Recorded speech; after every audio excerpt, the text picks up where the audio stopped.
wakasema vijana, njoni tulijenge taifa, taifa, taifa. Kwa mavumbi na jasho, hawakujali mateso, walichowaza ni kesho ya sisi watoto. Nchi yangu ni muhimu kwangu, zawadi ya pekee nitaitunza. Nchi yangu ni uhai wangu, zawadi ya pekee nitaitunza. Nchi yangu ni muhimu kwangu, zawadi ya pekee nitaitunza. Nchi yangu, nchi yangu ni uhai wangu, ni uhai wangu, zawadi ya pekee naijenga. Wakafanya vijana, wakasikilizana, wakasema hello, hello Tanzania. Kwa udugu wa damu, tusibadili mwenendo, tulinde, tudumishe Tanzania. Kwa machozi na jasho, tukaze na mwendo, tuiwaze kesho ya ndugu zetu wadogo. Nchi yetu ni muhimu kwetu, zawadi ya pekee tuitunze. Nchi yetu ni uhai wetu, zawadi ya pekee tuitunze. Nchi yangu ni muhimu kwangu, zawadi ya pekee naitunza. Nchi yangu ni uhai wangu, zawadi ya pekee naijenga. Yangu, ikae ndani yangu, ni uzalendo. Uishi ndani yangu. Nchi yangu ni muhimu kwangu, zawadi ya pekee naitunza. Nchi yangu ni uhai wangu, zawadi ya pekee naijenga.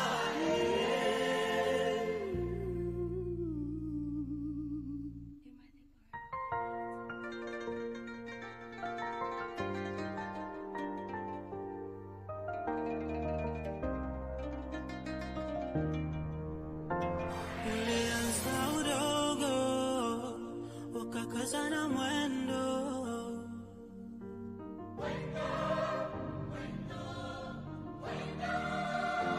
wakasema vijana, njoni tulijenge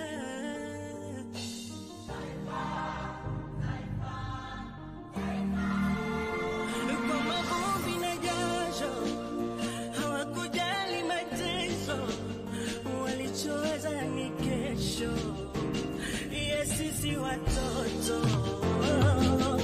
Nchi yangu ni urithi wangu, zawadi ya pekee nitaitunza. Nchi yangu ni urithi wangu, zawadi ya pekee nitaitunza. Nchi yangu ni urithi wangu, zawadi ya pekee nitaitunza. Nchi yangu, nchi yangu ni uhai wangu, ni uhai wangu, zawadi ya pekee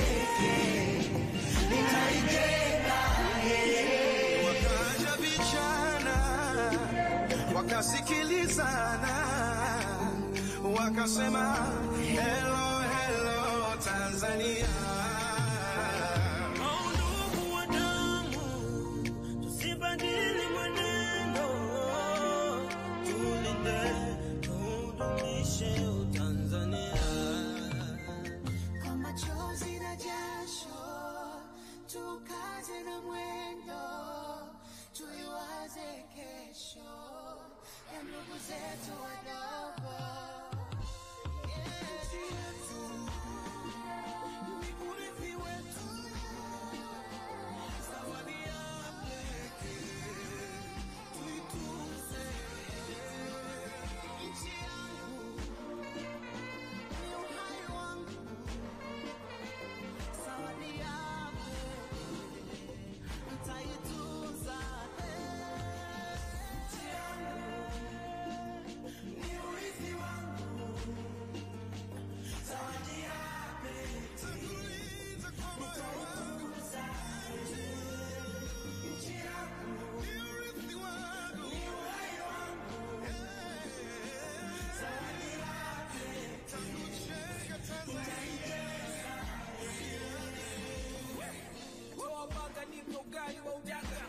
Energy drink nipe supu ya pesa. Toka Dapaka Kigoma na cheza mchiriku mdumange bai koko muheza. Eke chibuku numisi ya mamege tapendeza. Msosi ukieka machalari hapo msewe shani weza.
Nanyosha mikono yangu juu, naisifu nchi yangu maarufu.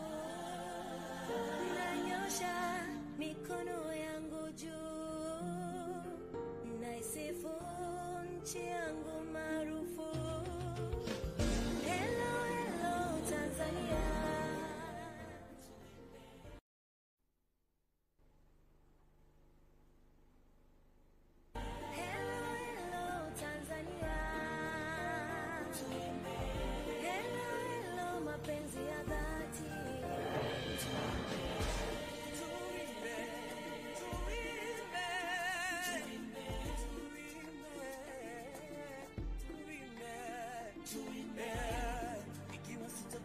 Kesho yote nilofanya kwa taifa langu nitachukua na kuonekana tena.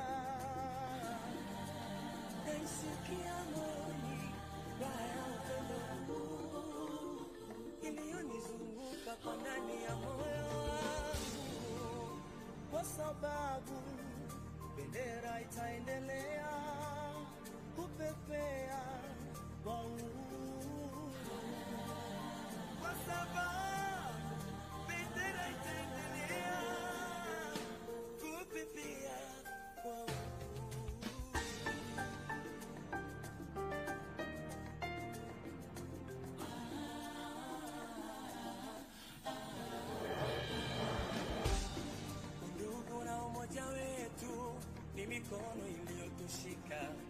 tuongezea thamani kwa majirani waliotuzunguka. Naisikia rohoni raha ya upendo huu.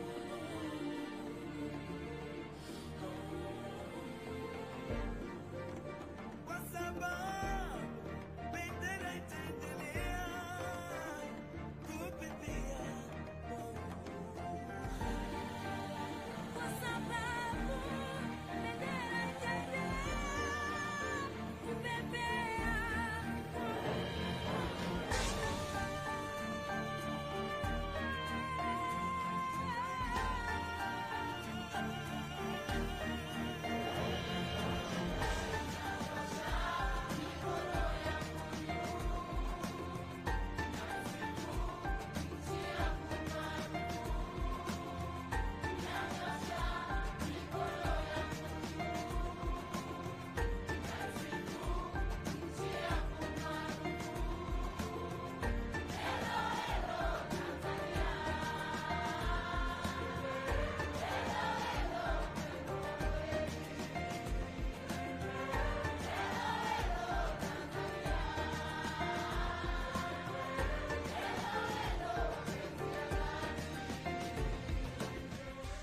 Enters, please, let's stand up, clap our hands, and invite him to come in.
Karibuni, karibuni.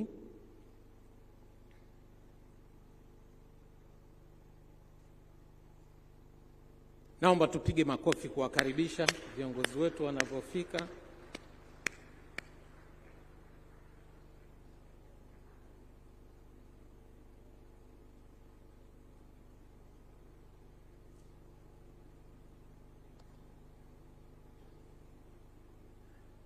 Naona ni watangulizi wake hao, lakini pia wakipata makofi ni safi. Hata nyinyi mnaweza mkajipigia sasa hivi kwa kazi nzuri. Haya, sasa ni mwenyewe kabisa anaingia. Naomba sasa tusisahau kupiga makofi na vigelegele tafadhali, kina dada, kama inawapendeza. Au mikutanoni hamna vigelegele? Haya, naomba tupige makofi tumkaribishe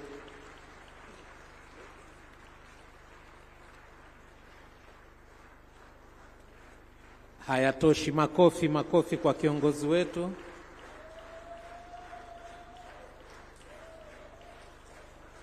Nawashukuru sana. Naona na waheshimiwa wabunge wetu ambao wamekuja kumsindikiza Mheshimiwa Waziri. Msemaji mkuu wa serikali ana okay. Haya, naomba tukae tafadhali.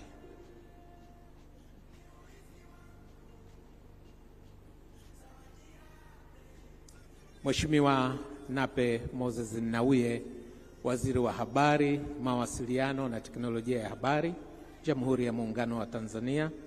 Mheshimiwa Kundo Andrea Mathew, Naibu Waziri wa Habari, Mawasiliano na Teknolojia ya Habari.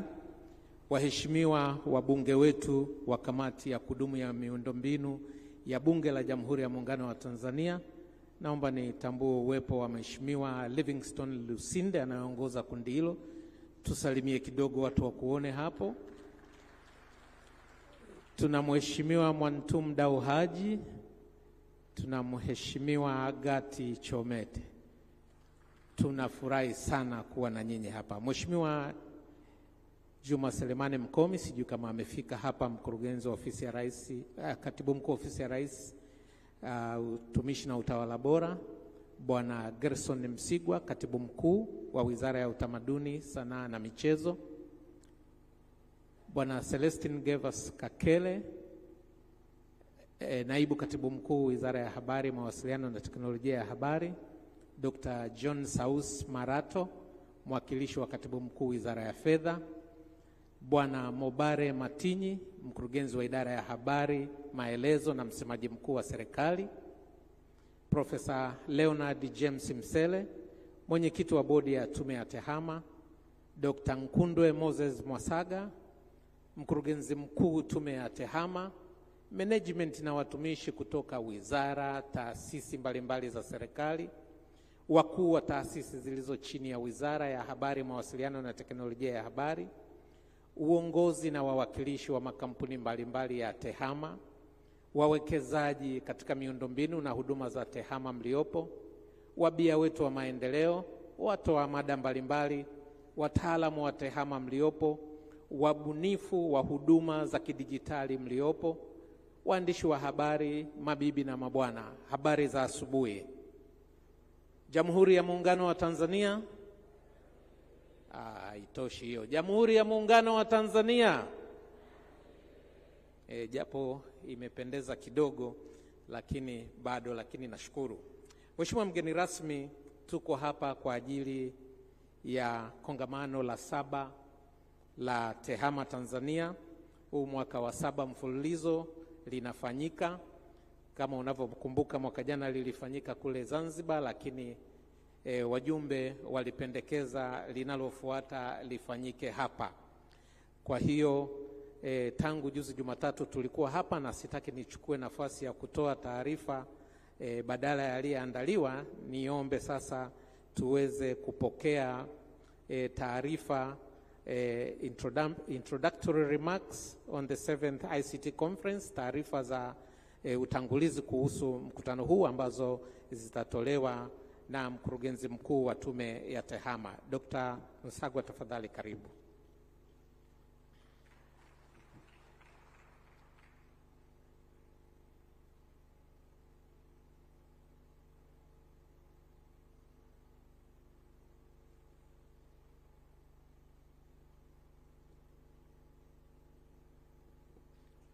Mheshimiwa Waziri, Wizara ya Habari, Mawasiliano na TEHAMA, Mheshimiwa Nape Nnauye,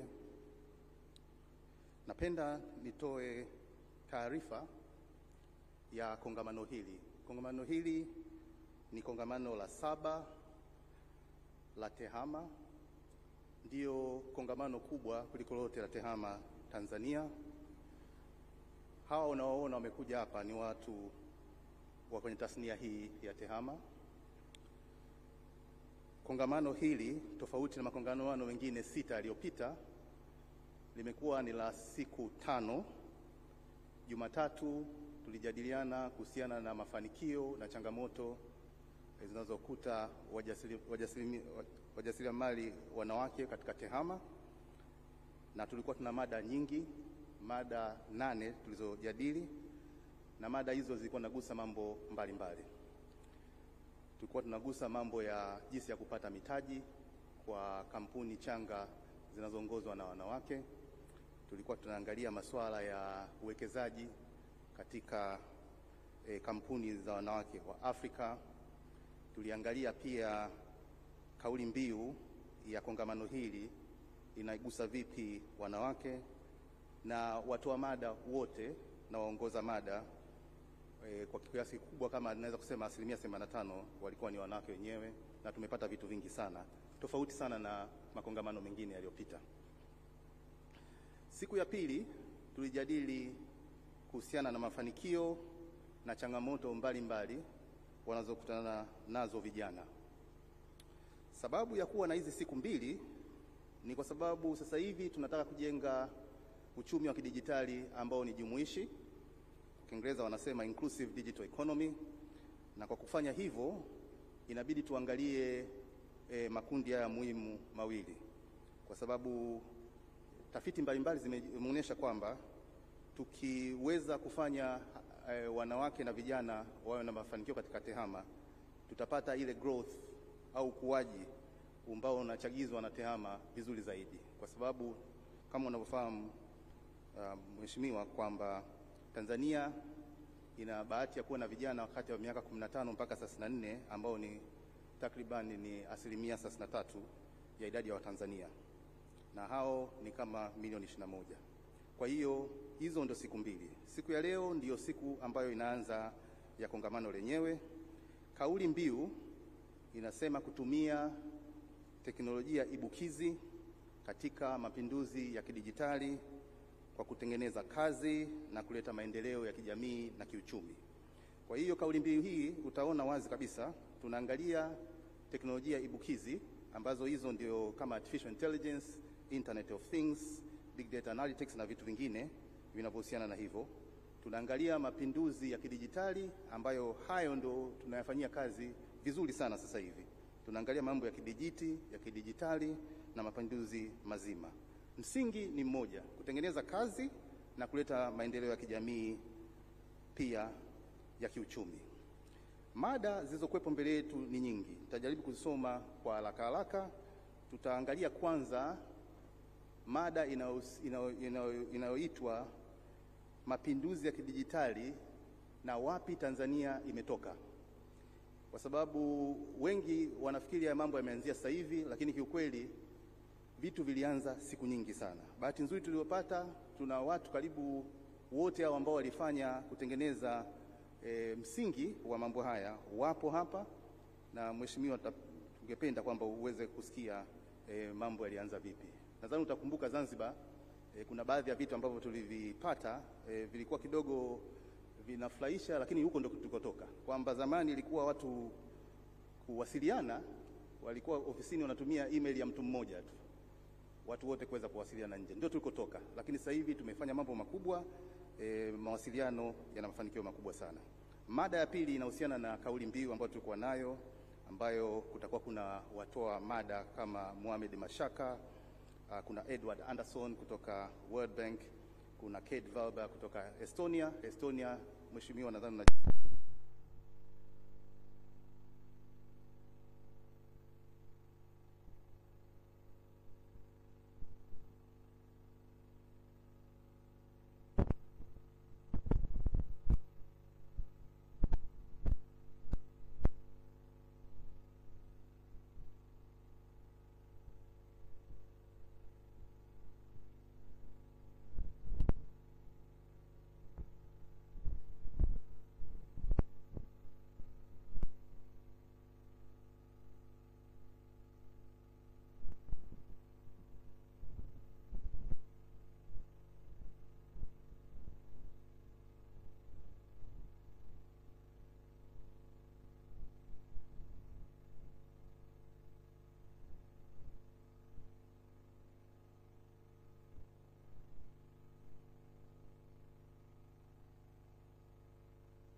Mheshimiwa Waziri, kama ambavyo mwongozaji wa shughuli hii amesema, mimi nimesimama hapa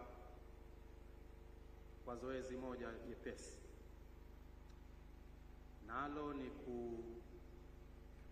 kutambulisha hadhara hii iliyohudhuria jukumu ambalo kwa kiasi fulani mwongozaji wa shughuli hii amekwisha kulifanya, lakini kwa kibali chako basi naomba na mimi nifanye jukumu hilo. Mheshimiwa Waziri, pamoja nawe tunaye Mheshimiwa Mhandisi Andrea Kundo Matthew, Naibu Waziri wa Habari, Mawasiliano na Teknolojia ya Habari, ambaye ni msaidizi wako mkuu namba 1. Lakini kama ilivyokwisha elezwa, pia tunao waheshimiwa wabunge wa kamati ya kudumu ya Bunge ya miundombinu, ambao moja wajibu wao ni kuisimamia serikali katika sekta mbalimbali ikiwemo sekta yetu ya mawasiliano. Kwa heshima napenda kumtambua Mheshimiwa Livingstone Lusinde, pamoja naye tunaye Mheshimiwa Mwantum Dau Haji, lakini pia tunaye Mheshimiwa Gati Chomete. Hao ni waheshimiwa wabunge waliokuja kuwakilisha wenzao katika kamati ya kudumu ya Bunge ya miundombinu. Mheshimiwa Waziri, tunaye pia ndugu yangu Gerson Msigwa, yeye ni Katibu Mkuu wa Wizara ya Utamaduni, Sanaa na Michezo. Karibu sana Katibu Mkuu. Lakini tunaye wenye shughuli yenyewe,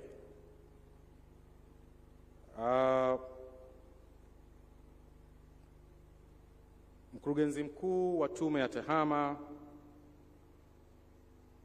ambaye ametoka kuzungumza muda si mrefu,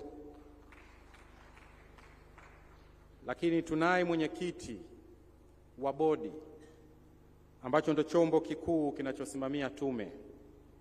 Napenda kumtambulisha Profesa Leonard James Msele. Tunao wakuu wa taasisi zilizo chini ya wizara yetu. Nakumbuka nimemwona hapa, nadhani yupo Posta Master mkuu, lakini tunaye mkurugenzi mkuu, kaimu mkurugenzi mkuu wa Tume ya Ulinzi wa Taarifa Binafsi, lakini wapo pia wakurugenzi kutoka makao makuu ya wizara. Namuona ndugu yangu Mabare Matinyi, mkurugenzi wa habari na msemaji mkuu wa serikali. Tunaye Mohamed Mashaka, mkurugenzi wa mifumo kutoka wizarani. Namuona Bwana Steven Wangwe na wengine wengi waliohudhuria hapa. Mheshimiwa Waziri, tunao pia wawakilishi wa makampuni mbalimbali, wakiwemo wafadhili wakuu wa kongamano hili, ndugu zetu wa Huawei. If you may rise up, Huawei, please. Naona wapo wengi. Lakini tunao washiriki kutoka nchi mbalimbali kama ilivyokwisha elezwa, kutoka Estonia na Marekani. Lakini wapo wengine kutoka Uganda. Tunao wabunifu wa huduma mbalimbali za kidijitali, nao wamehudhuria kwa wingi. Lakini kama ilivyoada, tunao ndugu zetu waandishi wa habari.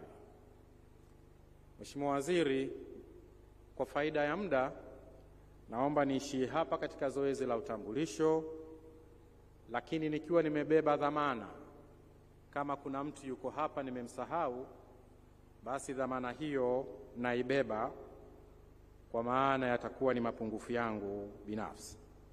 Mheshimiwa Waziri, asante sana kwa nafasi hii.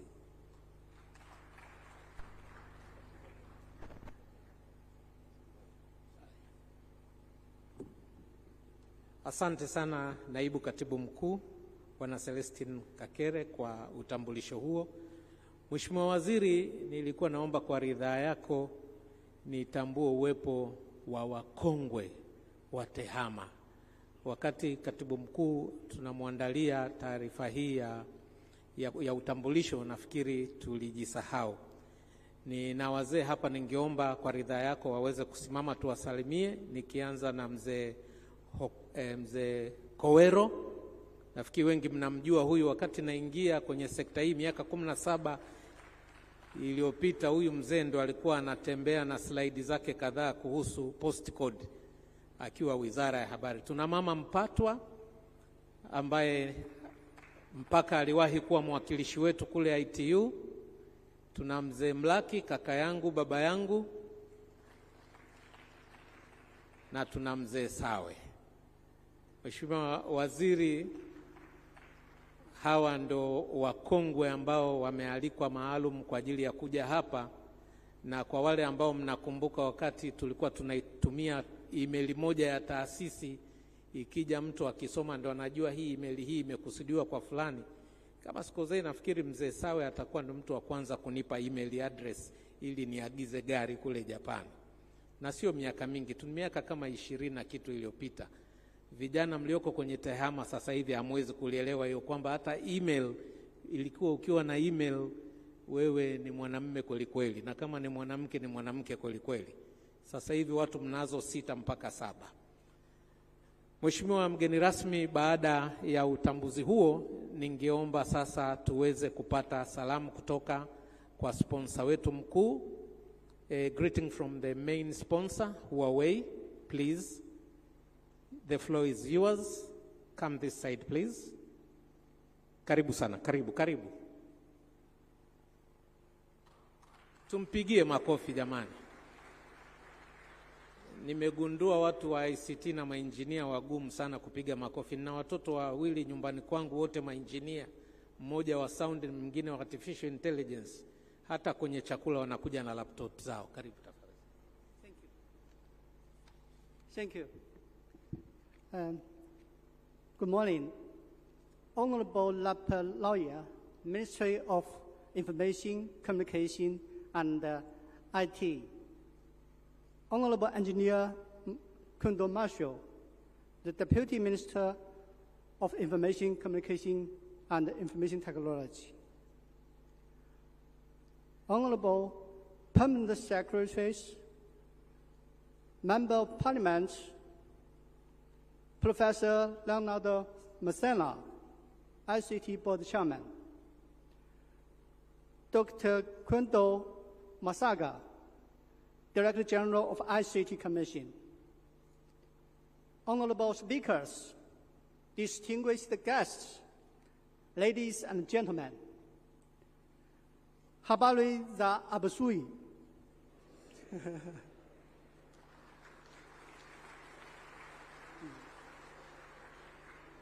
Huawei is honored to be a partner in Tanzania's annual ICT conference. We are pleased to share our sees and hears and successful stories in Tanzania at this opening ceremony.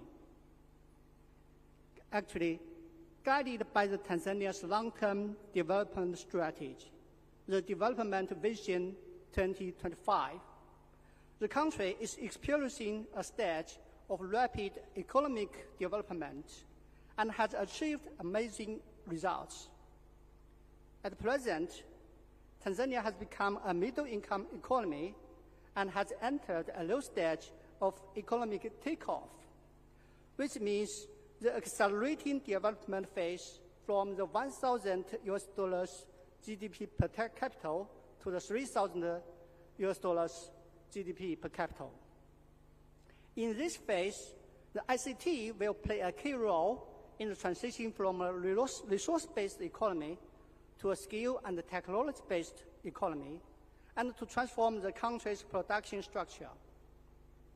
Then, the Tanzania's third five-year development plan also emphasized the importance of science and technology, innovation, and digitalization to explore development potentials through the national digital transformation so that the Tanzania people can benefit more quality life from this development.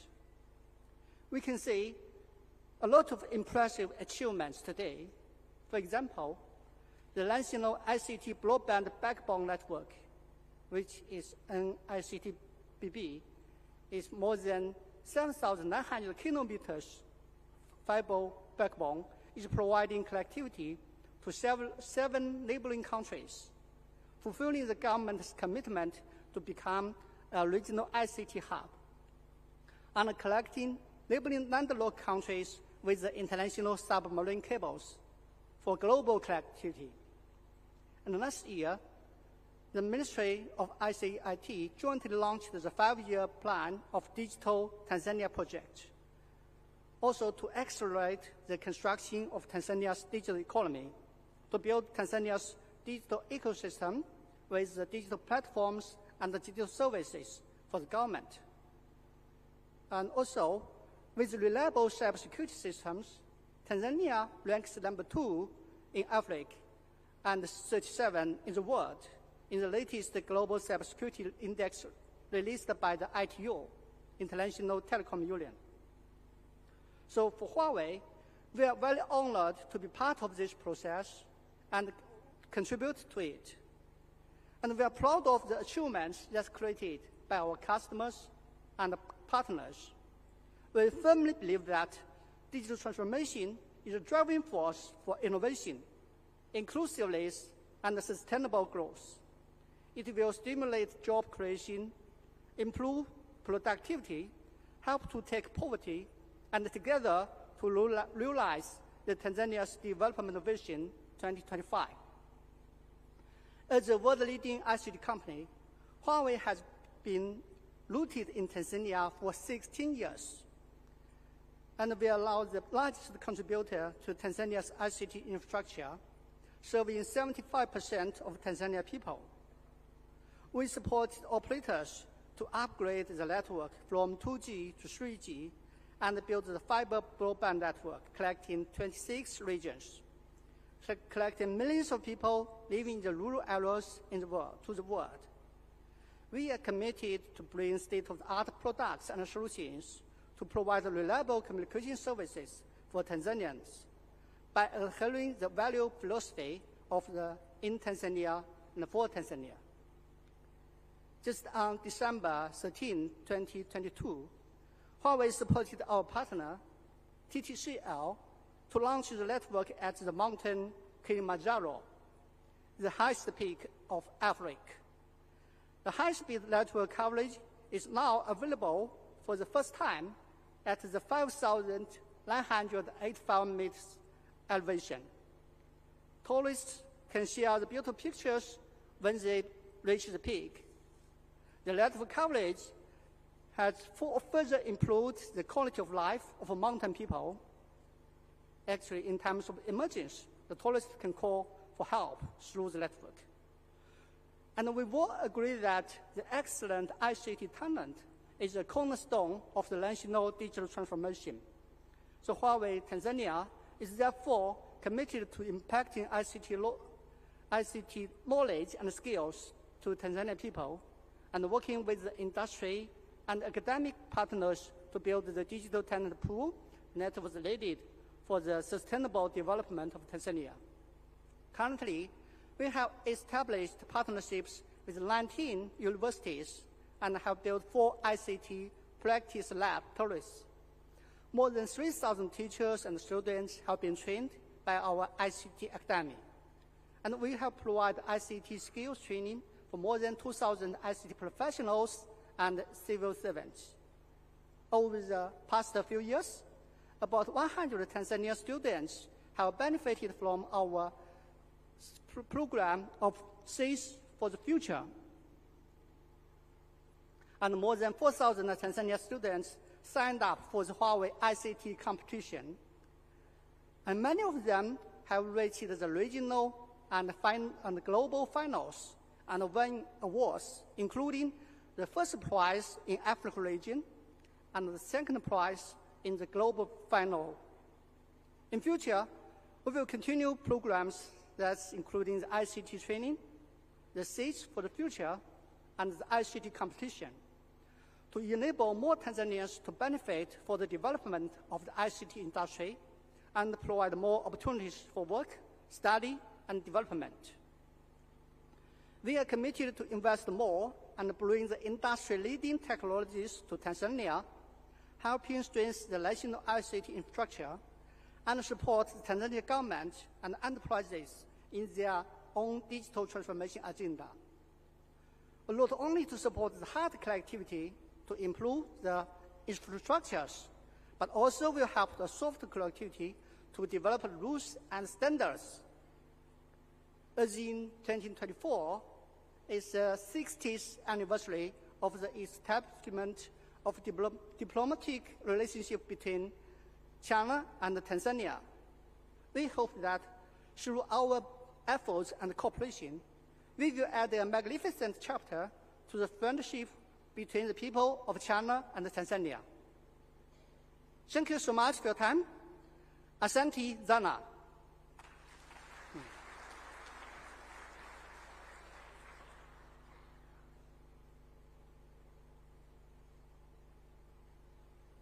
Naomba makofi mengine tukimsindikiza kukaa tafadhali. Thank you, Huawei. We recognize your part in making this conference a success. Mheshimiwa mgeni rasmi, baada ya kupata salamu hizo kutoka kwa sponsor wetu mkuu, naomba sasa nimkaribishe Profesa ambaye mwenyekiti wa bodi ya tume ya TEHAMA aweze kuja kutoa salamu zake za ukaribisho. Profesa, tafadhali karibu.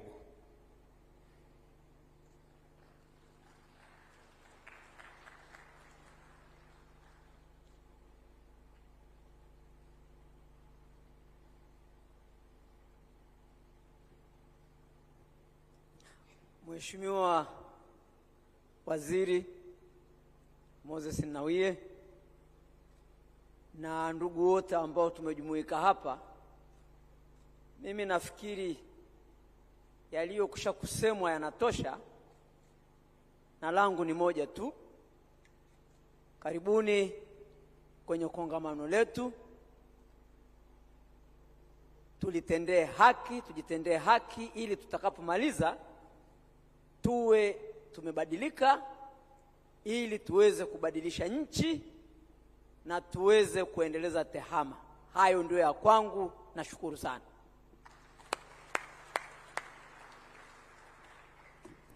Asante sana Profesa kwa kutumia muda vizuri. Naomba tumpongeze tena kwa makofi zaidi tafadhali.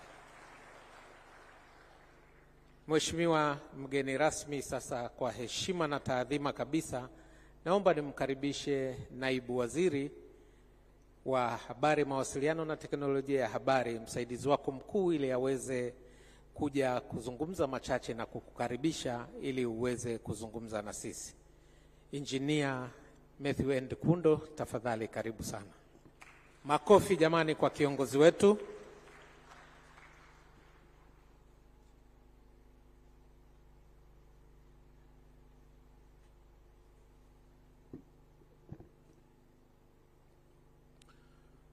Mheshimiwa Nape Moses Nnauye, mbunge, waziri wa habari, mawasiliano na teknolojia ya habari, ndugu Celestine Kakele, naibu katibu mkuu, Wizara ya Habari, Mawasiliano na Teknolojia ya Habari, nitambue uwepo wa mwenyekiti wa tume yetu ya TEHAMA Profesa Msele, nitambue uwepo wa Dr. Nkundwe,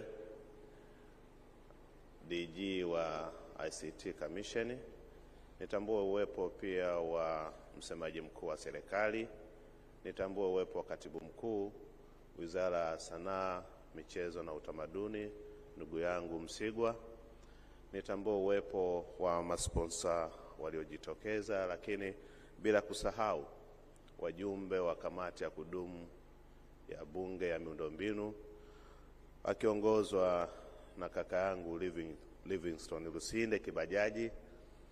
Nimemwona dada yangu Gati Chomete nimemwona dada yangu Mwantum Haji Dau. Tunawashukuru sana kwa uwepo wenu hapa, lakini nitambue uwepo wa ndugu yangu Emmanuel Mkilia, Mashaka, pamoja na wengine wote na wadau wengine ambao wameshiriki nasi. Mheshimiwa Waziri, sina mengi ya kusema leo. Nimepewa kazi moja tu ya kukukaribisha, lakini pamoja na hivyo nitumie fursa hii kumshukuru sana Mwenyezi Mungu mwingi wa rehema aliyetujalia afya njema na leo tukafika hapa. La pili, naendelea kumshukuru Mheshimiwa Rais Dr. Samia Suluhu Hassan kwa kuendelea kuweka mazingira rafiki katika ukuaji wa sekta ya tehama na mawasiliano ndani ya nchi yetu. Lakini pia tunakushukuru wewe Mheshimiwa Waziri kwa kazi nzuri sana ambayo unaendelea kuifanya katika wizara yetu na ndani ya nchi yetu, pamoja na kwamba ratiba yako ni ngumu sana, lakini umeweza kupata muda wa kuja kushiriki nasi.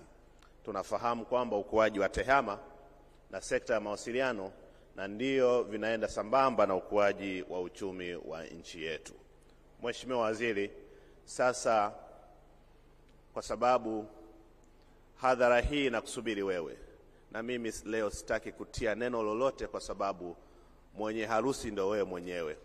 Nitumie fursa hii sasa nikukaribishe ili uweze kuongea na hadhara ambayo inakusubiri hapa. Karibu sana Mheshimiwa Waziri.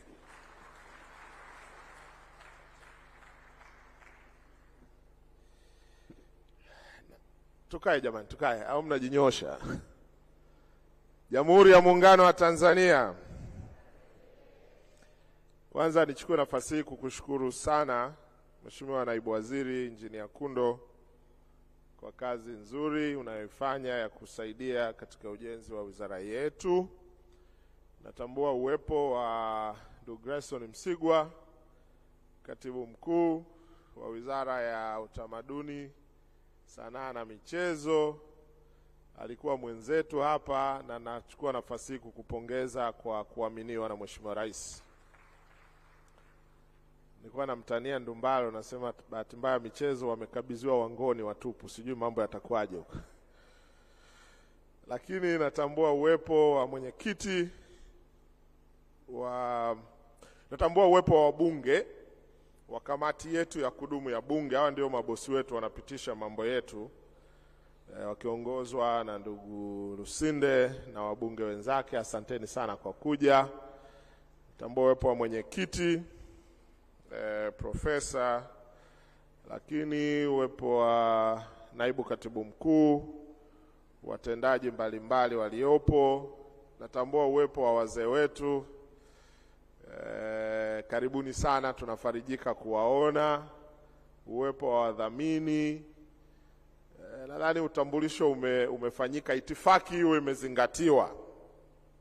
Kabla sijasema, kwa kuwa wako wasimamizi wetu hapa bungeni, naomba mniruhusu nimkaribishe mwakilishi wao mmoja ambaye ndio kiongozi wao, ndugu Lusinde, aje walau watusalimie kwa dakika 2. Karibu sana ndugu Lusinde. Hawa ndio wanapitisha bajeti zetu.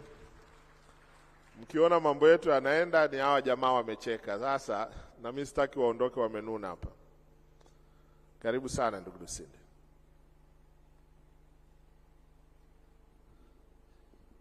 Asante sana Mheshimiwa Waziri Nape Moses Nauye, mjumbe mwenzangu wa NEC. Niwashukuru sana viongozi wote kwenye wizara hii ya habari, mawasiliano na teknolojia ya habari. Lakini la kwanza, mimi nikiwa mwakilishi wa kamati ya miundombinu, nichukue fursa hii kumpongeza sana Mheshimiwa Rais wa Jamhuri ya Muungano wa Tanzania Dr. Samia Suluhu Hassan, kwanza kwa kuundwa wizara hii, maana hapo kabla hii wizara haikuwepo. Tumpigie makofi mengi sana, kwa sababu ile kutambua tu umuhimu na kuunda chombo kikubwa kama hichi, manake Mheshimiwa Rais ana dhamira kubwa kuona kwamba Tanzania sasa sio tu tunaelewa na tunanufaika, bali tunakuwa viongozi wa mataifa mengine katika TEHAMA. Kwa hiyo Mheshimiwa Waziri, mimi nawapongeza sana kwa kudumu katika kongamano hili kwa miaka 7. Sio jambo dogo. Hili ni jambo kubwa sana. Maana yake tunafahamu wote namna TEHAMA uvumbuzi ulivyokuwa mkubwa. Sasa kwa kukutana kwenu kila mwaka Mheshimiwa Waziri, kunafanya wakati wote hata ukitokea uvumbuzi mpya nyinyi mnakuwa mnaenda nao sambamba. Hongereni sana wizara hii. Lakini cha pili Mheshimiwa Waziri, sisi ndo wachambuzi wasimamizi wa kisekta wa wizara hii.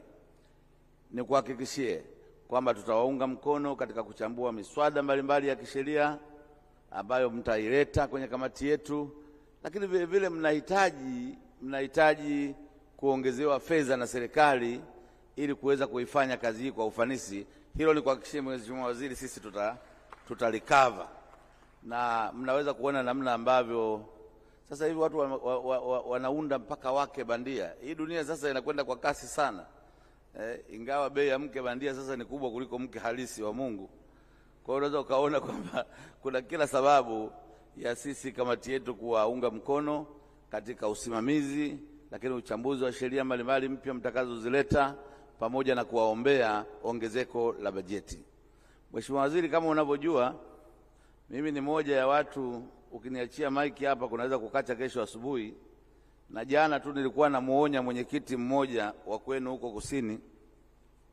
Namwambia, bwana, unapopewa nafasi ya kuzungumza, hasa kufunga mkutano, nenda simama funga mkutano. Akasema hapana. Nikamwambia utakosea alafu itakuwa matatizo. Yule mwenyekiti alipofika kahutubia sana, baadaye akasema baada ya kusema hayo kikao nimekihalishia. Nikamwambia unaona sasa. Baada ya kukiahirisha akafanya mambo mengine. Mheshimiwa Waziri, nakushukuru sana.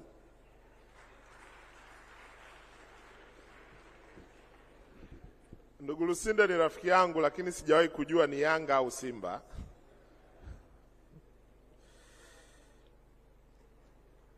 Naomba kuchukua fursa hii kumshukuru sana Mwenyezi Mungu mwingi wa rehema kwa kutujalia afya njema na kutuwezesha sote kukutana hapa kuhudhuria ufunguzi wa kongamano hili la 7 la mwaka la TEHAMA.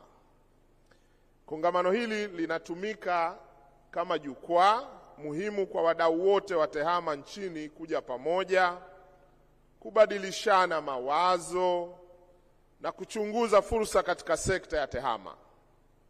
Makongamano haya yatakuwa na maana sana kama kila mwaka tutafanya tathmini ya kina ya tuliyokubaliana kongamano lililopita, kuona kwa kiasi gani tumetekeleza tuliyokubaliana, vikwazo tulivyokutana navyo na namna ya kuvitatua ili tusonge mbele.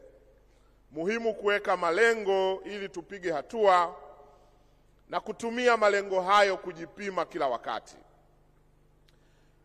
Nichukue fursa hii kuwapongeza kwa kuandaa kongamano hili tena, na niwashukuru wote ambao wametenga muda wao kuja kuhudhuria hapa. Asanteni sana. Niwashukuru waliodhamini kongamano hili. Asanteni sana. Ni matumaini yangu kadri tunavyosonga mbele wadhamini wataongezeka zaidi. Na mimi niwaahidi tutaweka nguvu ya kutosha kuona namna ambavyo tunaongeza udhamini. Lakini nichukue nafasi hii kuwashukuru kwa namna mlivyopanga ratiba, kama alivyosema mtendaji mkuu kwamba kongamano hili mara hii lina siku 5. Mmeanza na kina mama, wanawake, na takwimu zinaonyesha ushiriki wa wanawake kwenye TEHAMA duniani sio mzuri sana. Kwa hiyo uamuzi wa kuwa na siku yao maalumu utasaidia kuongeza ushiriki wao. Lakini mmeweka vijana. Niwaombe safari ijayo, kwa sababu katika makundi katika jamii ambayo yanaonekana yako nyuma ni wanawake, vijana na wenye ulemavu. Kwa hiyo tuone namna kongamano lijalo tuwe na siku ya wenye ulemavu, tuzungumze namna ambavyo ushiriki wao utaongezeka. kama ilivyo kauli mbiu ya kongamano hili, yaani kutumia teknolojia ibukizi katika mapinduzi ya kidigitali ili kuzalisha ajira na kuleta maendeleo ya kiuchumi na kijamii, yaani unleashing emerging technologies in digital transformation for job creation and socio-economic development. Nina imani kuwa ushirikiano, majadiliano na mazungumzo yatakayofanyika hapa yataunda mustakabali wa pamoja wa sekta hii na kutumia teknolojia hizi zinazoibukia kulingana na matakwa ya raia wetu, maadili na tamaduni zetu. Ndugu zangu, nafahamu kuna changamoto mbalimbali za matumizi ya teknolojia hizi zinazoibukia. Hata hivyo, ni muda mwafaka kushiriki katika mijadala yenye maana ambayo itafungua njia kutumia teknolojia hizi kiufanisi zaidi. Kwa kutumia maarifa na uzoefu wetu wa pamoja, nina imani kwamba tunaweza kuzishinda na kufungua uwezo mkubwa ulio ndani ya wataalamu hawa wa TEHAMA ambao tunakutana. Ni wito huu wa umuhimu, napenda kuwahimiza washiriki kutumia fursa hii kuchangia kikamilifu, kubadilishana maarifa, kukuza ushirikiano na kuweka msingi wa mustakabali mzuri wa sekta ya TEHAMA hapa nchini. Kama mnavyofahamu, wiki iliyopita Mheshimiwa Rais wa Jamhuri ya Muungano wa Tanzania Dr. Samia Suluhu Hassan alifanya ziara huko nchini India. Katika ziara hii Mheshimiwa Rais ameonyesha nia thabiti ya kuipeleka nchi hii katika jamii iliyobadilika yenye misingi ya maarifa itakayoifanya nchi kufikia mapinduzi ya 4 na ya 5 ya viwanda. Kutokana na maono haya, tarehe 10 Oktoba 2023 wizara yetu imesaini mkataba wa mashirikiano na Wizara ya Masuala ya Kielektroniki ya India kushirikiana kwenye kubadilishana ujuzi na utaalamu wa teknolojia mbalimbali za kidigitali pamoja na teknolojia hizi ibukizi. Katika mikataba na makubaliano yaliyosainiwa India, mmojawapo ni wa kushirikiana na wenzetu wa India kwenye ubunifu na hasa teknolojia hizi ambazo zinaibukia. Nachukua nafasi hii kuwasihi mtumie fursa ya makubaliano hayo kujenga uwezo na kupata uzoefu ili tuifanye Tanzania kitovu cha teknolojia bunifu kwa ukanda wetu na hata kwa bara la Afrika.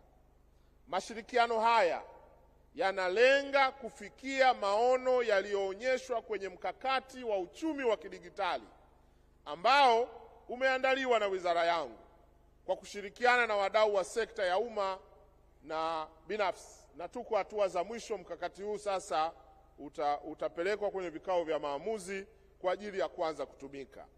Hadi sasa Tanzania imeorodheshwa kwenye ripoti ya Benki ya Dunia ya ukomavu wa matumizi ya teknolojia, yani GovTech Maturity Index 2022, kuwa ni ya kwanza kati ya nchi za Afrika Mashariki na ya pili kwa bara la Afrika. Kuna kazi kubwa imefanyika ya kuifanya Tanzania iwe tayari kutumia teknolojia hizi ibukizi.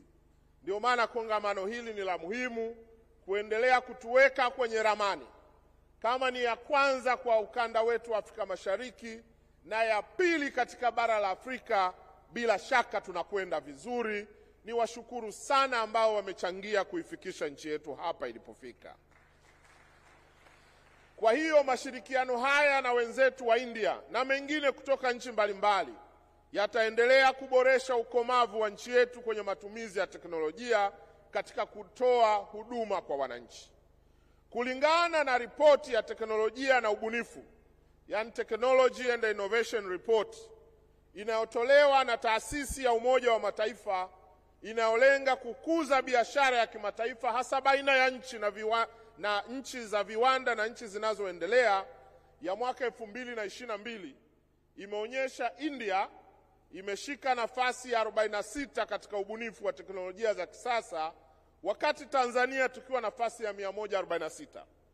Hivyo basi kufanya mashirikiano na nchi zilizopiga hatua zitachangia katika kufanikisha malengo tunayojiwekea. Huu ni mfano, lakini najua tumekuwa tukishirikiana na nchi zingine ambazo zimepiga hatua kubwa, na mimi na matumaini kwamba tutajifunza kutoka kwao, tuchukue uzoefu kwao, lakini tunakokwenda tunataka tuipeleke Tanzania iwe nchi kiongozi kwenye ukanda wetu na bara la Afrika, na dunia itambue tunao kila sababu kwamba mazingira yanaruhusu, amani na utulivu tulionao, utashi wa kisiasa uliopo, uwekezaji uliowekwa kwenye miundombinu, hatuna sababu ya kubaki nyuma.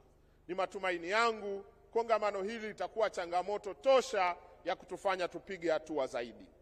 Kupitia uzoefu wa wenzetu, wataalamu wa Tanzania wataweza kujifunza na kutekeleza kwa ufanisi miradi ya kimkakati kama vile mfumo wa utambuzi wa kidigitali, mifumo ya malipo pamoja na ujenzi wa mifumo shirikishi ya kisekta, yani integrated systems, kama ilivyokuwa imeelekezwa na Mheshimiwa Rais.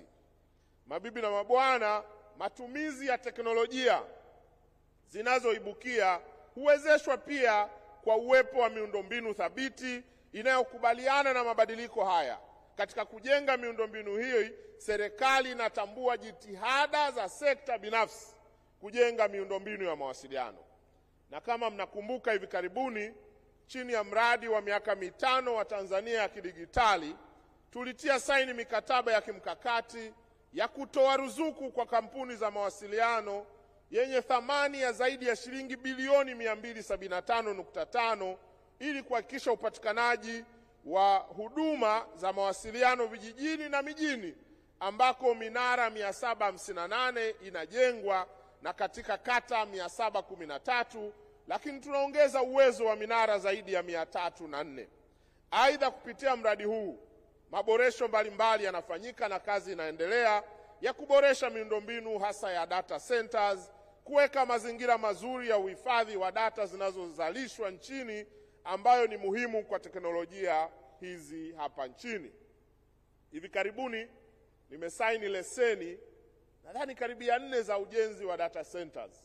Ni kuonyesha namna ambavyo wawekezaji wanaridhika na mazingira tuliyoyaweka hapa Tanzania, kuhakikisha kwamba sekta ya tehama inakuwa na ongezeko lake linaenda kugusa maisha ya watu.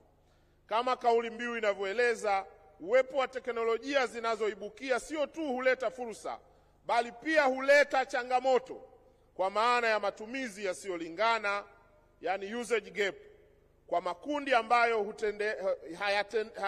hayataendana na mabadiliko haya. Pamoja na juhudi za kupeleka miundombinu, juhudi za makusudi zinapaswa kufanywa kuhakikisha hamna anayebaki nyuma kwenye matumizi haya ya tehama, ili kuleta uchumi jumuishi wa kidigitali, yani an inclusive digital economy. Tanzania imepiga hatua kubwa kama nilivyosema katika kuweka mazingira muhimu ya kufikia dira yetu, ambapo takwimu zinaonyesha kuwa watumiaji wa internet wameongezeka kutoka milioni 29.9 mwezi Aprili mwaka jana hadi milioni 34.04 mwezi Juni mwaka huu, jambo linaloakisi ongezeko la 13%. Hata hivyo, mafanikio haya yanaenda sambamba na uhitaji wa wananchi kuelimishwa kuhusu usalama wa mitandao na namna gani wanaweza kujilinda na kutumia mitandao hii kwa manufaa yao wenyewe. Na nikiri kwamba nimefurahishwa na mlolongo wa mada zilizopangwa. Ni matumaini yangu mwisho wa kongamano hili tutakuwa na maazimio ambayo yatatupeleka hatua mbele zaidi. Ndugu zangu, napenda nimalizie kwa kusema kuwa matumizi ya teknolojia zinazoibukia yanaenda sambamba na uhatarishi wa taarifa zetu binafsi au data mbalimbali zinazokusanywa kwenye teknolojia hizi.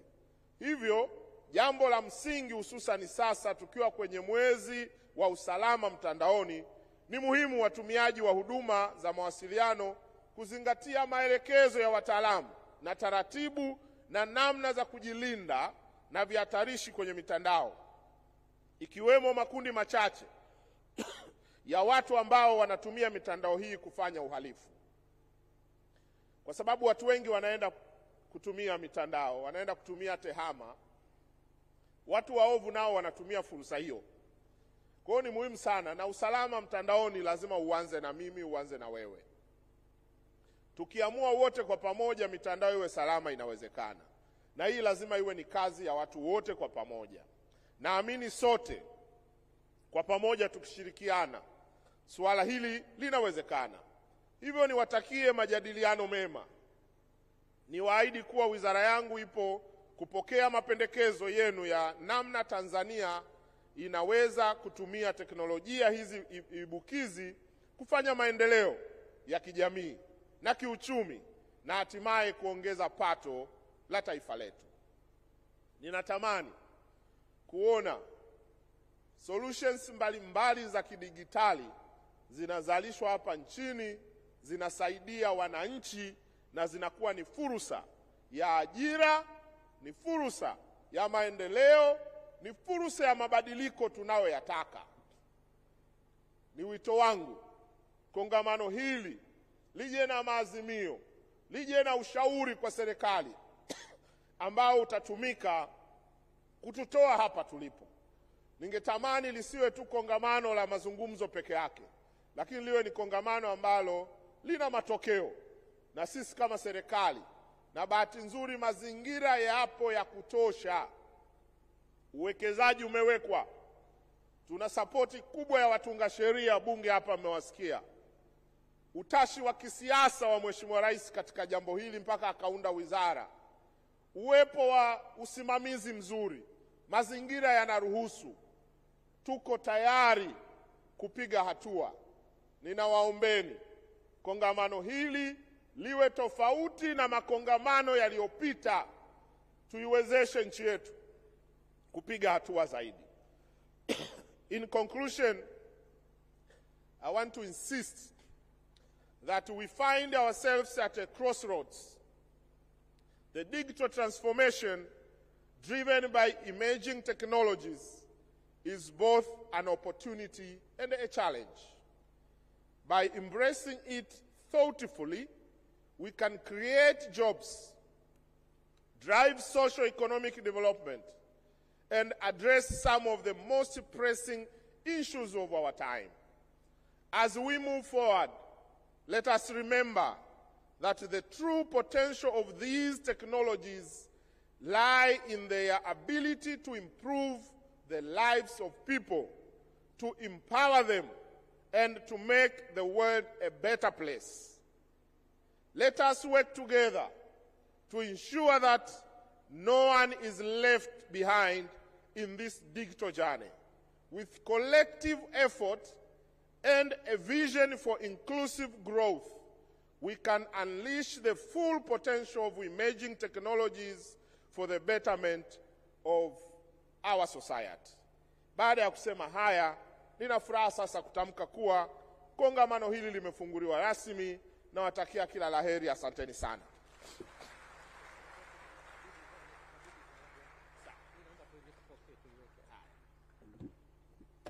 Asante Mheshimiwa Waziri kwa hotuba. Naomba tukae. Sasa kuna tukio linaenda kufanyika hapa. Nimemwomba Mheshimiwa Waziri abaki hapa. Naomba kumuita huku Mheshimiwa Naibu Waziri, Naibu Katibu Mkuu, mwenyekiti wa bodi ya ICTC pamoja na DG. Naomba muweze kupita huku mbele. Naomba tuwapigie makofi wanapokuja tafadhali. Jana tulikuwa tunazungumza, kuna picha moja ilipigwa hapa, watu wote wako kwenye simu wakati wa presentation. Sasa wakasema watu wajukuu zetu wakija wakiangalia hizi picha wanaweza wakafikiri wote tulikuwa labda tuna changamoto fulani ya afya. Maana hakuna mtu alikuwa anaangalia mbele. Sasa naona hata hapa tukipiga makofi wengine wanapigia kwenye simu. Mheshimiwa Waziri, Tume ya TEHAMA imeandaa zawadi maalum, award maalum kwa ajili ya makundi mawili. Moja kwa makundi ya viongozi, lakini ya pili kwa makundi ya sponsors. Lakini pia zipo award nyingi za Tanzania Digital Innovation and Award ambazo hizi hazitatolewa leo, zitatolewa siku ya kufunga.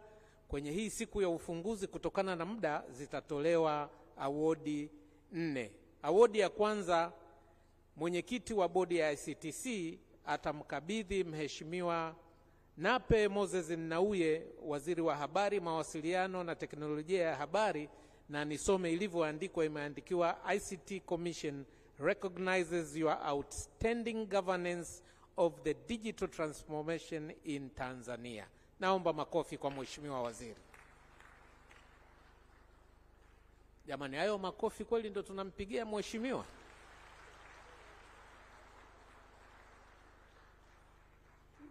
Na sisi iko siku yetu, labda tutapata hizo nafasi, tupige tu kwa heshima. Asante sana. Ya pili inakwenda kwa katibu mkuu wa Wizara ya Habari, Mawasiliano na Teknolojia ya Habari, Bwana Mohamed Hamisi Abdullah. Naomba nisome ilivyoandikwa: ICT Commission recognizes your outstanding governance of digital transformation in Tanzania.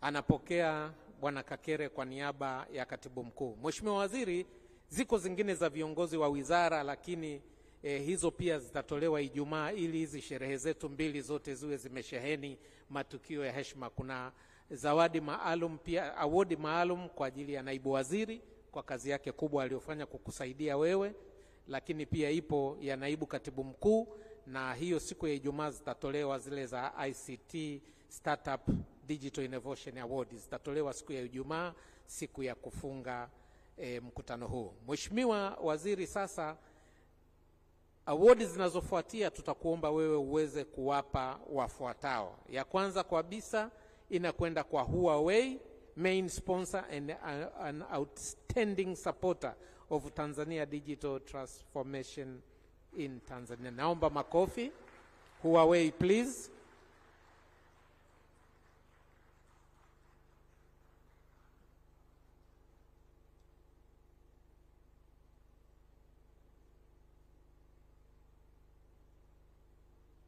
Makofi tena tafadhali.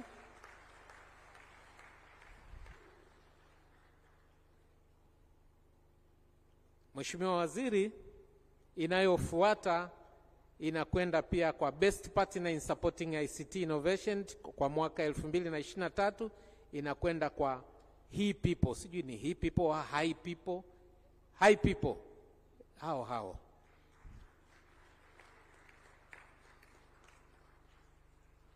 High People please.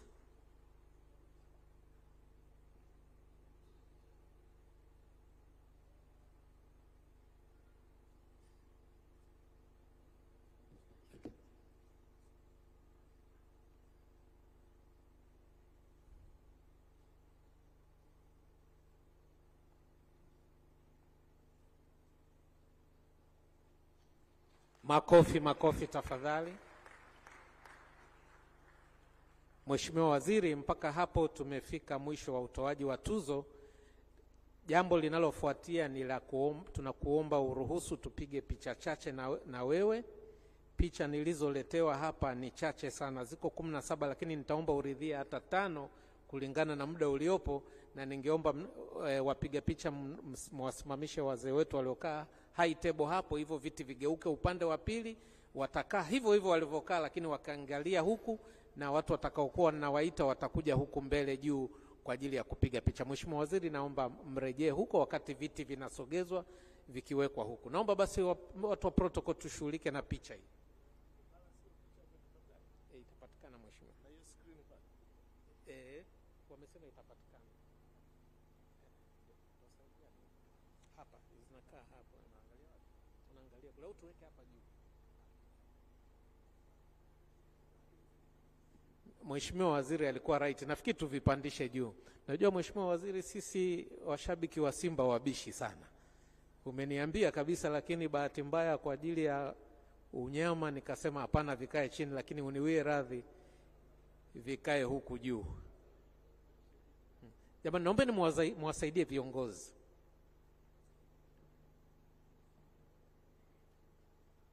Kuna vingine kule bado. Katibu Mkuu Msigwa, tafadhali na nyinyi mje huku. Naomba tupange viti haraka haraka hapo na vibalance kama vilivyokuwa mwanzo. Wapiga picha tusaidiane hapo basi, viti hapo viko bado nyuma hapo.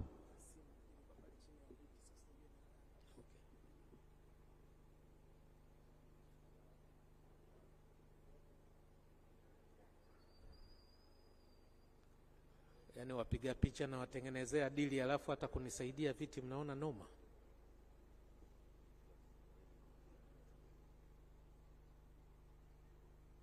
Samahani kwa usumbufu viongozi, naomba tukae tafadhali.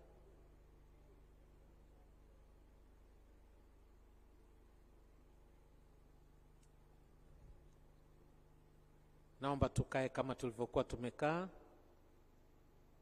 Picha ya kwanza itakuwa ni ya hiyo ya high table peke yake.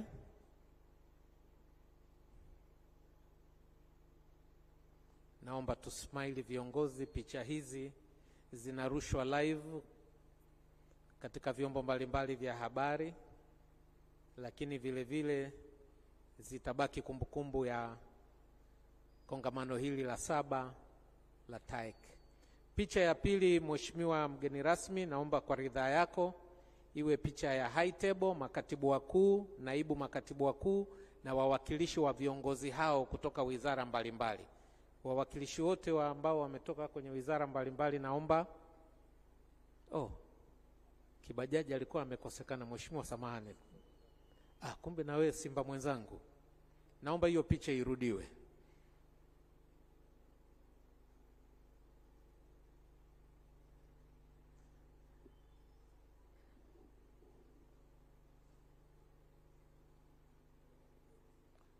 Wale wawakilishi wa viongozi, makatibu wakuu, naibu makatibu wakuu, naona wapo. Tafadhali kama mpo, naomba waheshimiwa wabunge ambao mko pia, tunaomba picha ya kumbukumbu hapa.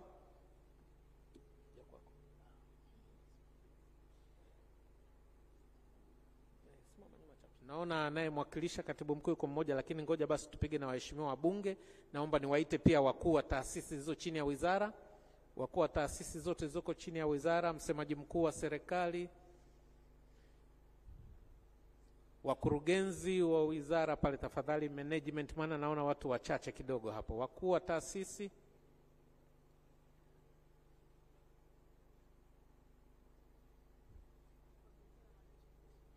management ya wizara naona wanamisi hapa. Wangwe,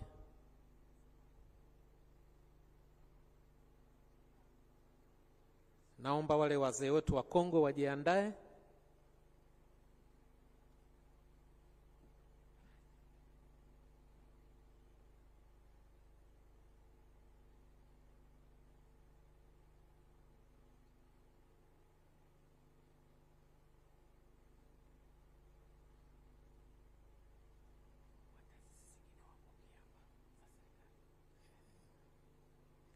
Ningeomba wazee wetu wa Kongwe, alafu wakuu wa taasisi zingine za serikali. Nimeona viongozi kutoka IGA wapi, wote wa viongozi wa taasisi zote za serikali. Asanteni, naomba tutokee upande ule kule wa kushoto.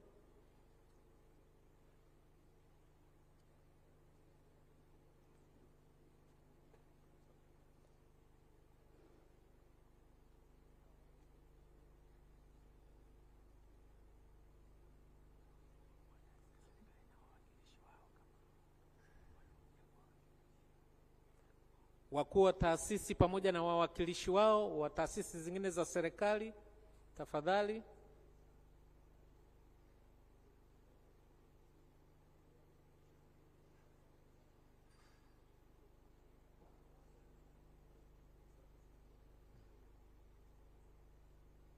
Wakuu wa taasisi hata njoo wanapitia hapa, watawasumbua ngoja watu.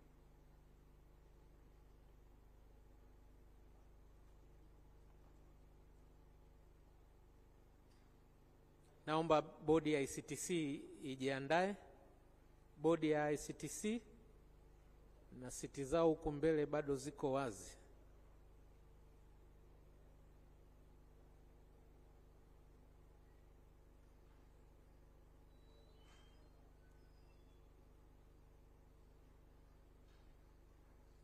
Asante. Naomba bodi ya ICTC, naomba tutokee kule tafadhali.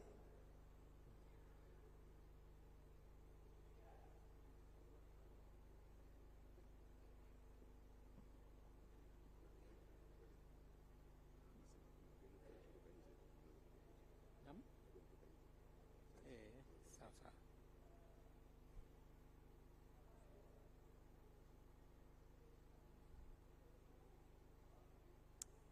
Okay, I've been instructed all the, I shouldn't call them foreigners, but those who comes outside Tanzania and are here, would you also please join the minister on the high table for a photo? All those who are coming from outside Tanzania.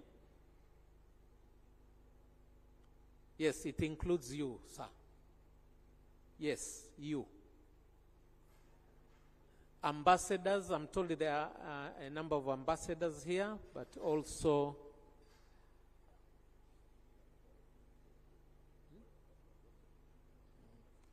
World Bank, Estonia,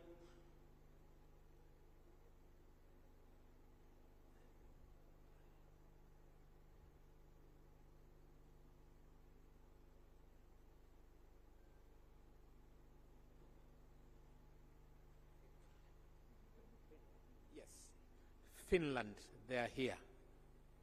We recognize that.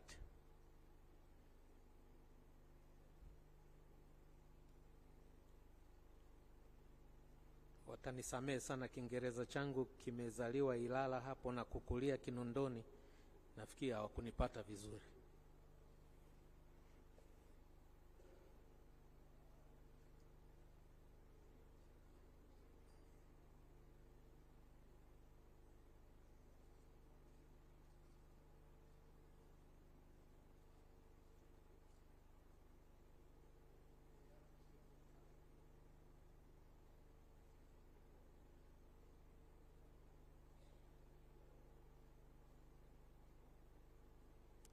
Thank you very much.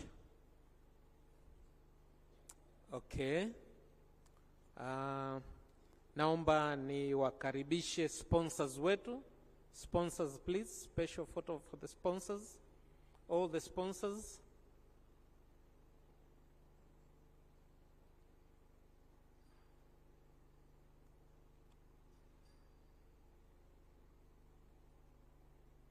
Thank you for making this happen. The sponsors, please.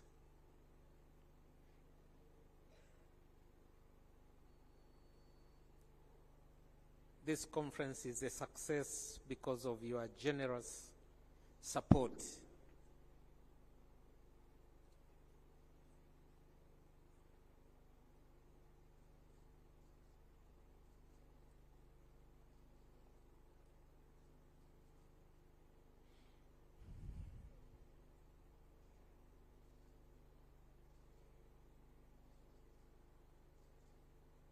Asante sana. Naomba sasa wale watoa mada wote, sasa sijui kwa Kiingereza watoa mada ndio wanaitwa speakers May I have all the speakers, watoa madas, naomba waweze kuja huku mara moja tafadhali. Naona mzee wa Kitonga upo. Mheshimiwa Waziri atakuwa amemisi sana story yako ya Kitonga AI. Watoa mada tafadhali. The speakers of this TAIC 2023. Sasa naomba tuandae makundi. Mheshimiwa Waziri ana dakika 5 tu.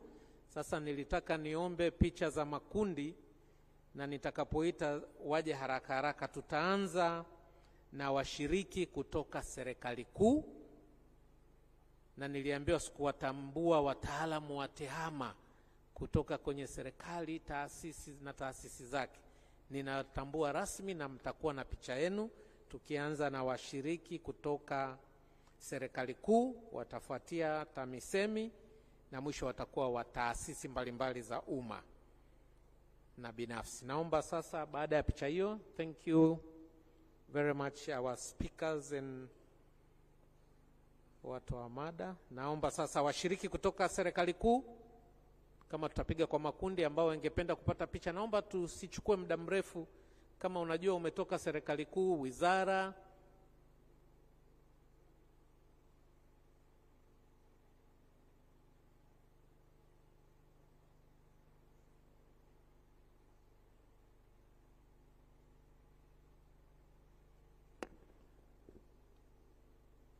naona wako wachache. Naomba tukipiga picha hiyo, naomba wajiandae wa kutoka TAMISEMI na wa kutoka taasisi. Picha mbili za mwisho hizo.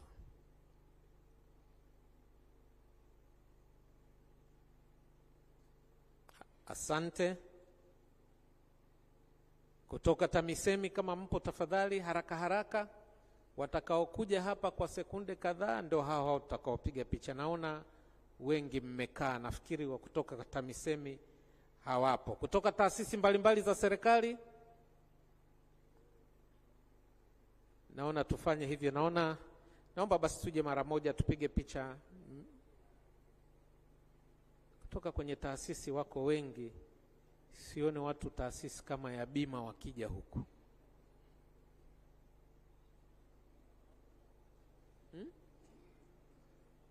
Ngoja wajae hapo nyuma tu.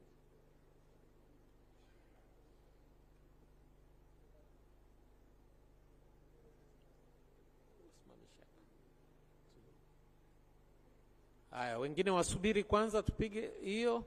Tutapiga picha mbili. Asante, naomba mtokee kushoto. Haya, tutokee kushoto. Haya, grupu ya mwisho.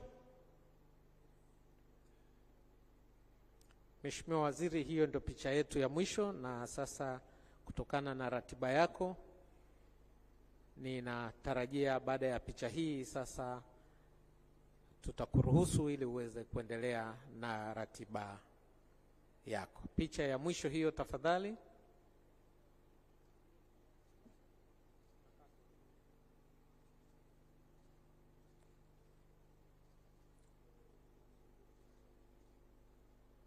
Asanteni sana. Naomba turudi tukae. Mheshimiwa Waziri, naomba tukushukuru tena kwa muda wako wa kuwa na sisi hapa katika ufunguzi wa mkutano huu. Tunakushukuru na naomba sasa tusimame tuweze kumwaga Mheshimiwa mgeni rasmi anapoondoka kuendelea na majukumu mengine. Makofi yanaruhusiwa tafadhali.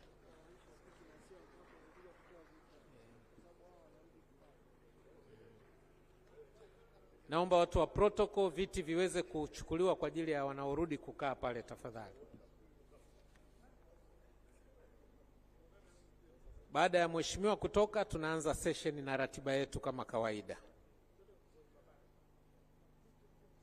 Mheshimiwa Waziri atakwenda kutembelea mabanda kadhaa hapo nje. Kwa hiyo wale wenye mabanda tafadhali tunaomba muweze kwenda, lakini wengine tukae kwa ajili ya kuendelea na session. Naomba viti viweze kurudishwa kwenye eneo lake. Naomba viti virudishwe tafadhali.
Asanteni.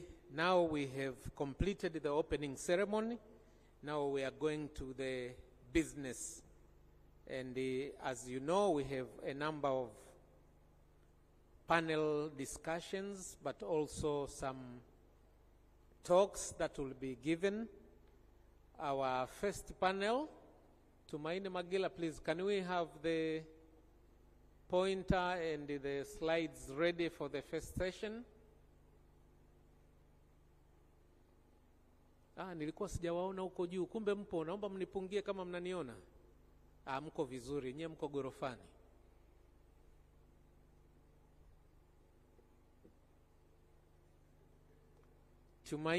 Tumaini Magila.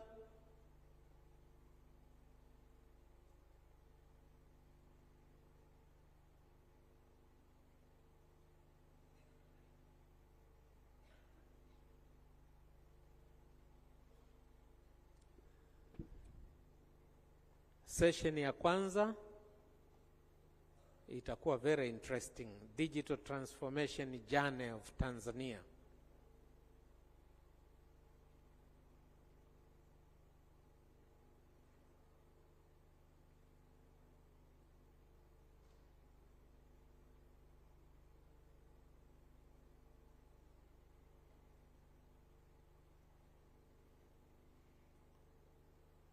Zile slide kama ziko tayari.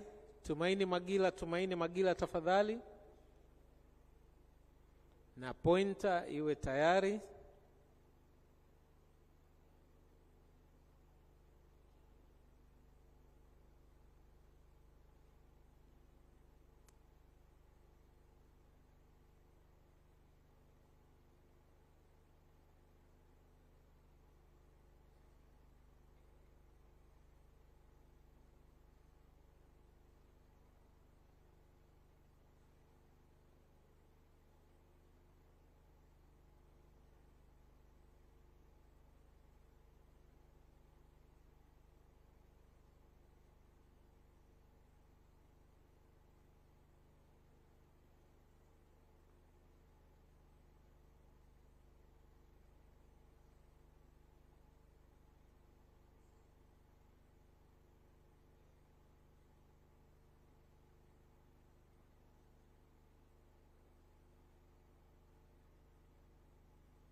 Hi, sasa we start with the first session, panel discussion on digital transformation journey of Tanzania.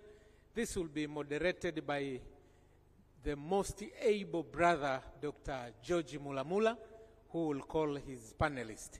Karibu sana, Dr. Mulamula. Asante sana, kaka yangu, ndugu yangu, rafiki yangu, Bwana Mongi. Habari za asubuhi jamani. Kweli mmekosa chai ya saa 4 ndio maana. Habari za asubuhi jamani. Good morning everybody. Our panel discussion will discuss, I think we're about an hour, with a little bit of Q&A session at the end of that. And we are going to look at the journey of ICT, the digital transformation of Tanzania from the early stages. And to help us do that, we've got the people who are involved in the process. Tunaita ni wakongwe, wazee wa tehama. Mwite Mzee Kowero kwanza. This is Engineer Agusun Kowero. I met him when he was at the Ministry of Transport and ICT those days. Karibu. And then there is, not in any order per se or priority, Mr. David Sawe.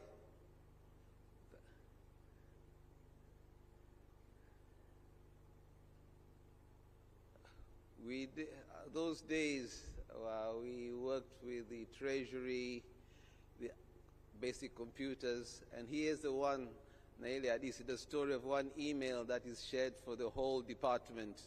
Itakuwa ni story yake hiyo. And then, please sit next to him.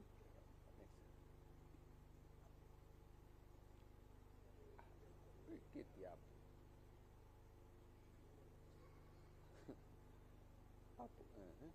Then Mama Mpatwa.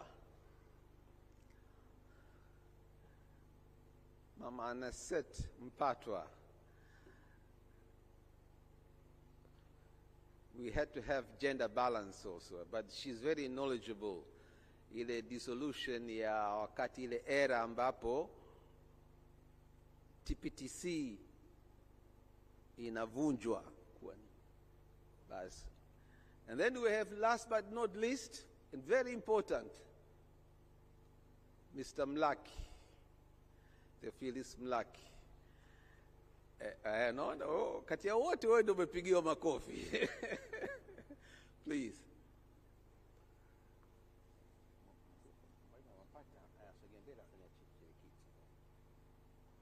So,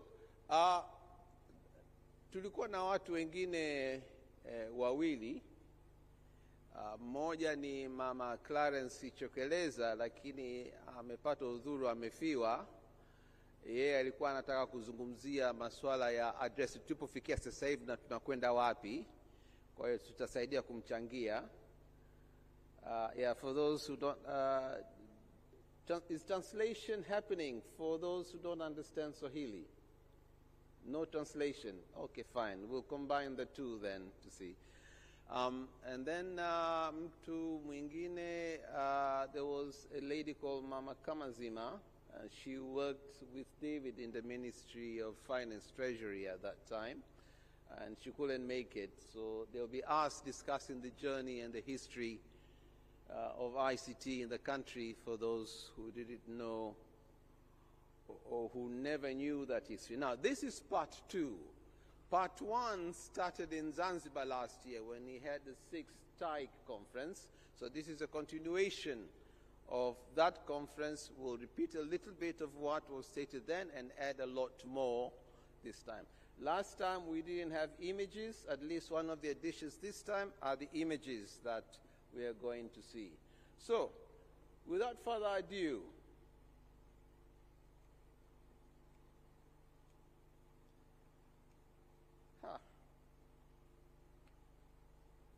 now I don't know, the machine is there, the pointer, yeah, man.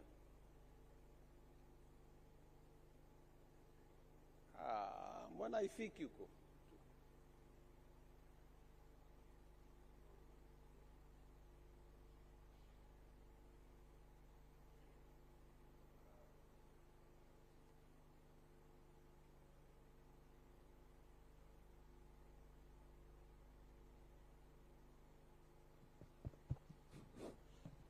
Nansikia? Oh, yes, the mic is on. Let's start with Mr. David Sawe. Can you move to the next slide, please? I think your pointer is not working. Yeah, this slide here. Those were the days when IT was punch cards. No. Stay on that slide, please. And this. The previous slide. Spoiler. The days when we used to use punch cards, kama nilipokuwa nasoma computer science, you write your program on those cards, which are to you my right on the big screen. Hivi kuna anaikumbuka kama kutumia hizo jamani? Kuandika computer programs. David, take us through that. Yes, that's going back to the 60s and 70s or so.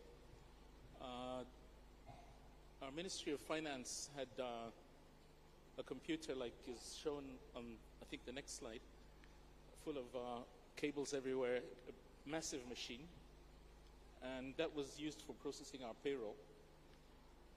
I won't go into the brand names and details, but it took a while until it was migrated,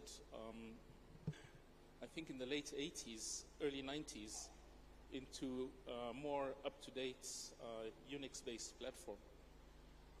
And I entered the Ministry of Planning as an economist back in 1984. The whole ministry had only one computer, which, for those who may be aware of it from history, it's called an Apple II Plus. It had 2 diskettes, 5¼ inch, each carrying 128 KB of data. And on that machine, we processed over 5,000 projects for the development budget of the country and for the rehabilitation program that was implemented in the early years of President Mwinyi. It's only 10 years later that we came to having more advanced systems whereby we could then connect to the internet, as touched upon by Mr. Mongi. I need to recognize that my first internet account, my first email account, was actually provided to me by Mr. Mlaki here from Costec. It was david.sawe@costec.or.tz. I still remember it. And that was the time when I was the only person in the whole ministry, this is now Utumishi, in the whole ministry to have access to the internet. And therefore, everybody in the ministry who needed to send or receive an email would use my account. It came to occupy so much of my time that I had to request them to use their secretaries to compose on their own office PC and bring it as a diskette to me so that I could save time. Time was very sensitive in that era because we were depending on a satellite that passed only twice a day. And so you have to be ready with everything you want to uplink before the satellite comes by. And then that's typically around 6 o'clock, I think, in the evening. And then 6 o'clock in the morning, it'll pass again. And you'd get all your downloads and everything for processing the following day.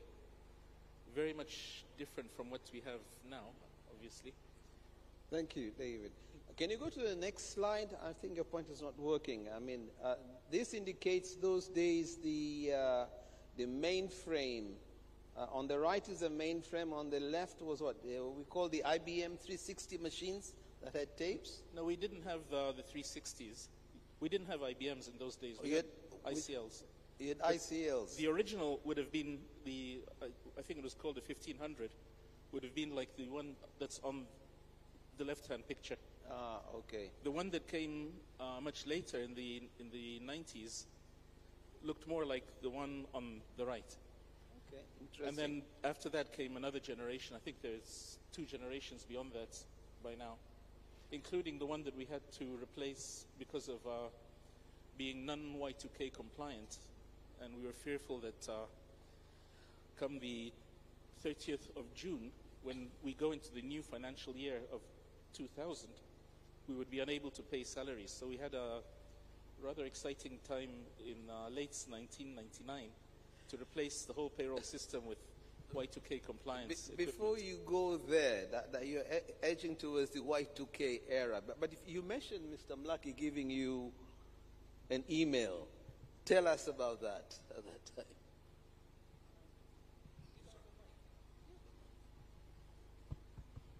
Yeah, George, can you think that you go to a country like California? I went to California to a meeting, and then somebody said to me, what is your email? And I said, what do you mean? He said, what is your electronic mail address?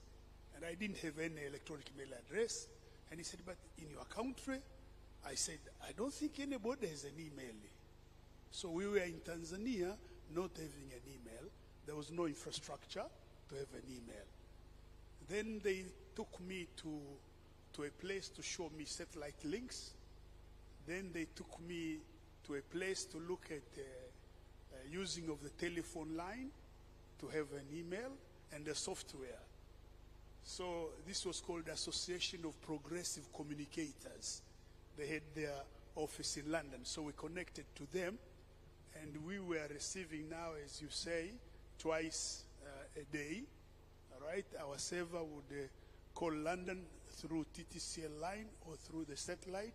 Then we would download one page of information. Then we would be happy and celebrate because we had things. Now I think you download, I don't know how many gigabytes you are downloading, and you take it for granted, but we started that. So I had now to look for people to take advantage of this, and David Isawe was one of them. I gave him an email address. If you had an email address, as Mungi was saying, ilikuwa kitu kikubwa sana. Yule ana email address, ana electronic mail address. Hatumii box number. Hapo ndio fascination ambayo ilikuwepo.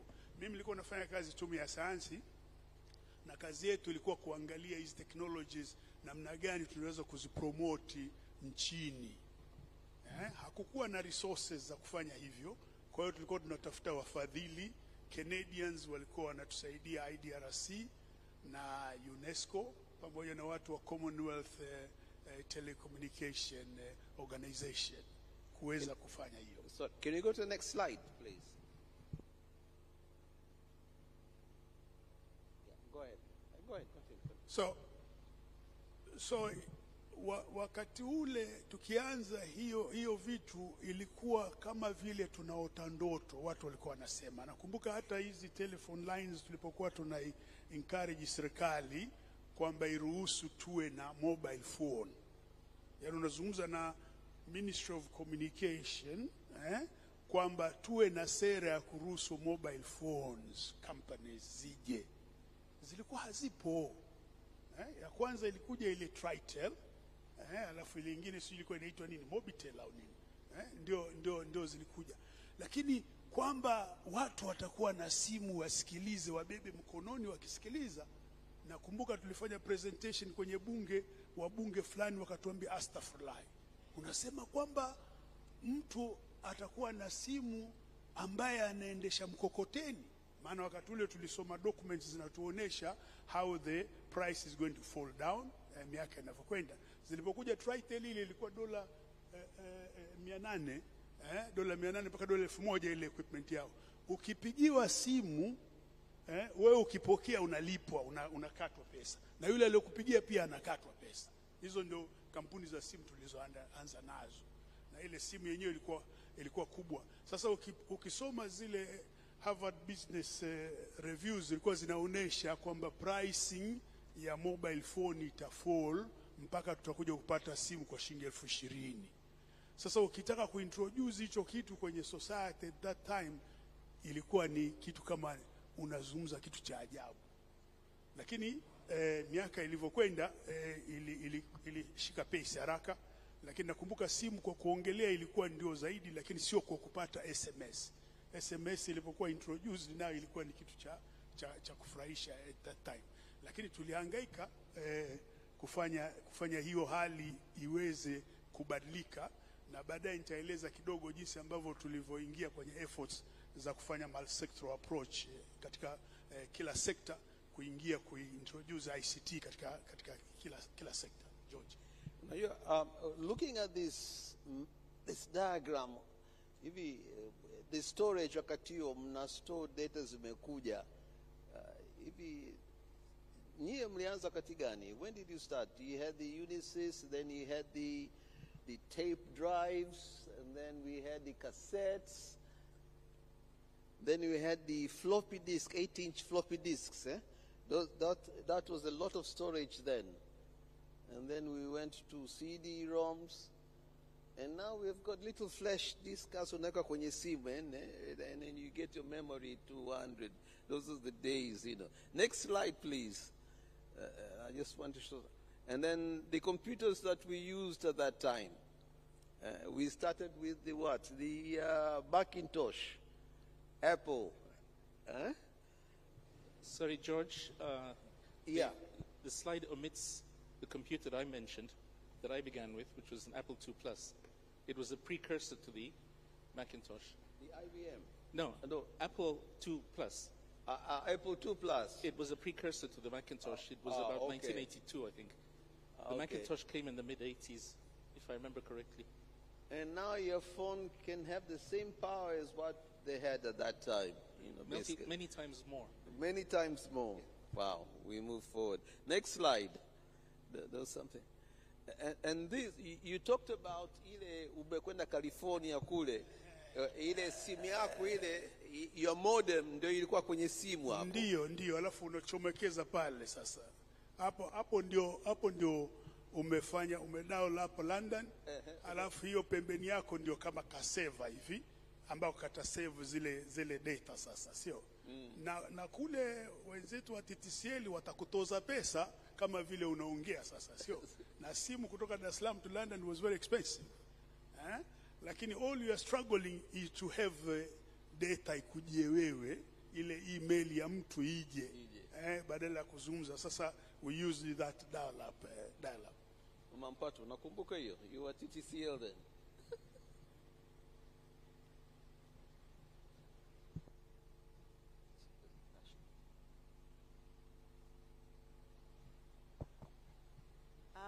Asante sana. Thank you very much. Yeah, I remember, but I was not in the technical side. Okay. So, but I remember them testing and proving that it is possible to talk to somebody in London using, while you are bypassing the network, because that was our concern. Which still continues, the concerns still continue. Next slide then. And this was networking the way it is evolved. George, kabla ya hapo niseme tu kwamba tulipata fedha wakati fulani kule tume ya sayansi ya watu wa IDRC ya Canada ya kupata 486 machine. Ile IBM 486. 486. Kwa sasa si hata mna mtu anazungumza tena juu ya hiyo mashine. Lakini at that time, ili sisi turuhusiwe kuinunua hiyo mashine, we had to get clearance kutoka State Department ya Amerika kwamba ile mashine haita fall kwenye hands za terrorist. Na at that time,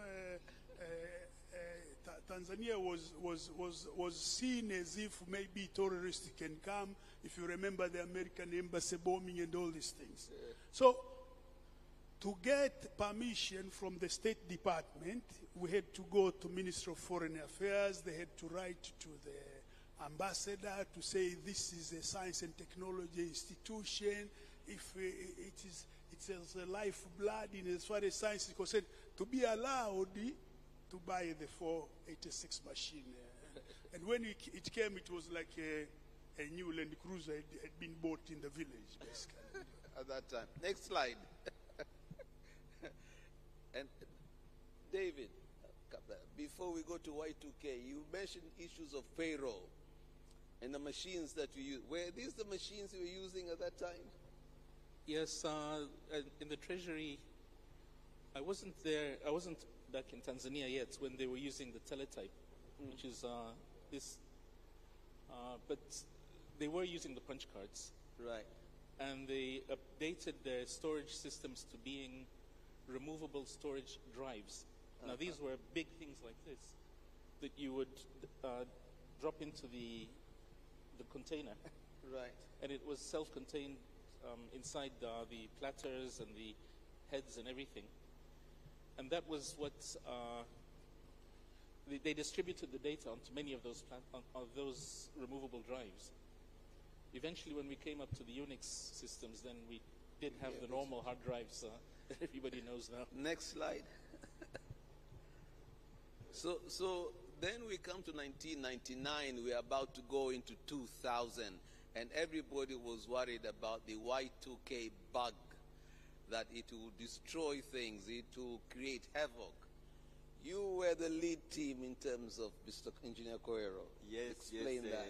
George, that was really, in fact, there is a saying in Swahili which says that mbuzi amefia kwa nani? Kwa mchoma mbuzi. This is what happened during those years. Y2K was really a threat. And Y2K was known as year 2000 death change. Some of them would call it millennium death change. Some of them will call it a hitch. Some of them will call it problem-oriented. Mr. Koero, before you continue, hivi niambieni, wangapi wanataka kuelewa Y2K ni nini? Waonyeshe mikono ambao hawaelewi. So you need an explanation of what Y2K is.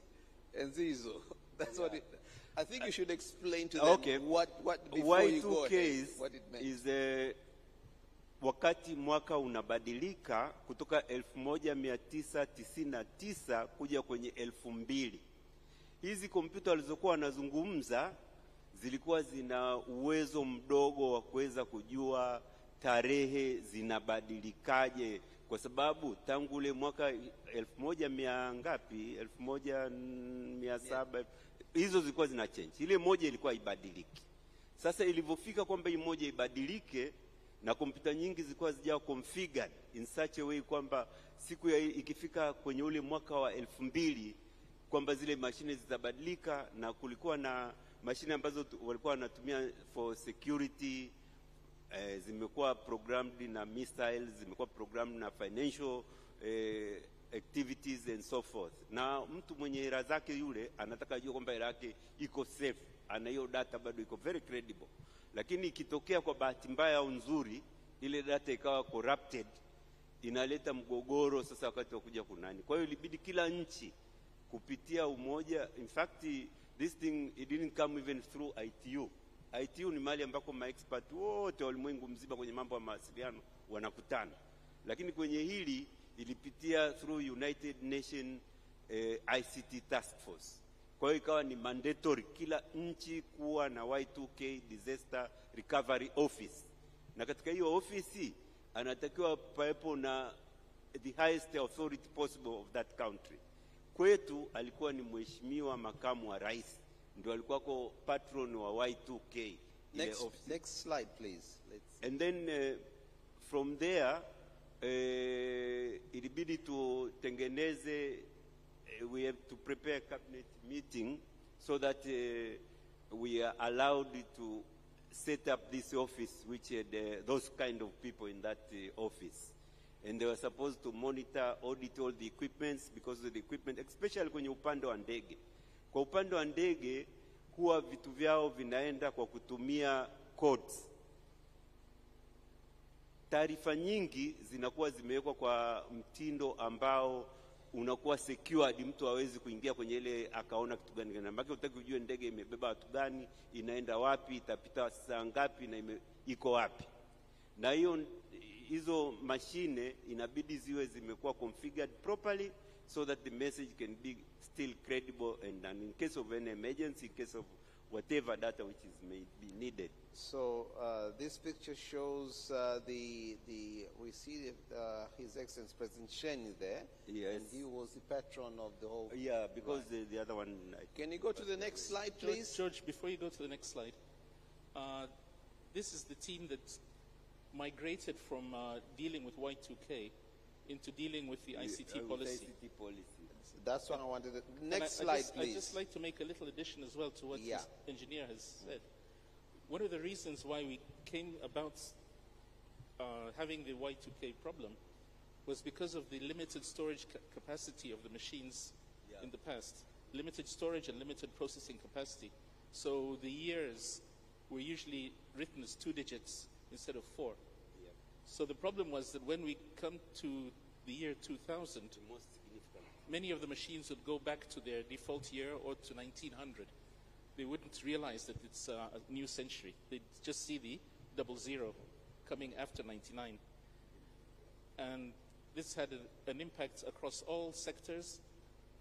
And we had, with Coero, we had to make meetings with people in different sectors to explain to them, and even to go to the regions and explain to the regional administrators. And thankfully, as a result of the work we did then, we didn't get the disaster that occurred in Uganda, where one preacher convinced his congregation that it is the end of the world. And they all, unfortunately, had a tragedy. So then, and this is some of the members from that, we went to the developing the ICT policy of 2003. And this is part of the members are these ones here. Yeah, and there were others who were not there. But Can I just say how it came about? Okay, yes, go ahead. President at that time, it was President Mkapa.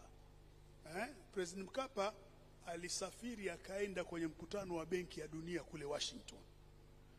Alipofika kule akaulizwa na wale wataalamu wa mambo ya maendeleo wa Benki ya Dunia kwamba nchi yako inatumiaje masuala ya ICT kuleta maendeleo, kuleta mabadiliko na maendeleo ya nchi. Akaambiwa hilo jina ICT. Uzuri ni kwamba Mheshimiwa Mkapa, Mungu amrehemu, alikuwa ndio waziri wetu wa sayansi na teknolojia kule tume ya sayansi. Kwa hiyo alikuwa chairman pia, kwa hiyo aliweza kuona tukistruggle na vitu vya ICT. Nakumbuka hata once tulimuonesha how one computer communicates with another computer. Kwa hiyo tuliweza kuweka message kwenye kompyuta moja, tukaenda kwenye another room akaiona ile message. Tukamwambia hii imeletwa electronically. Kwa hiyo alipokuwa president, alipoambiwa kule Washington mambo ya ICT kwa maendeleo ya nchi, akasema hiki kitu nikirudi lazima tukizungumze kwenye cabinet. Ndio akazungumza na Mwandosi, akampa hiyo, akamwambia watafute na wale watu wa tume ya sayansi walikuwa na vitu vinafanana hivi. Ndio Mwandosi alipopewa ile responsibility, ndio hiyo drive sasa ya hapa nataka kuonesha kama leadership ni very critical kwenye maendeleo haya ya teknolojia hii ya habari na mawasiliano. Leadership is very critical, and when you sit and discuss, always you have to look about the element of leadership. Na mkiangalia kwenye policy mambo ya leadership yametaja, na tuko hivi kwa sababu ya good leadership iliyokuja wakati huo. Yeah. You want go ahead, you want to say something? I wanted to nitaka kuzungumza kwamba serikali inafanya kazi kwa utaratibu fulani, na ule utaratibu huwa ni mgumu sana mpaka serikali iweze nani. Kama alivyosema Bwana Mlaki pale kwamba bahati nzuri rais wetu alikuwa ni mtu kidogo, alikuwa ameshapitia mambo ya technology. Kwa alivyokuja pale aliruhusu kila kitu ambacho tulikuwa tumerequest. Ya kwanza tutaka tuweze kumchukua mtu yote katika Jamhuri ya Muungano wa Tanzania ambaye anajua haya mambo more than anybody else. So we had to collect the professors, kina Professor Mgombelo, kina Professor Marem Matthew Luhanga, Dr. So-and-so, wengi tu engineers and everybody who really was nani. Na bado kilichokuwa kikubwa zaidi, tulikuwa tunapa honorarium. Yani unakuwa na mshahara wako alafu unapewa hela za ziada, so that these people could work day and night to see exactly what we are supposed to produce. Katika kufanya hivyo ikatusaidia na sisi sasa kwenye nchi yetu mpaka tukaje tukachaguliwa kwenye kitu alichoita Digital Opportunity Task Force. Ilikuwa ni nchi 4 tu katika Afrika zilichaguliwa. Moja ilikuwa ni Tanzania for English speaking countries na kwenye upande wa Eastern Central Africa. Ya pili ilikuwa ni South Africa kwa upande wa Southern. Ya tatu ilikuwa ni Senegal kwa French speaking countries, na ya 4 ilikuwa ni Cairo, Egypt. Kwa hizo nchi ndio peke yake zilikuwa zinaruhusiwa kwenda kwenye nani kule kupeleka zile ripoti na kuweza kunani. Kwa hiyo tukawa tumepata a lot of assistance kutoka Sweden, kutoka UNDP, World Bank and so forth. We got, the sky was the limit. I was running that office na ilikuwa imekuwa full funded with cars, with everybody. We traveled anywhere where there was that meeting or requested. Na baada ya kumaliza hiyo ndio tukaja na ile ICT policy. Baada ya kumaliza ICT policy ndio tukaanza sasa kila mahali tunapokwenda watu wanachukua ile ICT policy yetu ndio wanaiduplicate and they continue with nani. Bahati mbaya hapo ndio katika huo ndio wakati wanafanya na restructuring reforms and privatization, tukawa tumeitoa our national carrier ambaye ndio mama alikuwa pale anafanya humo, tukaibinafsisha. Sasa baada ya kuibinafsisha tukawa tumelose ile edge ambayo tutakiwa tupate. Lakini katika vikao hivi ambavyo tunavyoenda vya ITU ambako kuna ma specialist, I remember one of the guys approached me and say, Engineer Koero, hapa mmeliwa. Alikuwa ni Mwethiopia, alikuwa na position kubwa kwenye ITU. Akaniambia privatize na nenu kabla mjafanya maandalizi mazuri. You know how much you have lost? Kwa kweli nakumbuka a year later Nigeria privatized their national carrier, and for each license, which they gave 4 licenses for mobile phones, kila license walitoa $1 billion na zilikuwa 4 na wakabakiza na moja. Sisi tukazitoa zote bila kuelewa implication yake. And then did you know that kuna kitu wanaita numbering system, numbering whatever, those are also resources for the country. Ni vitu ambavyo kwa kweli kumbe ukichukua hizi namba zote ambazo zinatakiwa ziwe za Jamhuri ya Muungano wa Tanzania, ukaweza kuchukua kama unaweza kuchukua internet ya mtu ukaweka neno zuri akataka kulitumia na kulipa, kwa sababu unaenda unalinani kwa nani. Kwa hiyo kwa vitu kama hivyo ndio hapo tulianza kuona jinsi technology was so powerful na vitu. Alafu ya pili walikuwa wanatuambia kwamba huko nyuma, na mimi nilikuwa najaribu kufikiria hivyo, huko nyuma wakati wa Stone Age English. And then during the Stone Age development, and then you come to the iron development, and then you come to industrial development, and then now you are coming to digital development. Kwa hiyo kila hiki kitu kila baada ya miaka fulani there is something which is changing. And we thought that this is what they told us also, or this is what we found out, kwamba sisi kwa sababu we are digitalized, tunakuwa tumeruka stage 2-3 kuingia kwenye upande wa technology. So we don't need to go through the same process like our colleagues, the developed country which did. And this is what we are supposed to take care of it, and this is artificial intelligence and so forth. So now you mentioned the issue of the outcome of the ICT policy, and one of it was the dissolution of TPTC, I think it was called, Mama Patwa, right? Tell us your experience with that. And this pointer, bado inanigomea hii kitu hii. Nabonyeza mpaka kidole kinauma sasa. Sasa ndio inakubali. Wewe ukija karibu ndio inakubali. Ukienda mbali inakataa. How it's tied into your suit. That's why it works only when, okay, fine, let's try. Outcome of ICT policy. I think if you'll allow me, I would like to go back to a bit of history. Please, you're allowed. Because there was a point where all communication services in this country were being operated and managed by the then Tanzania Postal and Telecoms Corporation. So I will briefly dwell into that because I think that was the turning point before we even got to ICT policies. So how did we get involved, for example? We were in post TP and TC as part of government, because the government owned the corporation 100%. We were implementing 5-year development plans. I'm sure most of you know how the government works.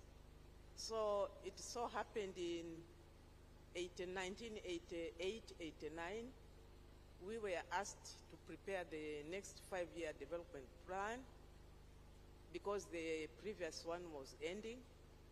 So we sat down, prepared something, but this time we also did a review of the previous plans, and we realized how little was implemented compared to what was planned. And this was also, of course, reflected in the poor services, postal and telecoms, which were being offered at that time. And the congestion, talk about huge lists of waiting people to be connected, even for post office, rent boxes, you couldn't easily get. So everything was like clogged. So we thought then this is the time to try to find a solution which will take us forward. So we involved a few donors. We had the World Bank and we had the CEDA Sweden, who were already assisting the sector. So we sat down together and we developed a big project which was more holistic in approach, because it looked at the three functions which the corporation was providing, that is telecoms, postal, and regulation. So in that project or program, which was called Tanzania Telecoms Restructuring Program, everything, each sector was included. We even had postal services get some funding from the World Bank, which is, it had never happened. I don't know if they are continuing. But this was important to separate the company, or to split the company, the corporation, from regulation, postal services, which went with the postal bank, and then the telecom remaining on its own. So after that, there was a lot of activities which had to happen before the split happened in 1994. First of all, the Postal and Telecom TP and TC law had to be repealed. So we had a new law enacted, Act number 18, if I'm not mistaken, 1993. So we had the postal going with the savings bank, the regulatory authorities on its own, telecoms on its own. And then we had support services like the motor vehicle workshop. You had a number of them, the security and everything, which were all connected.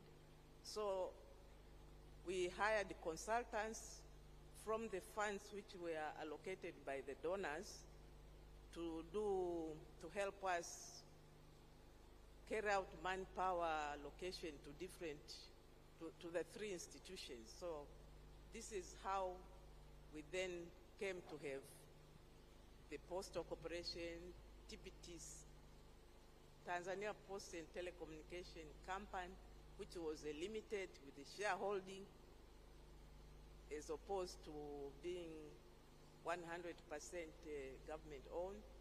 So from there, each of these three institutions, since they were each given funding under this telecoms restructuring program, they set out to implement their parts. The regulatory authority continued to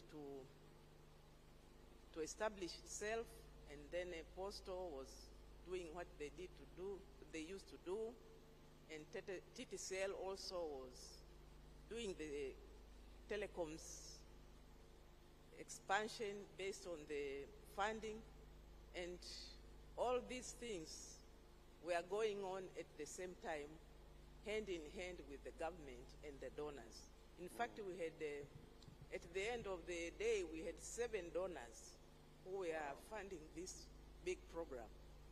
Now, from there, during this time, in the rest of the world, things were happening. We had the Bell Company in the US, which were the first ones to be broken up. They were broken up. Then we had the other Western countries following suit. So Tanzania also thought maybe this is the time we should start looking at these things so that we can be more efficient. The driving reason for all the split and the development was to improve the services and also to enable the sector to support the economic development of the country. Oh, thank you. I think we also, there was a postal bank also, I think, in the breakup, was part of it. At that point, at the initial point, the postal bank went with the postal services. And then so it that was later that it was. Yeah. Yeah. I'm told we have limited time. Can you go to the next slide, please? This gadget is not working. Yes. Maybe.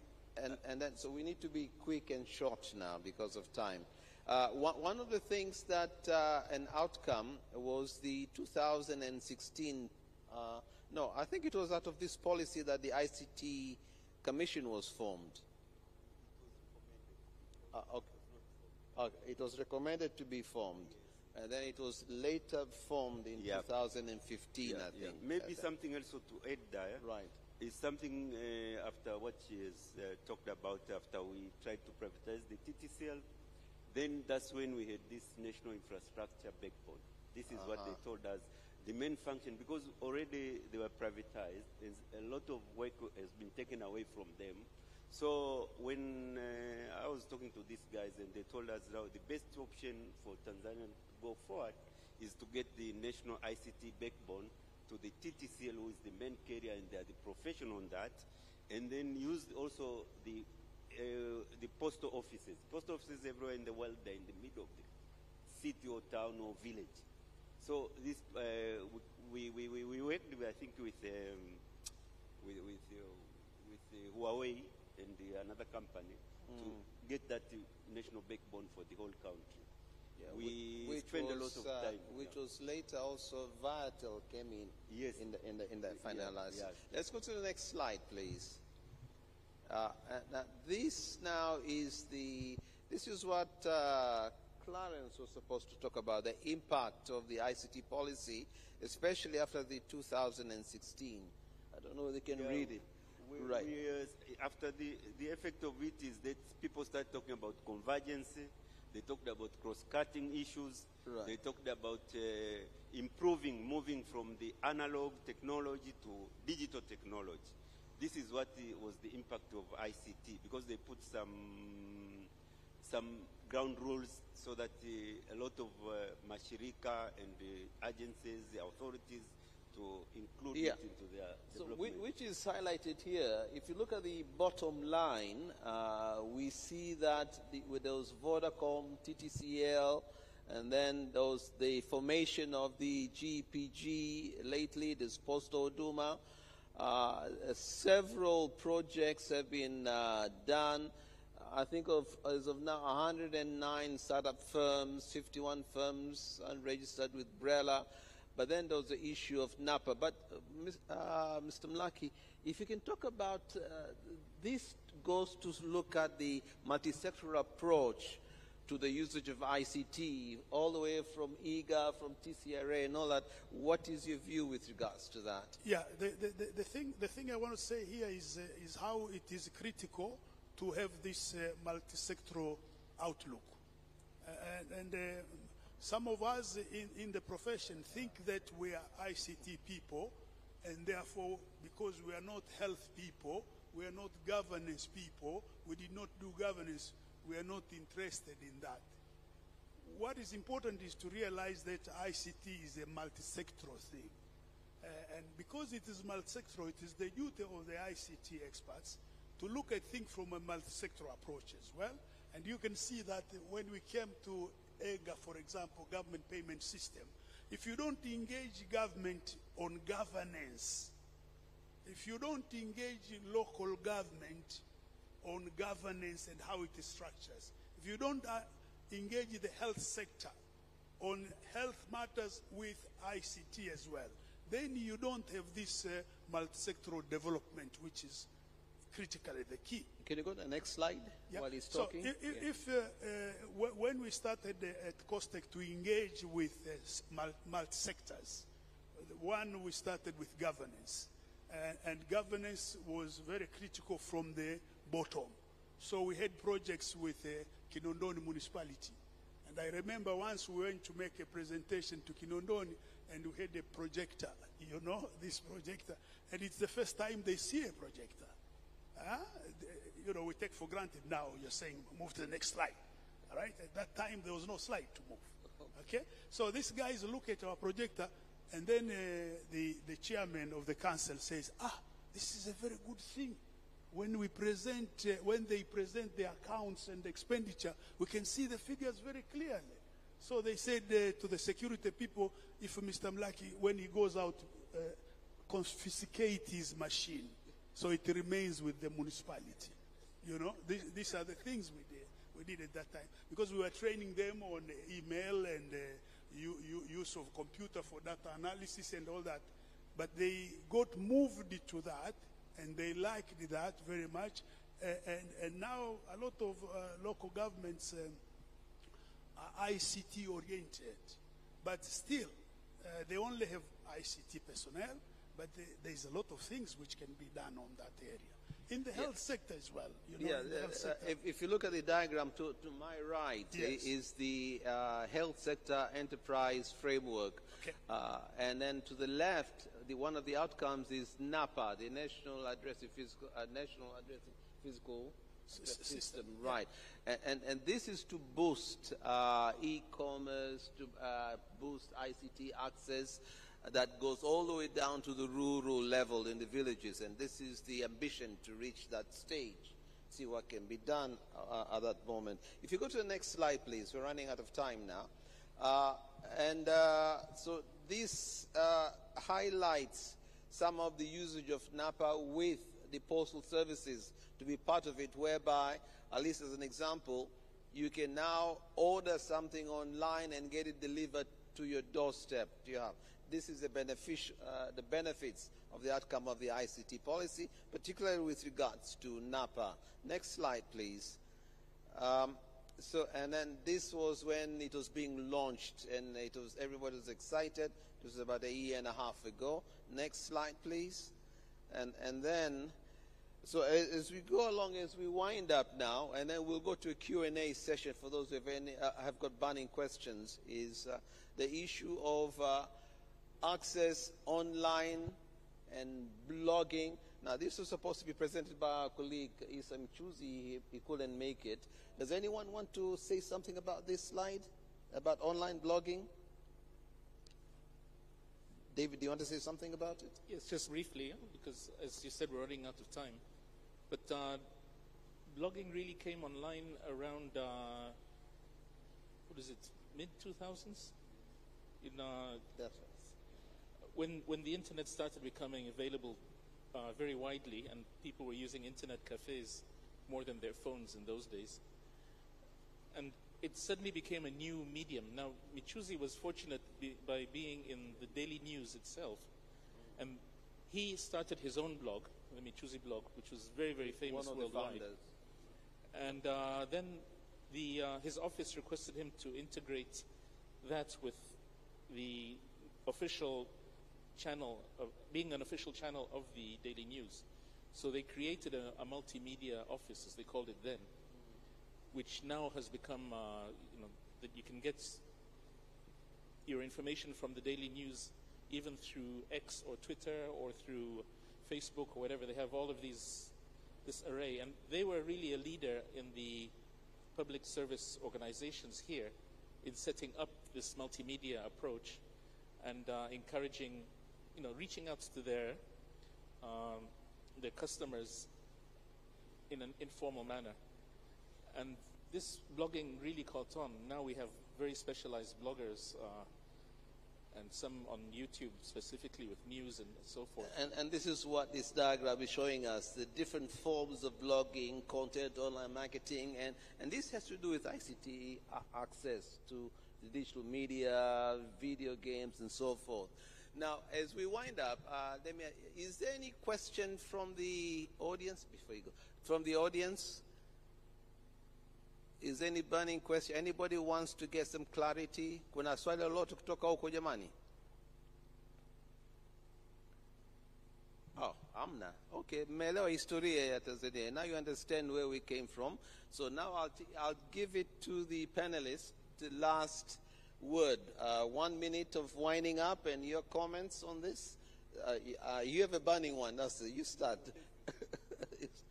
Okay, I just wanted to talk about the postal code a little bit, because postal code is so important that it enables this technology to reach the right people at the right time at the right places. Just remember some few years ago when you try to ask somebody to come to your house. But nowadays he just goes into that thing and he just put your postal code inside there and he's at your doorstep. So that was very important. It's one of the tools I think which should be used in ICT development, especially at this time. Already all houses in Tanzania, I think they've been post-coded and they've got that software already. It's just to use it efficiently so that you can have your luggage. You know, you're right. I once asked somebody to a new place I'd gone to, how do I reach a particular house? He told me, go straight, turn the first right, turn left, you continue going, and then when you reach where the tree used to be, you turn left there. And now I'm wondering, I've never been there, where it used to be. How do I find that place? No. Yes, 1 minute. Yes. Wind up. All I want to say is that for ICT specialist, ICT expert, your work is much more than your profession. Your work is involving other professions as well. You have to stimulate other professions to use the technology as well. Otherwise, if you remain inside yourself, then you don't have what we call a socio-economic development. If we want to change our country, then it means all the ICT guys must have a dual role. They look after themselves, then they look after others. And they have to know what others are doing, what others are missing, what others have weakness of which case now they go there to try and work something to change. I read yesterday that watu wa mwendokasi wanataka kutumia intelligent transport system. Sasa haitakiwi wakae wao ndio wafikirie intelligent transport system. Sisi au nyinyi expert ndio mnatakiwa mzunguke kule kwenye kila sector. The multi-sectoral approach, please. Mama Mpatwa, last comment before we go. For me, I think I would just like to stress that whatever we want to do in ICT, we should look at the benefits to the users, the contribution to the economy and things like that. And therefore, we have to make sure that we have a holistic approach. Don't remove my last slide. I want to address it. Can you go back to my last slide, please? Yeah, continue.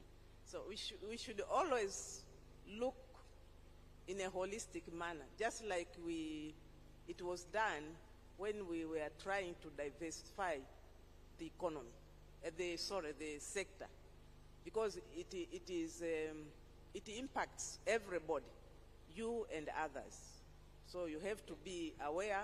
In meetings like this, I encourage them, share your view, your knowledge, share what your thoughts are, because then you will be able to come out with something which is beneficial to everybody.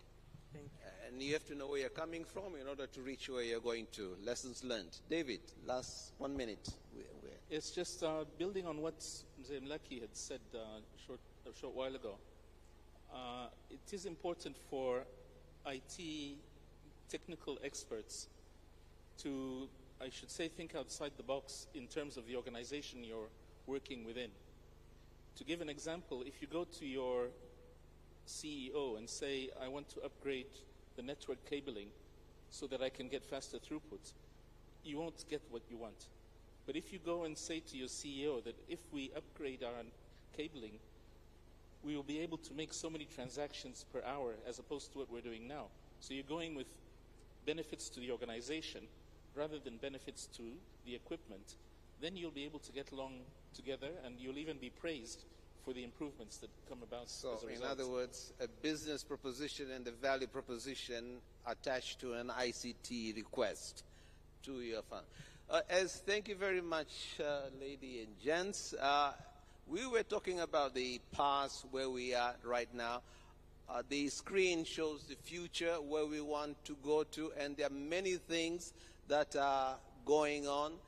Director Mashaka will talk about, and others, Mr. Wangwe will talk about it, and others will talk about where we're heading to, and you've heard all about that. Please, thank you very much. Please give a hand. I know Mr. Mongi is there. Give a hand to our panelists. Thank you very much. Oh, Till next time. That was wonderful. I can see standing ovation from some of these people here appreciating what you guys have shared with us. Makofi mengine zaidi tafadhali.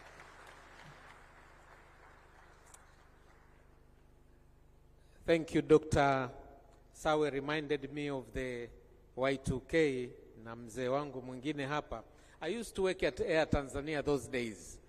And all the flights were grounded by 10:30 in the evening, so that nothing can happen to an aircraft traveling, coming to Tanzania or going anywhere. So all the airlines grounded their aircraft before midnight. You can imagine how hectic that was. Ladies and gentlemen, now we move forward for the next session. The next session is all about unleashing emerging digital technologies in the digital transformation for job creation and socio-economic development. This one is supposed to be moderated by MS Kalila Mbowe. Are you here? Kalila? Hayupo? Oh, then I think without your permission, I'll just appoint Engineer Wangwe to moderate this session. Engineer Wangwe, please, if you may take the chair here. Jamani, tumkaribishe basi kwa makofi. Let's put our hands together for Engineer Wangwe.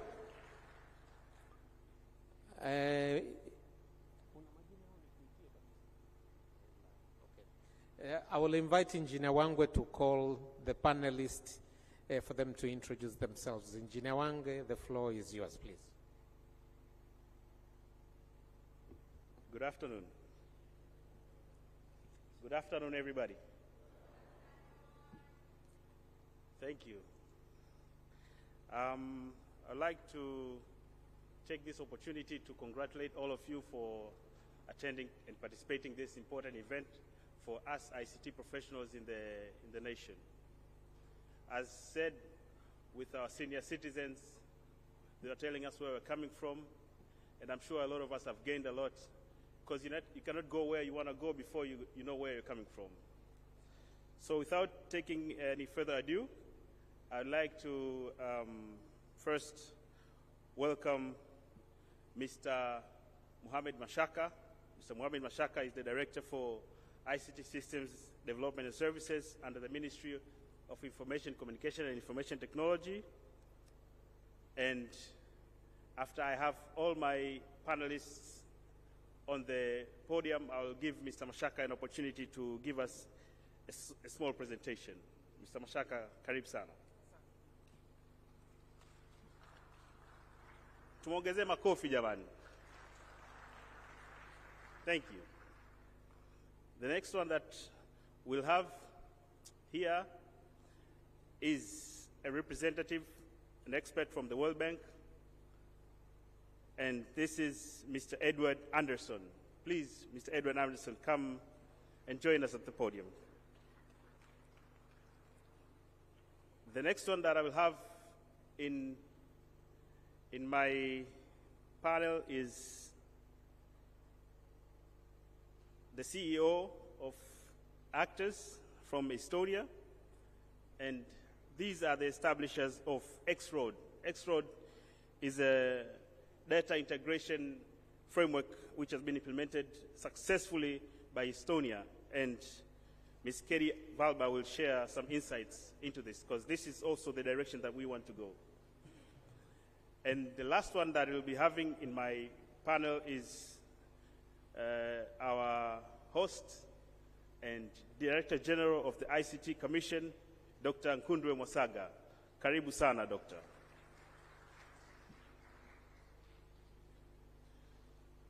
So this session will be unpacking what we have as our theme, unleashing emerging digital technologies in the digital transformation for job creation and socioeconomic development.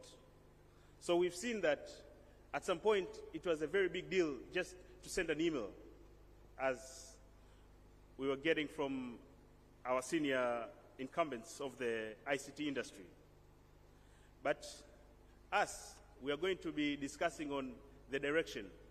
What should we expect? What are we going to achieve? What's the future going to be looking like?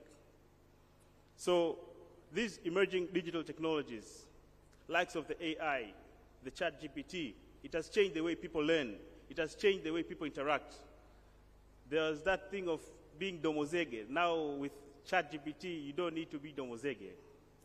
So life has been transformed in the medical industry, in the e-government services, and across the whole government, in the different sectors. Call it agriculture, call it mining, call it health, education, any sector, you name it. These digital technologies play a very, very vital role. And through the transformation of these technologies, we'll see that the job creation environment will change, and also it will promote, or it has a lot of potential to promote socioeconomic development in the country. So let me take this opportunity now to welcome Mr. Mashaka. He will give us a presentation on insights on the direction that the government is taking us, and after that we'll have a discussion. Karibu Mashaka.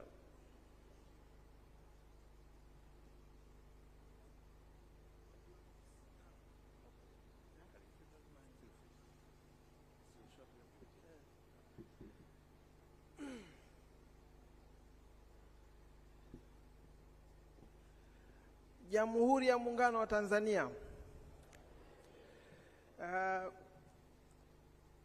Nashukuru kupata nafasi hii kidogo na sisi. It's kind of hard, especially unapokuwa tayari umepata wazee wetu walikuwa mbele hapa wameeleza the history. So it's kind of hard, unakuwa unajitafuta, where are you going to start and all that. So it's kind of hard, but actually the good thing is our elders, our forefathers wametupa a very good groundwork. The foundation they've built on us is actually a very good one, and that makes us at least have an authority today to stand before you to say something. But this is because from what they've actually built. Actually, in Tanzania, tumekuwa na sera, we had number of policies which actually they've been in place. Kama walivyoelezea wazee wetu, there are number of roadmap wametupa nzuri sana hapa. Lakini sasa sisi hii generation yetu, this generation which we are actually here now, it's our task to carry the burden that they have left it to us, to make sure we drive it to the future. There are some issues which are actually very critical on this journey of digital transformation. One of the area actually to us anywhere around the world is the digital public infrastructure. Digital public infrastructure actually it deals with the infrastructure that is a baseline for the transformation in the digital economy. One of the area, for example, as a normal infrastructure, we need hospitals for people to be treated. That is an example of an infrastructure. We need schools for our children to go, to get education. That is an infrastructure. Sasa katika sekta hii ya ICT, on this sector of ICT, we definitely need the infrastructure, which is a baseline for our digital transformation. So anywhere around the world, they normally talk about three things on the digital infrastructure. Number one, there is an aspect of digital identity. That is number one. Number two, if you can go further, please. Yes. Now, just before that. Just before that. Yes. So on the digital transformation initiatives, these are the two important frameworks that we have developed as a ministry in cooperation with our key stakeholders to make sure that they are in place as far as the digital transformation is concerned. As I said before, this burden is on us. How are we going to drive it forward? So the key areas that we felt are very important for us to start on is the enabling environment part. Now, we have National ICT Policy 2023, which is actually, we are reviewing it right now. And we have Digital Economy Strategic Framework. The guest of honor, Mr. Nape Nauye, said that that framework is actually completed. We are now developing Tanzania Digital Public Infrastructure, which I've just explained right now. This is actually the core for digital transformation anywhere around the world. On the digital public infrastructure, we have some of the components which we really look into them. And this framework, actually, we will share it to you so that you can add some more comments into that. We have 7 pillars here.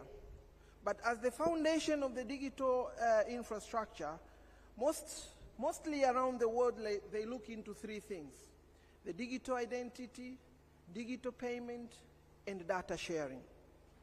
But to us here in Tanzania, we've come out with the 7 pillars that actually will help us to drive forward to build that baseline of the digital transformation journey. And these 7 pillars, the first one, we felt that there is a need for connectivity. We need to lay out the connectivities, the infrastructure.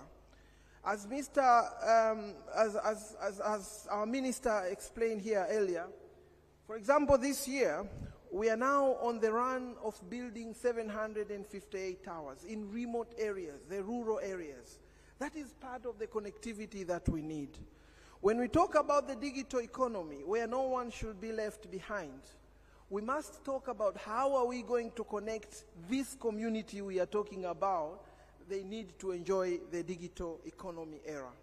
So the aspect of connectivity to us is very crucial. The second pillar is the digital identity. If you remember, our president, Dr. Mama Samia Suluhu Hassan, actually insisted that it's our time now, we need to have a unique identity as Tanzanians. We need to identify every citizen. Whoever is going to receive the services needs to be identified. So to us, the digital identity part is very important. Here in Tanzania, we have a number of initiatives which are actually currently running. We have National Identification Authority, who are actually dealing with the digital identity, and with the directives of Madam President, that means we are using the national identity platform as a means of identifying every citizen in Tanzania.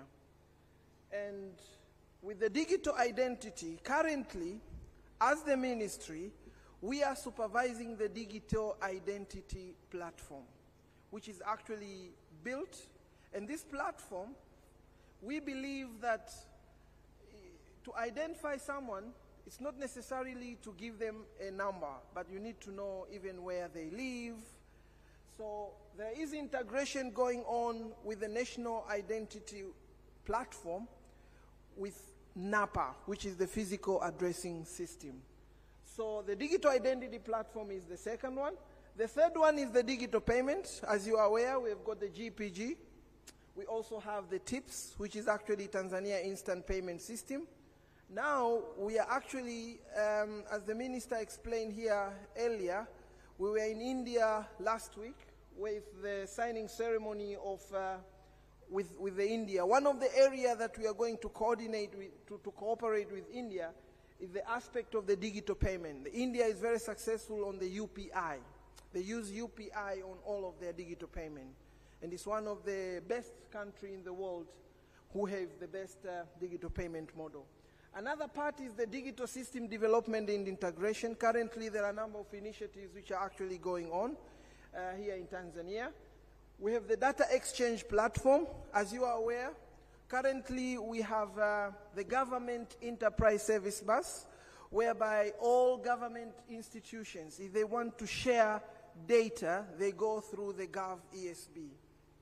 But with that, we are now coming with the Tanzania enterprise service bus, which actually, this is an enterprise service bus that connects or enable the private sector and the public sector to share their data together. So the Tanzania enterprise service bus is actually coming, and we also do encourage the sectorial enterprise service bus.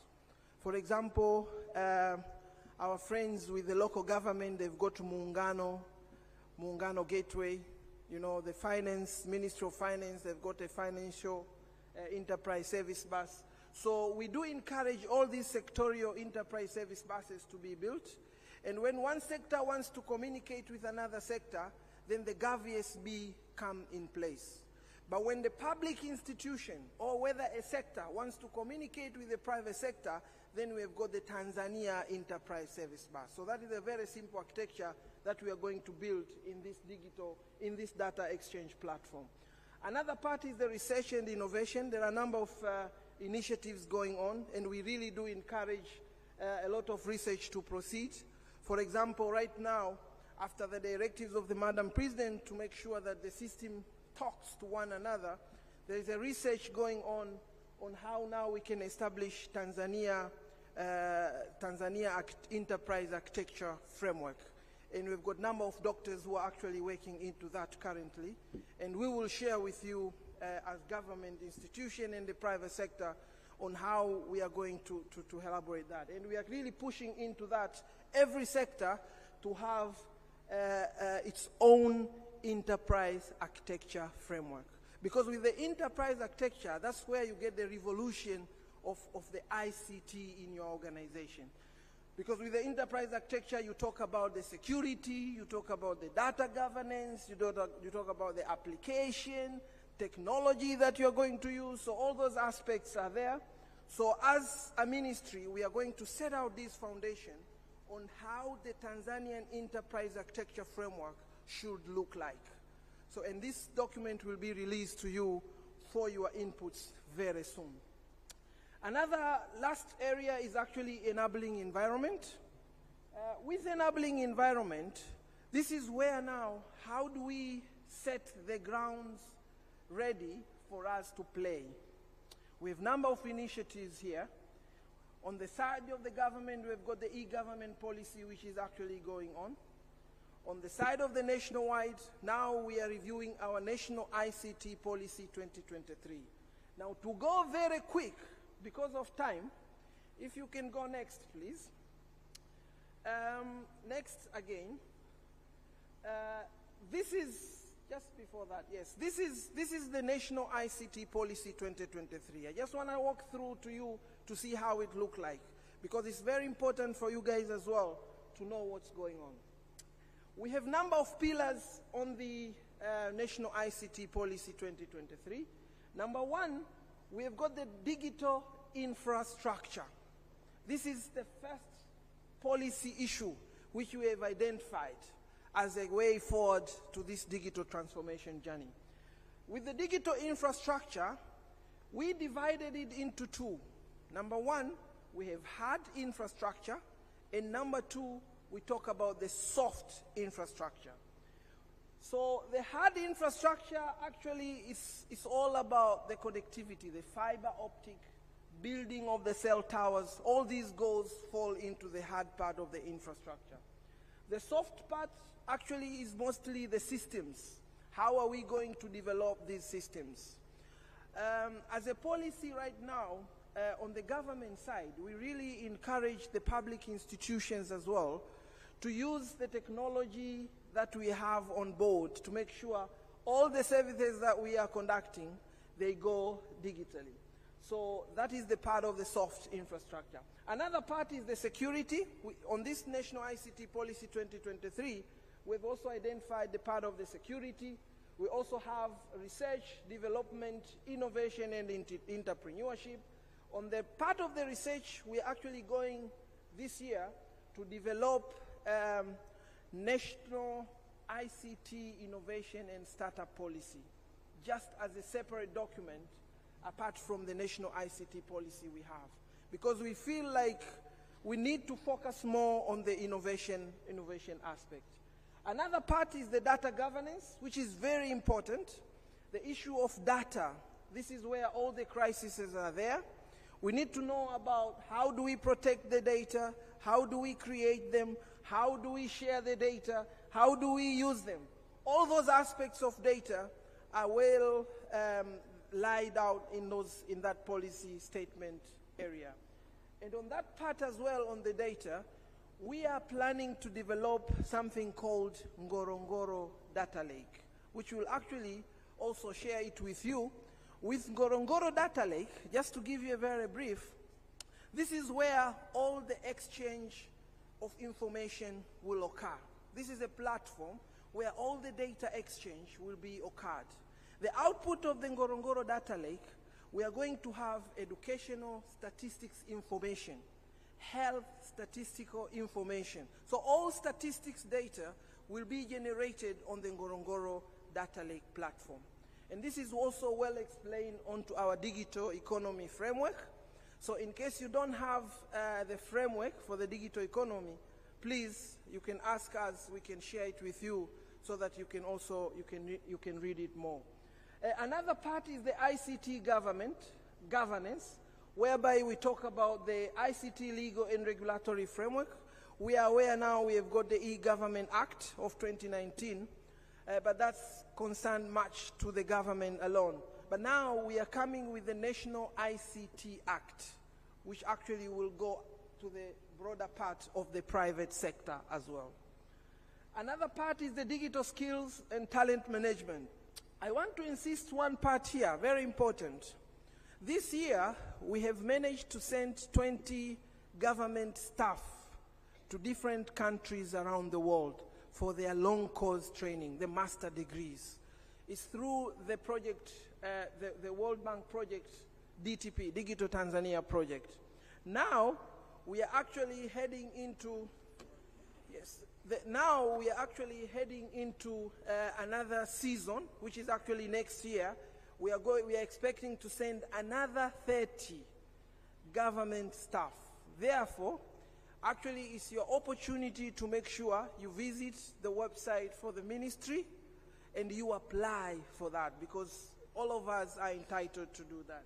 And most of the courses that are going to be taught that we really grant this scholarship are the emerging technology courses. Also, we have got about 450 short courses that we are going to be announced them very soon. As well, it's an opportunity for you guys to apply. These short courses are the courses which are done before, not beyond a month. Another part is the ICT space science and exploration. As you can see, our neighboring countries, Kenya, have actually launched the satellites. It's our time now to make sure this part of the world as well, we cover it. The intention here is to make sure we are sending as many people as possible for the training, and at the end of the day, we launch our own satellites. So that is in the policy of 2023. Another part which is very important, and we always miss it, is the digital financial services and trade. This time we have actually identified right now. There are so many. When we talk about the digital economy, most of the area that we talk about is how people even conduct their business online. Now, how do we manage that? How do we promote that? So those areas have been well stated into our digital financial services and trade. But we also have cross-cutting issues. we found out in this policy of 2023, we have number of issues on the ICT sector that they cross, you know, across all other issues, pillars, and the rest. The first one is the environment. How do we protect our environment? That is another thing which we've actually identified. As far as ICT is concerned, we need to, here we look on the specification of the equipment that are actually brought into the country. What standard do we need? How do we dispose our ICT equipment? All those aspects are looked into the component of the environment. Another part is the ICT for good governance and public service delivery. This is actually now, it's also a cross-cutting issue because we feel like the service delivery is very important to the citizen. The citizen satisfaction to make sure the service delivery is enhanced. So we made special area for the service delivery. Another area is the gender and social diversity. In here we talk a lot about how are we going to promote. And just a very brief, this year alone, we have managed to have a guideline for safe usage of ICT for people on a diversified group. You know, the people with the special needs, we have drafted a guideline for how they can safely use the ICT. So the guideline actually is ready, and now is the stage of sharing with you so that you can actually put a comment on that. So whoever doesn't have one, please, before you leave, ask us, we can share it with you. Another area is the disaster management, which is actually very important as far as we talk all about the ICT. How are we going to protect our data? How are we going to have as a fallback plan? For example, us as a ministry, right now, this is actually the second month I've never touched a physical paper to sign my document. We all do it digitally. So the component of disaster is very crucial because once you are going digitally, that means you need to make sure that you have a proper mechanism for a backup as well. Another part is the public-private partnership, which is very important. We need to cooperate with our private sector, as the minister this morning explained here, that we need to have more private sector on board, especially the mobile operators. Another part as well is the regional and the international collaboration and the cooperation. A good example is what we have done quite recently, signing the MOU with the India, but also we have our friends here from Estonia as well, who are actually giving us a little knowledge on how they implement their X-Road too. So that is very brief, just to tell you, this journey, the burden that we are carrying from our good elders who have actually explained here, they were on the floor before, we feel this is the road probably we need to take for us to kufikia ile nchi ya ahadi. Asanteni sana. Thank you. Thank you very much, Mashaka. A hand of applause again, please. This was a very enlightening presentation. So it was very key before we dive into the discussions for us to be in the same ship so that we speak the same language. So that was enlightenment of the ICT policy. We are from the National ICT Policy of 2016. Now we are going to have an ICT policy of 2023. And still it is open for comments and reviews. So please have your copy and provide your comments so that we can further improve it. But also we've heard of the Digital Economic Strategic Framework, which is also in the final stages. And again, you can also have your copy so that you can know the direction of our country in the next 10 years. Because this is a strategy on how we are going to deploy the digital economy of our country in 10 years from now. But also we heard of the National Enterprise Service Bus. It is very key for in data exchange as we want to interact services to make sure you can have as much services in a single point. It is important to have a single standard of data. It is important to have a unique identification. And those are the initiatives that are currently upcoming, as Mashaka has explained. So coming to this theme of unleashing emerging technologies in the digital transformation for job creation and socio-economic development. So Edward Anderson, I know you are with the World Bank, and we have a project also, the Digital Tanzania program, which has a lot of initiatives that are ongoing. Could you please give us an overview of, first of all, what you do, but your experience, and you being in this region, at least you know the context and the environment. But also, we want to learn from you the experience from other places and the journey from our side. What can you give us as a piece of advice? Please, Edward, Karibu. Well, thank you very much, and good afternoon, everyone. First of all, on what do I do? I'm currently a technology and climate disaster management specialist at the headquarters of the World Bank. But I was in 2014 to 2016 the ICT policy specialist. So I want to congratulate the government on the progress that has been made. It's very heartwarming for me to come back to Tanzania. Makofi jamani. Thank you, Anderson. And I remember the first ICT policy and a lot of the work being done and the establishment of the ICT Commission. So I'm very impressed with this event, and on behalf of the World Bank, I want to express my congratulations.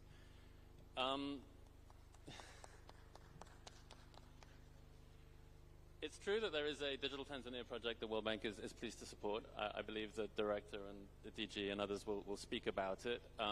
But it is addressing very much these priorities identified in the policy, the digital infrastructures, the connectivity, the key standards necessary to underpin a digital economy.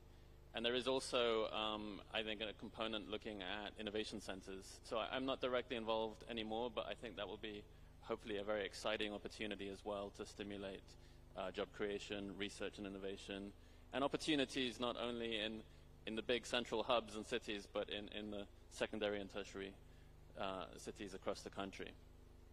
I've also been involved quite heavily over the years with the university ecosystem. The Resilience Academy is a digital skills program that we actually really picked up in the climate and disaster risk space because we saw the need and the opportunity to leverage emerging digital tools and opportunities. So that's one area I would like to address. But before I come to that, it was also mentioned earlier about the AI future we're all facing. And I think that it's very much true that the digital landscape from when I first started here as an ICT policy officer has gone from this, we were talking then about the Web 2.0 paradigm, social media, how everything's becoming interactive. And we could see the big social media companies creating these platforms where they were, in a sense, owning the data that you're giving them.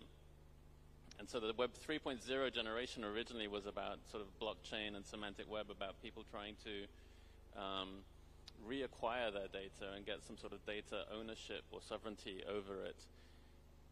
And now we're talking very much about the AI age. I think blockchain is still relevant. I think digital fabrication is still relevant.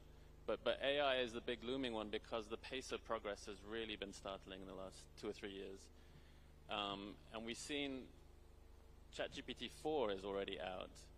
And ChatGPT 3, when it came out, it's a generative language model that can pass a number of human exams. But when it came out, it was sort of in the bottom 10% of the legal exam, the Bar Association exam in the US, for example.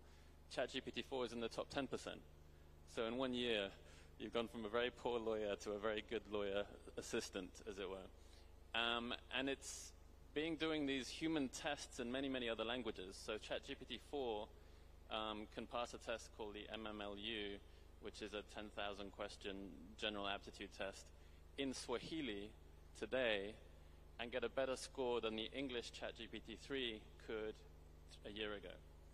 So it's also coming to other languages and other sort of more data scarce environments. So I think that the exciting part about AI future is that virtual assistants can be extremely powerful and may be pervasive very soon. A paralegal assistant that knows the legal system of the US can give advice to a Tanzanian law firm if they're getting involved. But also in the medical space, doing diagnostics, doing sort of radiology sort of screenings, doing all sorts of kind of advice. There is a lot of complication about liability, about accuracy, about how to use it, and I think that's where the innovation comes. And also there's a big concern about who owns the data that trains it. I think people expect the very large tech companies to monopolize the resources that it takes to train these massive language models and have, in a sense, a few very, very expensive, very, very large, powerful models, but then you can create applications that are quite narrowly focused. For example, Tanzanian accounting, you know, training a generic accounting AI to really be expert on what TRA needs and what BRELA needs and what a Tanzanian business needs could be something that a Tanzanian business startup really gets involved with, for example. So there are many, many sort of nuanced or niche, narrow AI applications that I think is where the sort of startup experimentation space is moving. But it really very much focuses on who has access to what data. Do you have a proprietary data set, and can you keep updating it ahead of the curve so that it's always going to be unique in some way? So it's always moving. You can't just invent a model and then sell it for 10 years. I think people will overtake you. So this is, I think, a general comment on the future of AI that is both scary and exciting. The training costs are coming down at 70% per year, every year. So it cost, if you wanted to train a ChatGPT a year ago, it would have cost you, I think I wrote it down, it's $4.6 million 1 year ago, $450,000 today. And furthermore, if you wanted to have a generic generative pre-trained language transformer model that is 57 times more powerful with 720 more times more tokens than ChatGPT-3, it would cost you today $17 billion. And that's the kind of investment that Microsoft and Google are making today. But in 2030, it will cost you $600,000. So it becomes very accessible, but the big tech companies are always going to be there first because they're putting it in at the billions. So I think the real opportunity is in data and data curation and data creation in data scarce environments. And that's where I've seen a lot of very exciting things happen in Tanzania in the last 5 years. So we've seen consumer tools become increasingly professionally capable. What you can do with a mobile phone today, the camera quality, the GPS accuracy, the video analytic tools that you can generate, and you know, drones are just flying phones in many senses. They become professional grade tools that the ordinary citizen and consumer with relatively little training can develop. So we've seen the drone industry take off in Tanzania, where people were initially making tourist videos and wedding videos. They now make photogrammetry models, terrain models, high precision surveys. And this has huge value to the local government, but also, I think, in the local economy. With mobile phone data collection, we can get all sorts of information cheaply and quickly, whether it's 3D models, survey data, video data, GPS surveying data. So I'm very excited about the consumer tool capabilities and how we figure out how to apply these much lower cost, much more democratized tools to local data problems.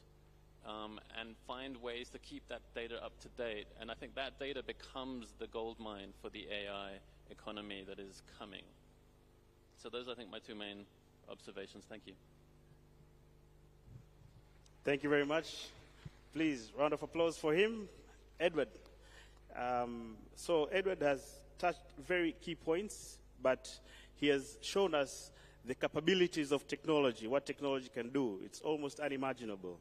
He has shown us that the pace is very fast. Like in past, we used to wait for years and years for the technology to advance. But these days, it just takes a fraction of maybe weeks, days, hours to minutes. As you can see, the data changes. If you can have a screen showing you how the changes are going fast, it's unimaginable. So we take it to it that we should be custom-made services. We should always look at our own environment, not just take things the way they are. So this is what we take as something that we can move on with. But also we've seen the potential of technology. So it is important that we have skilled people from our own home workforce and that we can make solutions that will be addressing our own problems.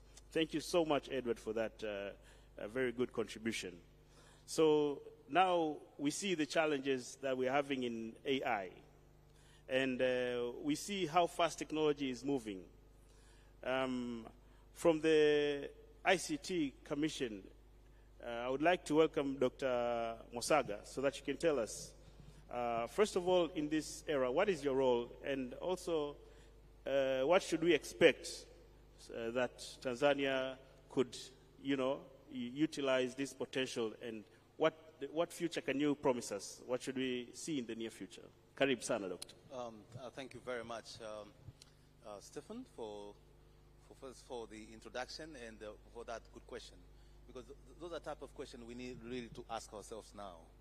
Like the way Edward have articulated that things are changing fast, the rate of diffusion of new technology is going very fast, and we really need to talk about how we can manage the changes brought by artificial intelligence.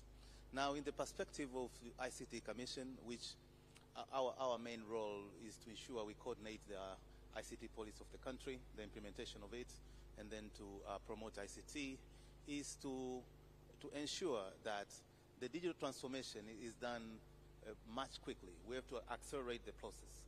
And in accelerating that process, we need to be very keen to how AI is unfolding itself, because the direction of the world now is looking on how we can tame AI to ensure that we do two things which are in line to our theme of this conference. That is, we create job and then we bring social and economic development.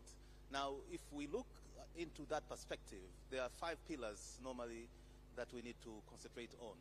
Whenever one is looking at accelerating digital transformation in relationship to AI, we have to ensure that our people first they have digital skills. And in the digital skills, we need to look at 3 things. One, the basic skills of AI, ability on how to use AI in our daily life. Then there's intermediate skills, where we need to train our people on how to write codes and things like that. And then there's advanced skills, of which we need to start to do actual innovation in relationship to that. And this is the direction of how we look at Tanzania, that not mass consumer of other people innovation which are in the area of AI, but we want to be the innovator, where we can provide our innovation, our context to the world. Pillar number two is to ensure that our digital economy is very secure, or AI economy is very secure and can be trusted. So we do have to see that Tanzania has the infrastructure which consider the consumer protection issues, the issues of personal data, because in the AI, those are the things that we discuss a lot about how to regulate it. So data, consumer protections, and other things. Then the telecommunication infrastructure of Tanzania is robust enough to be able to carry the traffic which is brought by AI. We know that AI consumes a lot of data, and it consumes data which are residing in different places. So we want to look at Tanzania that has a future where the infrastructure can withstand that. Then there's the new concept of AI economy. That is the economy of AI that is enable people to be able to carry out their normal life activities and being able to gain income and things like that, of where we look at the open data which is residing to the government, because government is having a lot of data, and innovator, they need to know about that. And then there's a last pillar, which talks about AI research and AI innovation. We have to encourage institutions to do research so that we can have the best algorithms that will give us an edge over other people, and then to enable our youth, who are our driving force for transformation of our economy, to be able to create startups, to create solutions that are relevant to the world, and being able to do that. So that's the Tanzania that we are looking at in a vantage point of ICT Commission. Makofi jamani. Thank you so much, DG. DG has expressed that we want to make from our own, not only acquiring and consuming what is from outside, but also he has expressed the importance of security and confidence and trust in the cyberspace of our country. So having comprehensive legal and regulatory frameworks. He mentioned about the personal data protection and the areas of cybersecurity, but also He's shown that how much the economic opportunities are laid in this and how we are planned to exhaust them, but also about the AI research and development and supporting startups and innovation. Thank you so much. Now, in this development of technology, it is very key for having a seamless data exchange platform. Our fellow citizens from Estonia have made a very huge progress in this. They've established or built what is called the X Road. This is a digital exchange platform that they've built, and it is among the most successful ones in the world. So we have the CEO of Actors, who are actually the people who are behind this and who actually built it. So we want to hear from Ms. Keddy on their experience in deployment of the X Road in Estonia, and what piece of advice could they give to us who are just on the commencing stage. We're just at the beginning, infant stage of establishing our own X Road. Please, Ms. Keddy Valba, Karibu. Hello from my side as well. So I would actually like to take a little step back, because X Road was created more than 20 years ago, and initially it didn't have any AI component in it. So it's a secure data exchange layer that works in a distributed manner. But today Estonia is looking very much into the development of different AI initiatives. Also, some of the services that are the government services can be used via X Road. But also Estonia is taking it very carefully, actually, because we, as Dr. Saga also was mentioning, the cybersecurity and privacy issues. Then this year, recently, the EU accepted the AI Act that will be mandatory for all of the EU countries. So if you're doing any developments on that field, then I also suggest to look into the existing laws and frameworks already in the world, because it is indeed a very fast-growing and developing sector, but before running somewhere, we should know where we're heading. So Estonia is also taking it step by step. We have developed our government chatbot, which is AI-based, which is called Bureaucrat. And also last week I was just participating in the Supreme Court annual conference where we were actually discussing the potential usages of AI in the justice sector, as Actors is also a company who is dealing with digitalization of justice sector. So of course it's easily used in cases like case distribution, case allocation and so on as a supportive tool.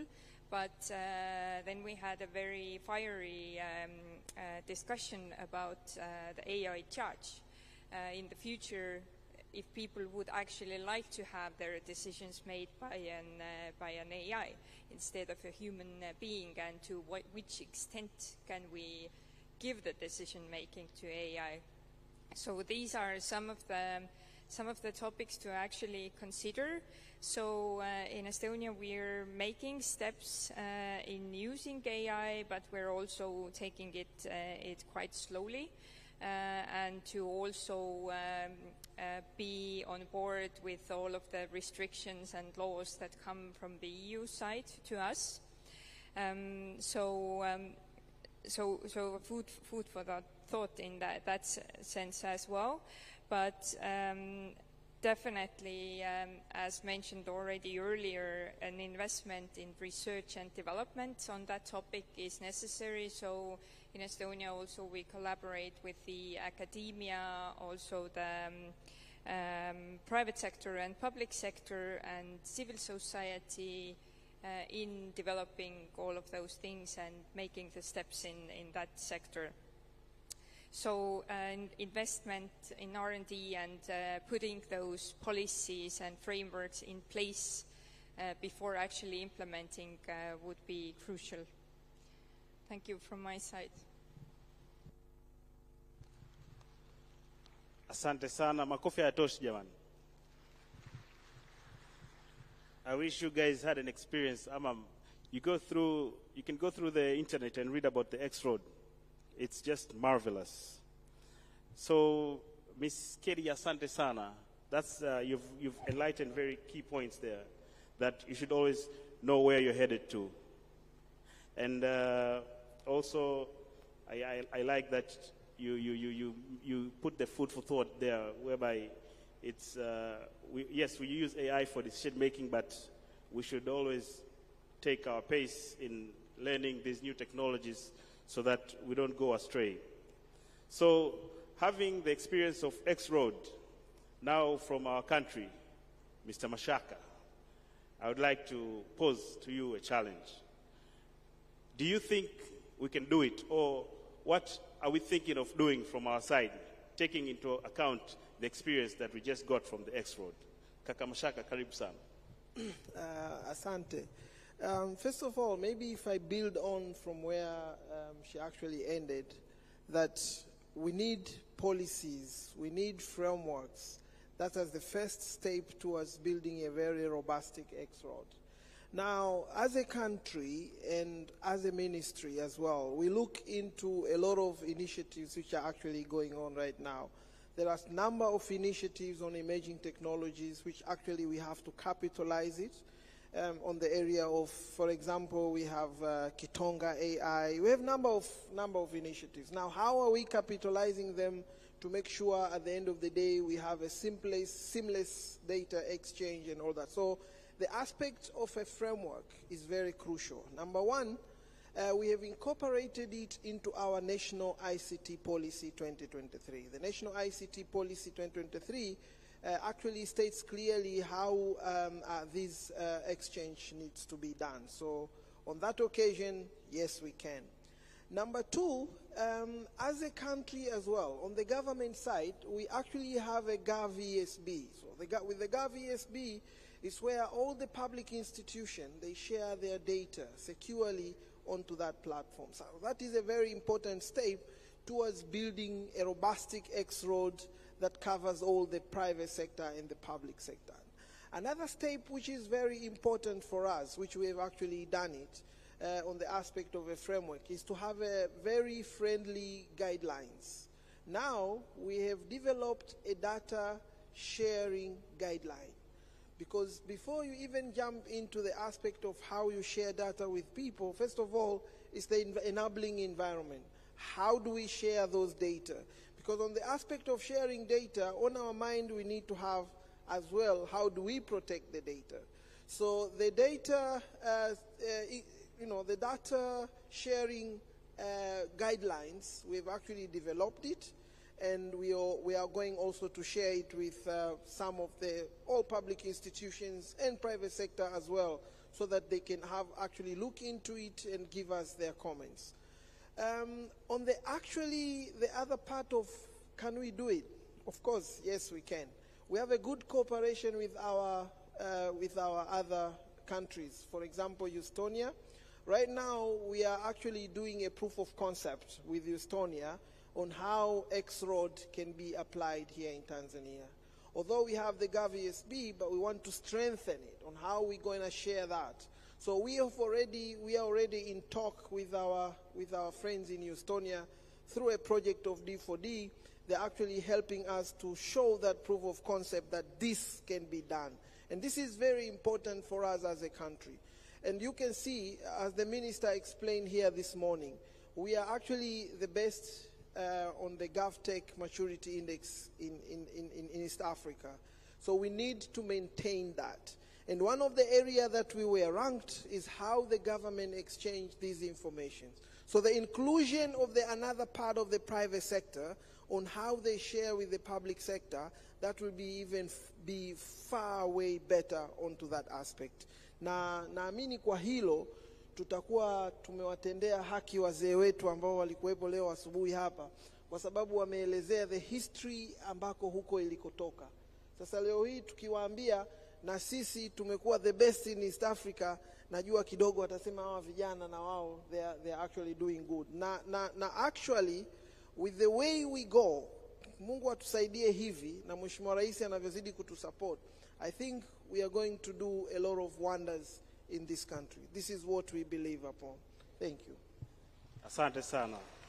Makofi kwa Mashaka. Ameeleza vizuri. Well elaborated. I was looking at Dr. Mulamula smiling. Yeah, so our wazee, we won't let you down. We're going towards the right direction. So I'll just give each one of my panelists just 1 minute of very crucial comments. I know the Master of Ceremony is looking at me with red eyes, but he'll bear with me to give each one of you 1 minute. We'll start with the Director General, Kundwe. Just 1 minute. Thank you, Steve, very much for this opportunity.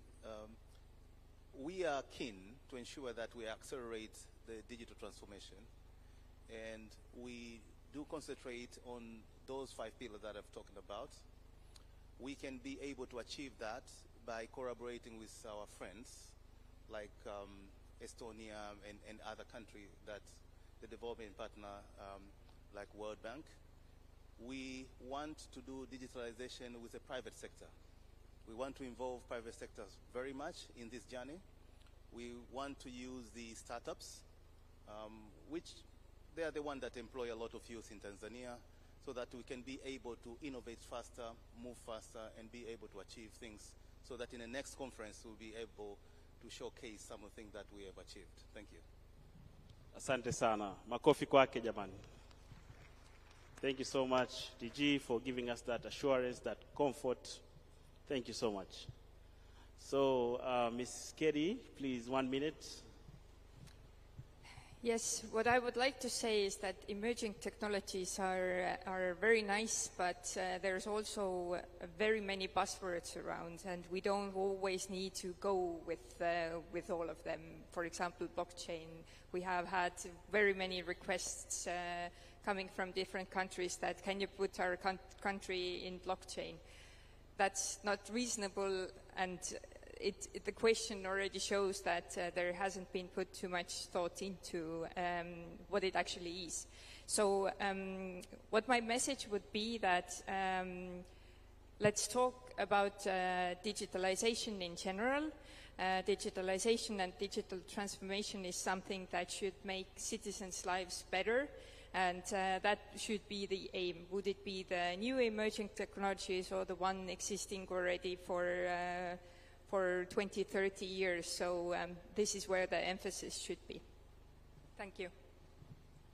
Asante sana, Kedi. So Kedi is just telling us that we don't choose the technology.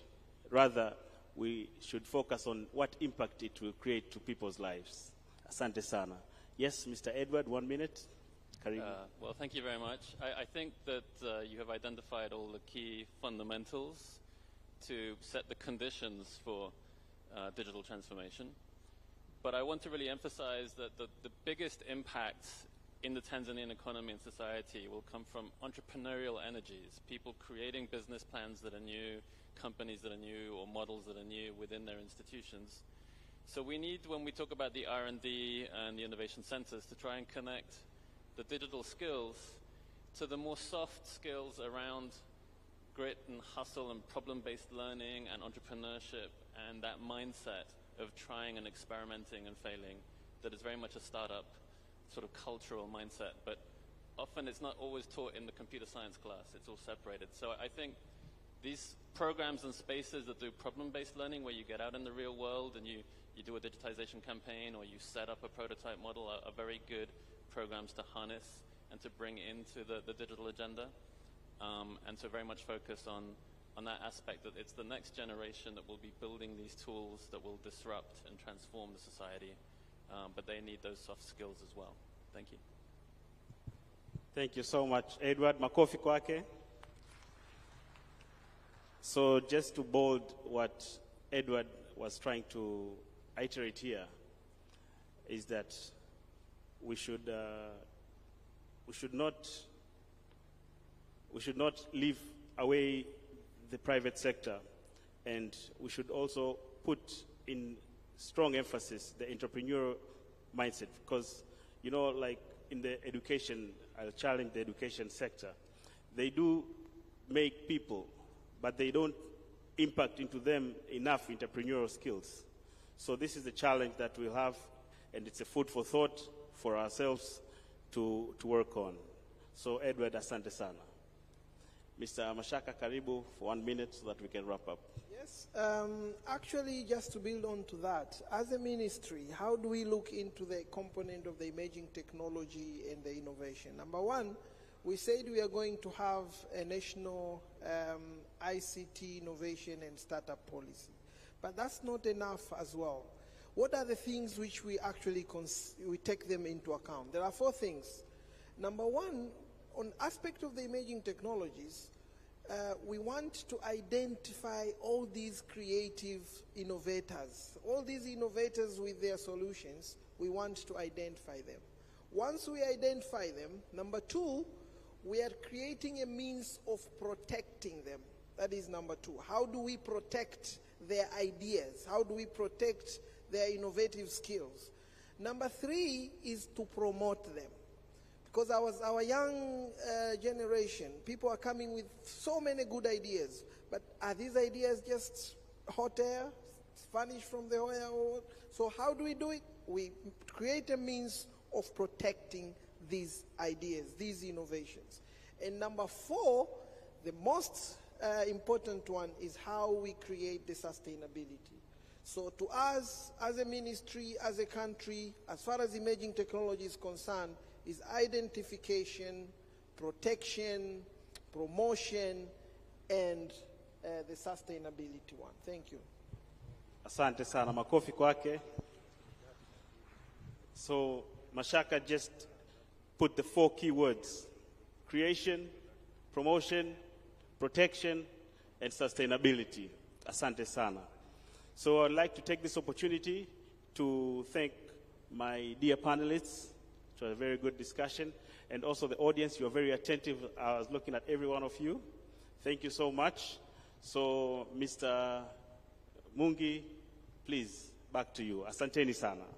Thank you. A round of applause for the panel.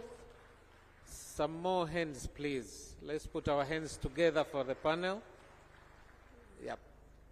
Thank you, Engineer Wangwe, for a wonderful moderation. And thank you for your panelists.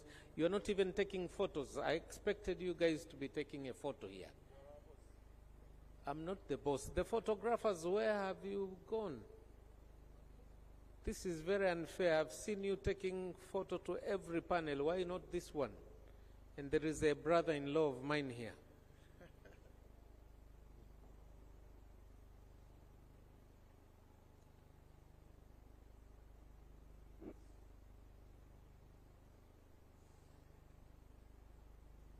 Again, thank you very much, Mr. Engineer Wangwe, and your panelists for a very insightful panel discussion that was on unleashing emerging digital technologies in the digital transformation for job creation and socio-economic development.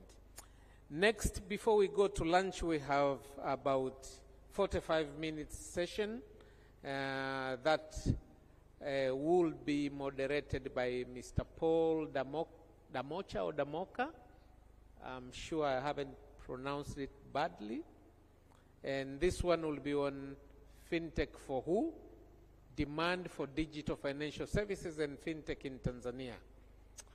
May I invite Mr. Paul, please, to call your panelist and moderate the session for 45 minutes. You are between us and our lunch, which is at 2. Thank you very much. Karibu. Thank you very much. I'll try and make this as interesting as possible. I'm Paul Damocha, working as a digital finance specialist with the United Nations Capital Development Fund. And before I say much, we have 2 main agenda in this session. So one is we are going to share a study titled Fintech for Who? Demand for Digital Financial Services and Fintech in Tanzania, which will be done by our research and insight specialist, Caroline Muro. So please welcome to the stage Caroline Muro, the author and our panelist on this topic.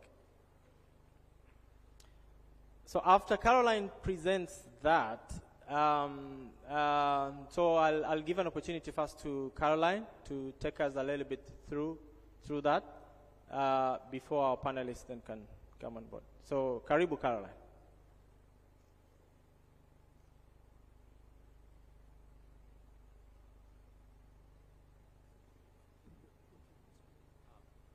Sorry to intervene. Can TAA and that participant please go outside the exhibition area? Just a quick session with the organizers.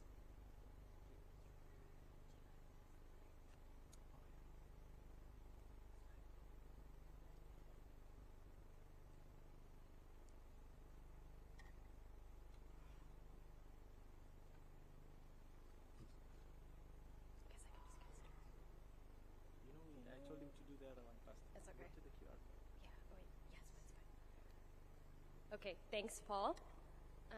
Good afternoon. Habari za mchana. My name is Caroline Moro, and I'm a research specialist working with UNCDF on the Tanzania Inclusive Digital Economy Project, which is part of the EU's Digital for Tanzania program. So on behalf of UNCDF and the EU, if I may, we are excited to be here convening around an important topic and excited to share the release of a new publication on demand for digital financial services and fintech in Tanzania, which I will be quick to run through and encourage you all to check out online.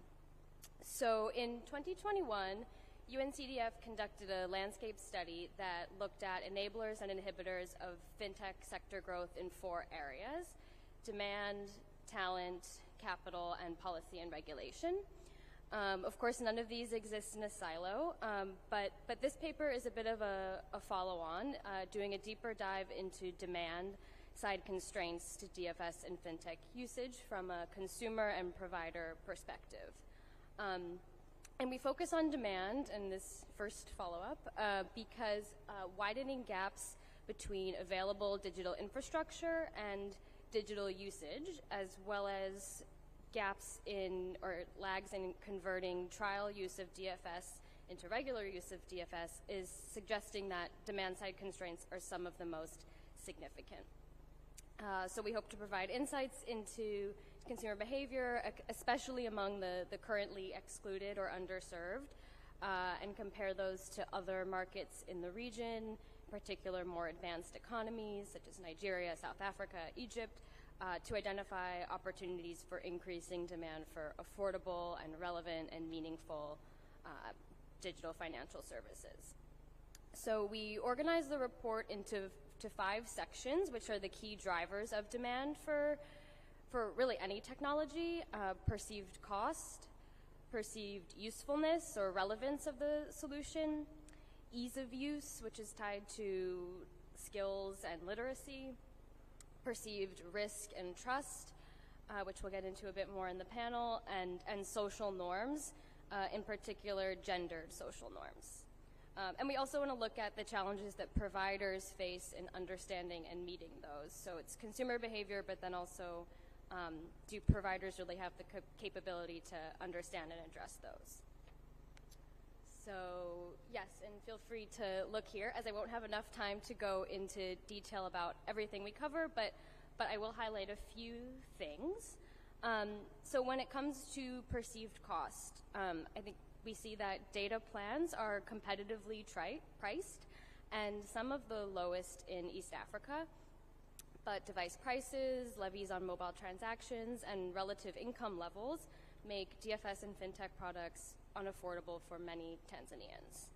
The cost of devices is high and increasing, and high costs and increasing tax burdens disproportionately impact female customers who are more likely to have lower incomes and lack financial autonomy in the household.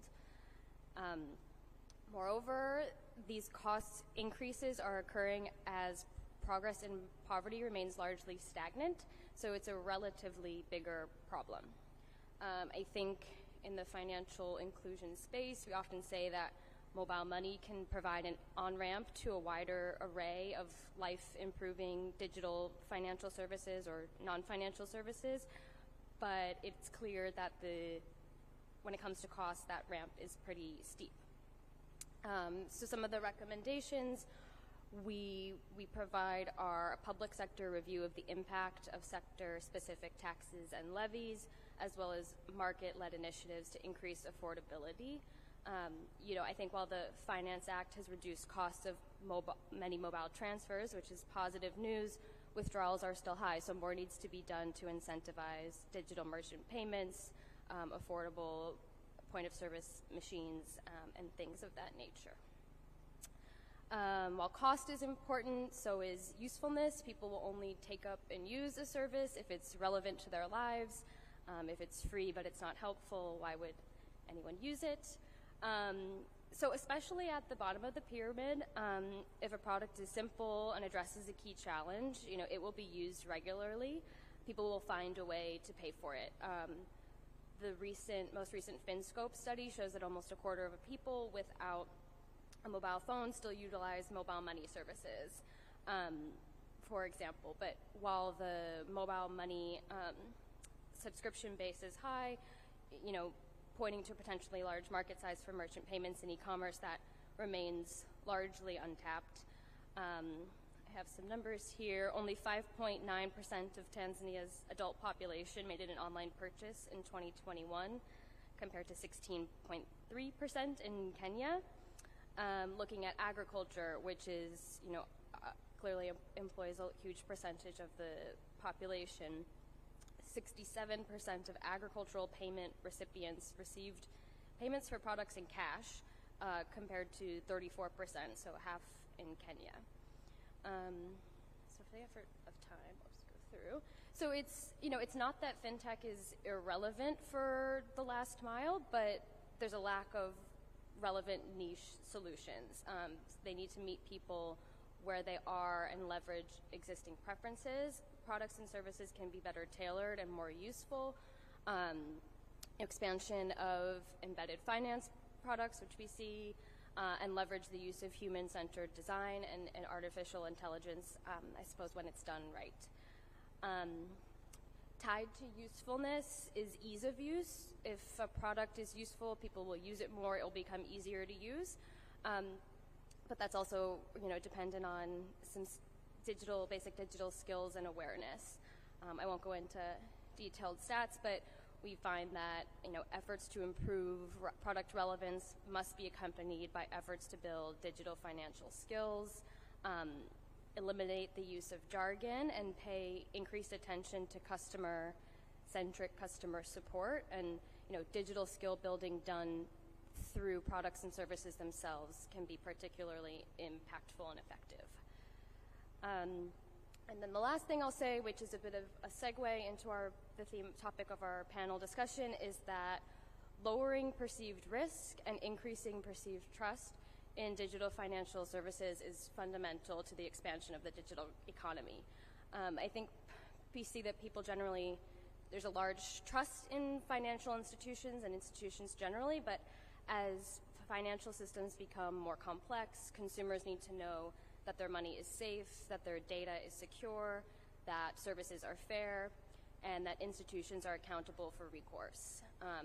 Users must believe that providers have their interests and well-being, financial or otherwise, in mind.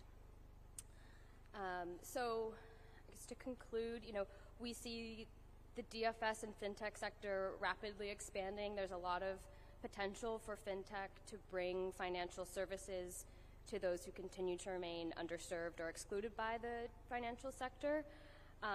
But with growing gaps in available infrastructure and usage, there is a real need to address these demand-side constraints in a multidimensional way, addressing cost, usefulness, digital literacy, risk and, sticky social norms.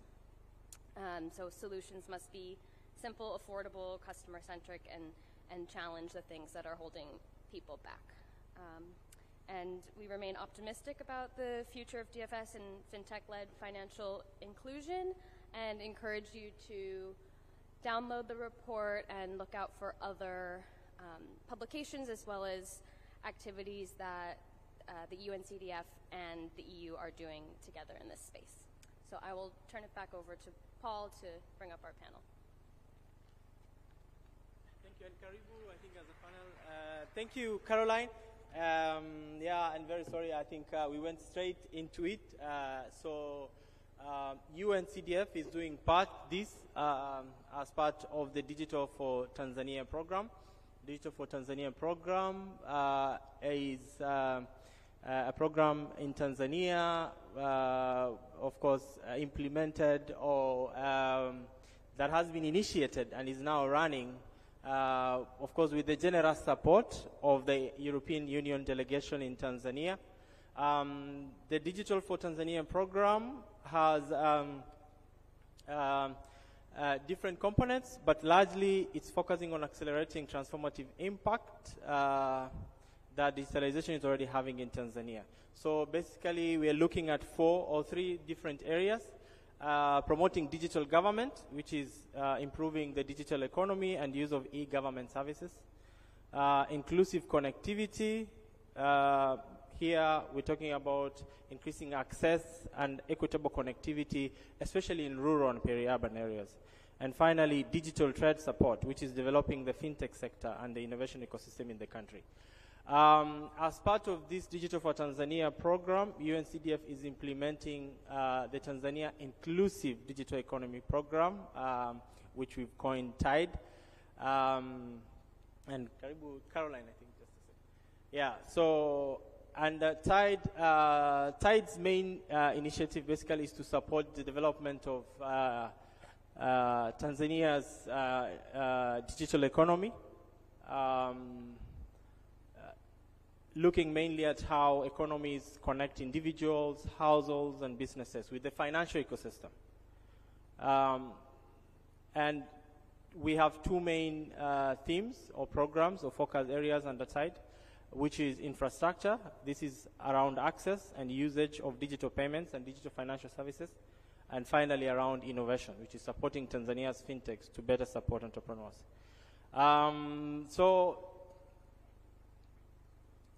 All this fits into the Digital for Tanzania program. The FinTech study is one of the initiatives under the TAIC project and under the larger Digital for Tanzania program.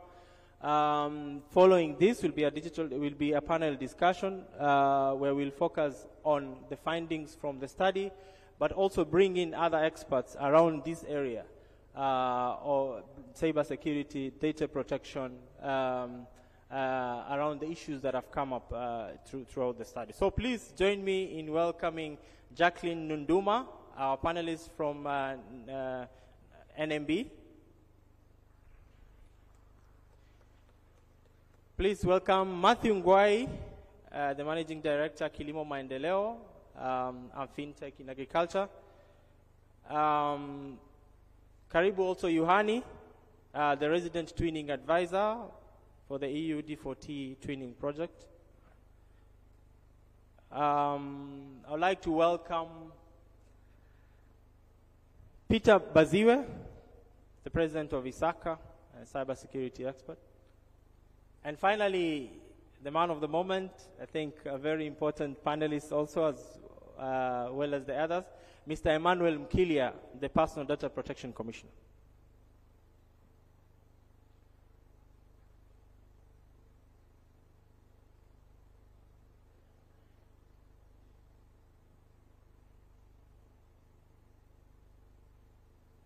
So maybe the first question to Caroline. I know Caroline already introduced herself. As the other panelists speak, I'll give you 5 minutes, but 1 minute to just introduce who you are and what you do, and the remaining 4 minutes to answer the question I'm going to ask. But for Caroline, you already mentioned the link between financial and digital literacy and perceived risk or trust. So what is this relationship between literacy and perceived risk or trust? Is there a relationship? And how can we address this to improve usage of this? Thank you, Paul. So I think what was interesting about looking at perceived risk and trust for this report was that a lot of the data wasn't particularly straightforward, or there were some conflicting insights. I think, some data and reports suggest that real concerns around trust is preventing growth in the e-commerce sector, for example. Valid concerns around deceptive information, misleading advertising, poor recourse mechanisms, and that's a big problem. On the other hand, there are those that say that, especially at the last mile, people are very willing to try a new product or service if they see it fits a need and is affordable. Especially among people who have and use mobile money regularly, but traditional financial institution or banks aren't maybe suited to their needs. A new service that is targeted to them can be something they're willing to try. So I think when it comes to the link between financial literacy and usage, on one hand, there's a sort of ignorance is bliss. If a product seems like it'll be useful, affordable, relevant, they're willing to try it, and they either won't read perhaps the fine print because they're unaware of it, or it's full of jargon, or it's a language they don't understand. So in that sense, it's not a good thing or it's tricky because as soon as you have a bad experience, either firsthand or secondhand, then you lose trust. So in some ways, low literacy can correlate to usage, but then on the other hand are people that do have financial literacy, and they do have these real and valid concerns that I mentioned before. So in that sense, increased literacy and awareness may limit trust and increase perceived risk. So I think what we need are parallel efforts to build financial literacy and skills and digital awareness while also addressing the real and valid concerns. So whether that's on the public sector side, consumer protection, regulation, fair access, data protection, and ensuring people are aware of that and know what it means. And then on the provider side, building and making customers aware of what they're doing to protect their consumers' money and data and otherwise. So I think that's all. Yeah, thank you very much, Caroline. So I'll just move over to Jacqueline from NMB. According to the Global FinTech Database, a lack of trust in financial institutions is one of the reasons why, for lack of account ownership, why people don't have accounts is because of lack of trust for financial institutions. This is relevant for both financial institution accounts or a bank account or a mobile money account. So why do you think this is the case? And maybe secondly, do you think a perceived trust is lower within the lower income community, and why? So those two questions. Hello. Thank you, Paul. My name is Jacqueline Onduma from NFB. So I will talk first about the reason why there is, at least we do not see trust being an issue to our customers to have an account or a mobile number. I would put it into 4 areas or 4 reasons. First being long-built brands. Most of these organizations, especially the banking sector, have built themselves for so long. They have more than 10 years in the industry. They have physical presence, and they well-recognized brands. That means customers have trust. They know where they can turn to in case they have any issues or they need any clarity on the products. And also, I think I've mentioned about the physical presence also builds trust, because they know if I talk about the bank, there is a bank that I can go, there is a building that I can go, or at least an agent that I can visit. And this I can give the reference to NMB. Like NMB, we are hitting like 25 years since established. And in these 25 years, we've been able to have almost 227 branches across the country, 781 ATMs, more than 19,000 agencies. All these have resulted to 6 million plus customers. Why this? You can ask yourself. It's because we have presence. That's why we have the slogan NMB Karibiako, means they tend to trust the brand. And more than that, I would say we should all appreciate the presence of well-established regulations and frameworks. This protects both the financial institutions, the mobile operators, as well as the consumers. We all know of the Consumer Protection Act, which look closely how customers receive fair products, fair pricing, and they're protected, looking at issue as issue resolving, the TAIC, and such things. All this build trust. And apart from that, there is a very good efforts around building financial inclusion. So that goes hand in hand to build trust, because it's a push from, at least from the government down to the financial sector, down to the people. So since they know that it's a government agenda to push the financial inclusion, therefore, even when these institutions, financial banks or mobile operator come up with digital products, it's easy for them to trust. I can give good examples for NMB, where we have self-service channels, the NMB Mkononi, where customers can do almost everything from their mobile banking. This means we are close, brings accessibility to customers, as well as a confidence on the product. We have savings products on the self-service channels, as well as small loans. All this shows customers, or bring trust to customers, that these products or solutions thought of me. And going to your second question, that why this is not the same, at least to the fintechs. First, we should all know that trust is built. It's a journey to gain trust. So the fintechs are well perceived with coming up with innovative solutions that are user-centric. They've thought of the customers, especially trying to address this underserved customer base.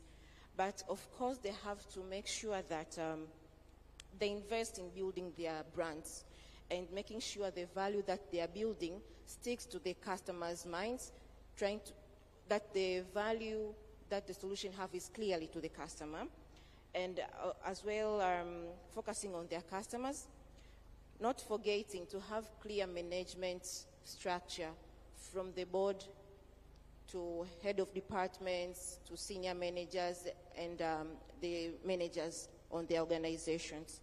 And more than that, they have to work closely with regulators in the sectors that they are working or they are playing with. This is why, because the regulator advises them, give them guidance, and protects their solution as well as the customers. And lastly, I would say they should have a long purpose. In what terms? Today, if they're not there, will there be a person, or will there be persons who will still make sure that organization, that fintechs exist? Thank you.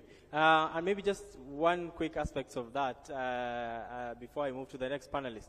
NMB is one of the major banks that is investing in building the partnership with fintechs. This through the NMB API sandbox.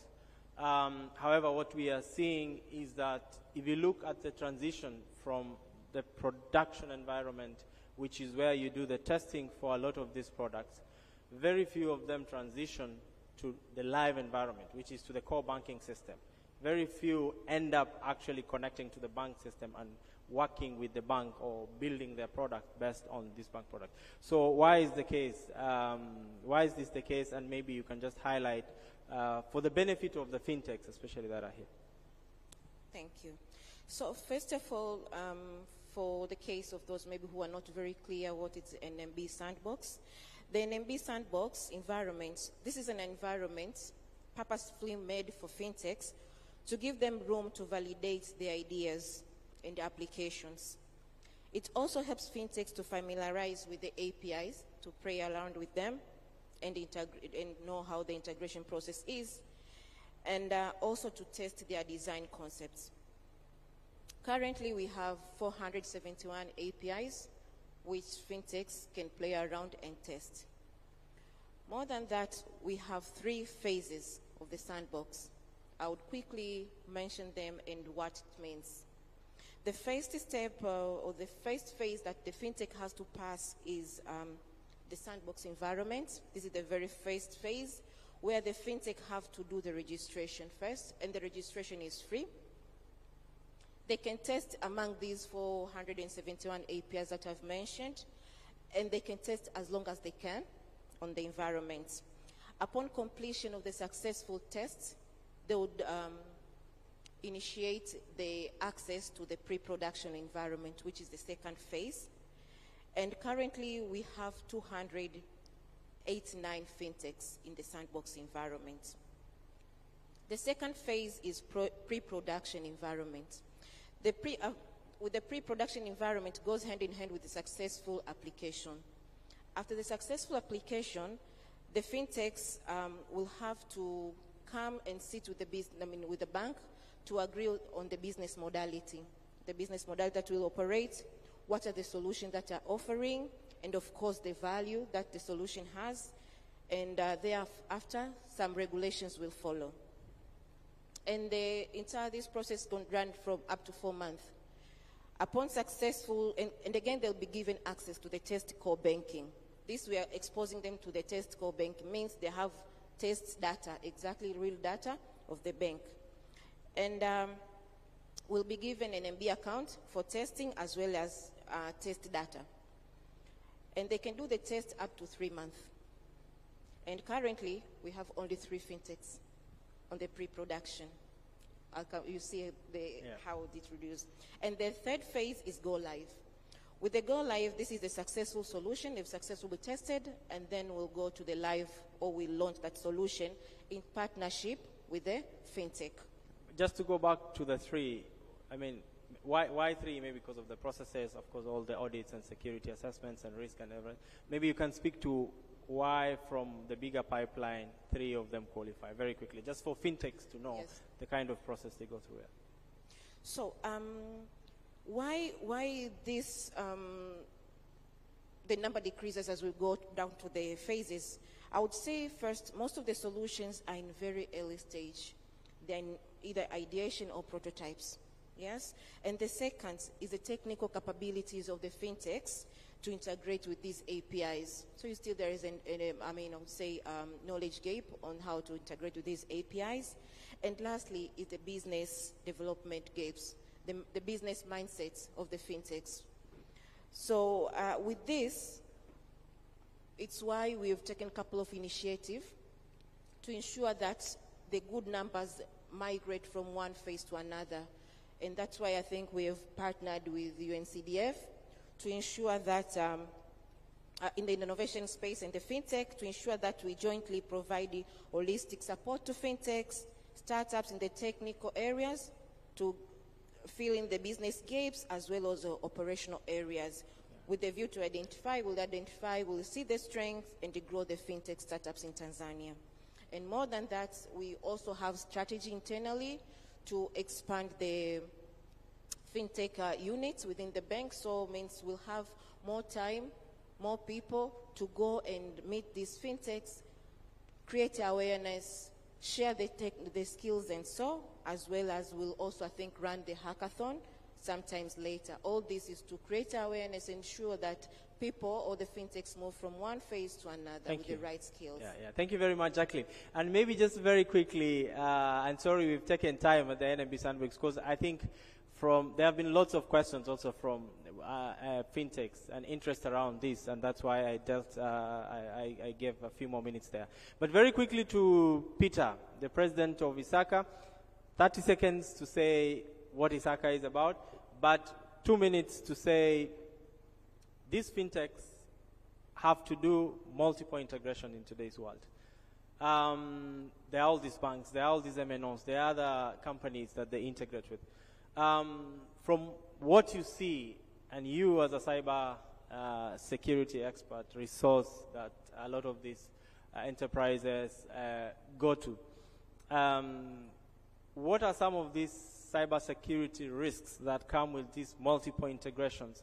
And what's your advice to, how can fintechs best deal with that, or even corporates like NMB, MNOs, and others make this easier for fintechs?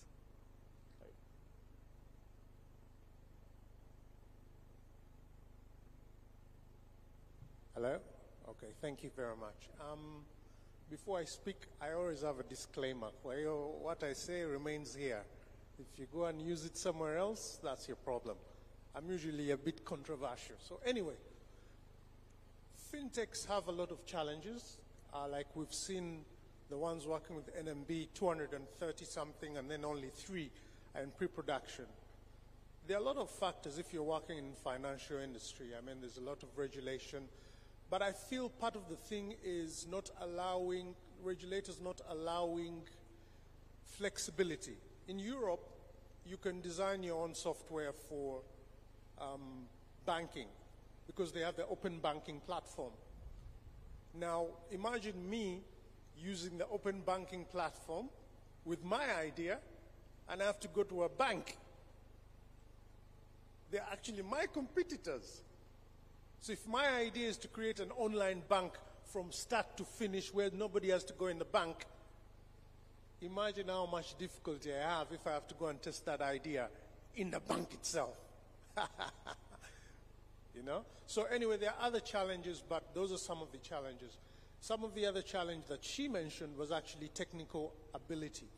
So many of our techies that we have, they'll design something, software, maybe most likely open source. They've downloaded the code from somewhere, and that's how it works. When you now tell them that you have to change this code for this business process, yani pale yule programmer paka mkute pale and say, subiri, then you see them asking on Stack Overflow, Ivi, how do you change this API from this to this? So that is really a big challenge that we have, is that the people who are in fintech are using, of course, other programmers who are not that deep into knowledge. So what you find is that for them to pass even the security requirements of the industry becomes even a big problem. Let's forget, okay, the security requirements, just the data protection requirements. You find maybe in the app they're keeping some of the people's data in the app. That is crazy. The data is passing through the app, but somebody's saying, okay, maybe I'm caching some of the data in SQLite.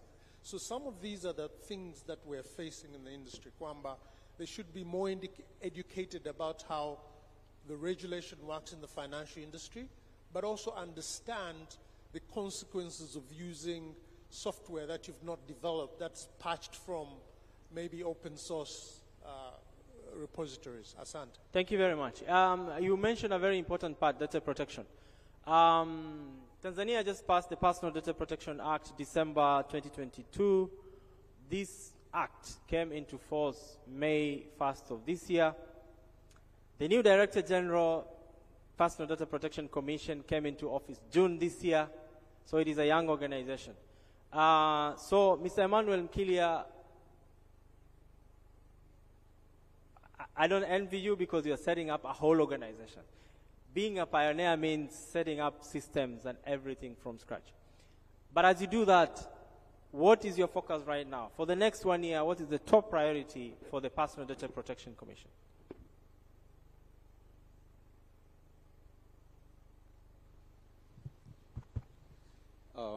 Thank you very much.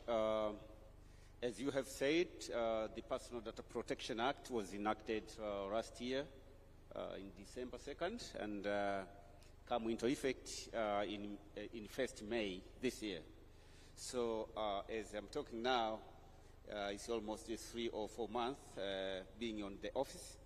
And the first biggest priority is to focus in 4 important things. But in fact, the first thing that I did, we came up with a 100 quick plan to make sure that we pinpoint all the important things so that we can establish the commission. So along that line, we came up with 4 important areas that we should be focusing as we establish the commission.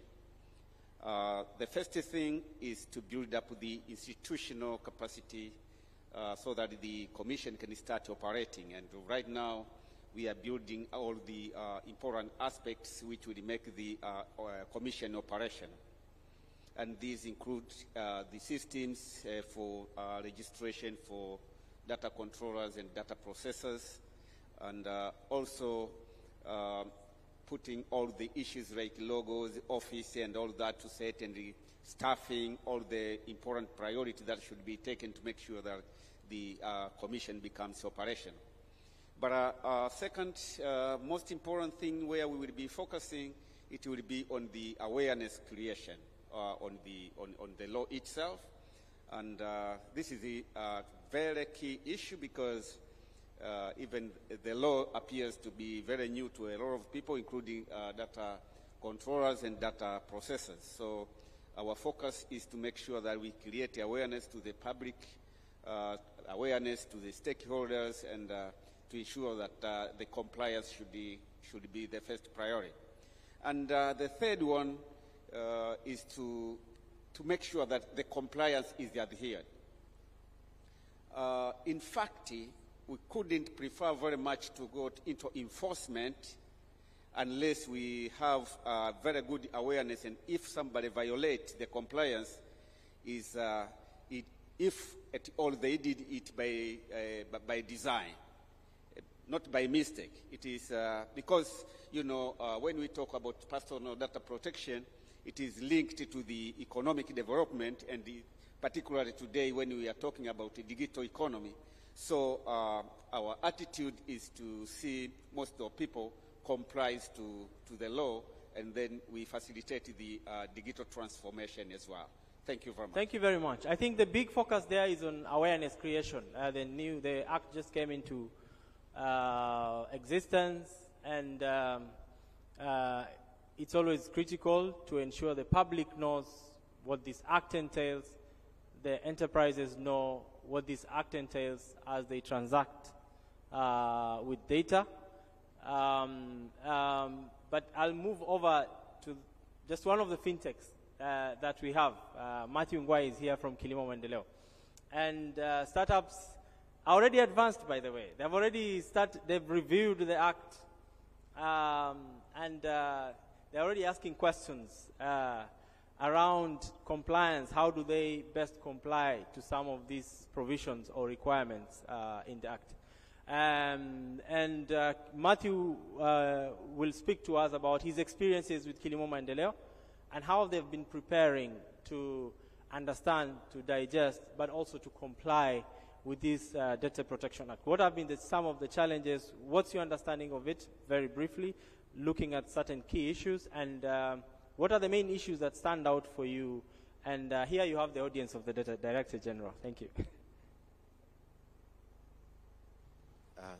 Thank you so much. My name is Matthew Ngwai. I'm from Kilimo Maendeleo. So basically, we are running a digital platform which is an agtech, fintech, and also it's a climate tech. Because if you're in the agriculture space, these are the 3 critical components. So basically, as a fintech, we work with a couple of partners, particularly banks. One of them is Azania Bank, which we have actually released a Visa card with them, specifically a product for farmers, which is cheaper. You can use, the account doesn't go to a dormancy even if you don't use it for 3 years, so that they can be able to actually accept payments, digital payments. But also we have another product that we have just launched with Finca, which is a farmer card again, but this one is in partnership with MasterCard. So we have been around in the ecosystem actually discussing since May when we came to realize that actually we need to comply with the data protection regulations. And there have been a number of issues that are coming up in the regulations that actually are a little bit troubling to us. One of the issues that has been actually a hot topic has been around if we do not comply, there is a provision that actually can go to jail for 2 years. You know, so we were asking, like, the telecoms are treated differently, mass media like televisions, even if they broadcast something that is against the regulation or the norms of the country, are treated differently. Why the in this space you have to give an option of sending someone to jail for 2 years? So those are issues that have been actually coming up. But again, we were looking at how do we do the registration. I know now you are building up a portal where we can do it digital, which is an excellent move. But again, if you look at it, already, if we see all of that layer of data is actually available. We are all registered through BRELA, and if we go through BRELA, actually we say what we are doing. And now licensing has been centralized. So even our license says what business are we doing. So we are looking at it as another layer. The focus, not focus as such, the perceptions are like it's another layer that actually adds to the workload that we have. We have to register and register with the BRELA. When you do licensing, you have to register. When you do NSF, you have to register. When you work with the BOT as a fintech, you have to register. You see, so already most of the data that actually the Commission will want is already available. So integration probably with some of the existing system will help very much to fast track your work and actually lessen also the workload on our side. And one of the things that actually I think has been a bit in terms of implication, in terms of the cost-wise, usually most of the fintechs, I would say, they spend onboarding one client, for example, they spend around, I would say, around $1.8 to $5. Okay, yeah. So, and that is actually before the coming of the regulations. You could actually do it just digitally. Okay. With your phones or POS, etc., etc. But now actually you have to have the consent form, and in that consent form you have to outline what you're going to use that data for, etc., etc. And that is actually the traditional banking model. So basically the regulation is kind of telling us like we have to go the traditional banking model of having the physical forms. And based on the experience that I have had with some of the banking partners that we are working with, for them, it costs them around 45,000 to 52,000 shillings to actually onboard one client.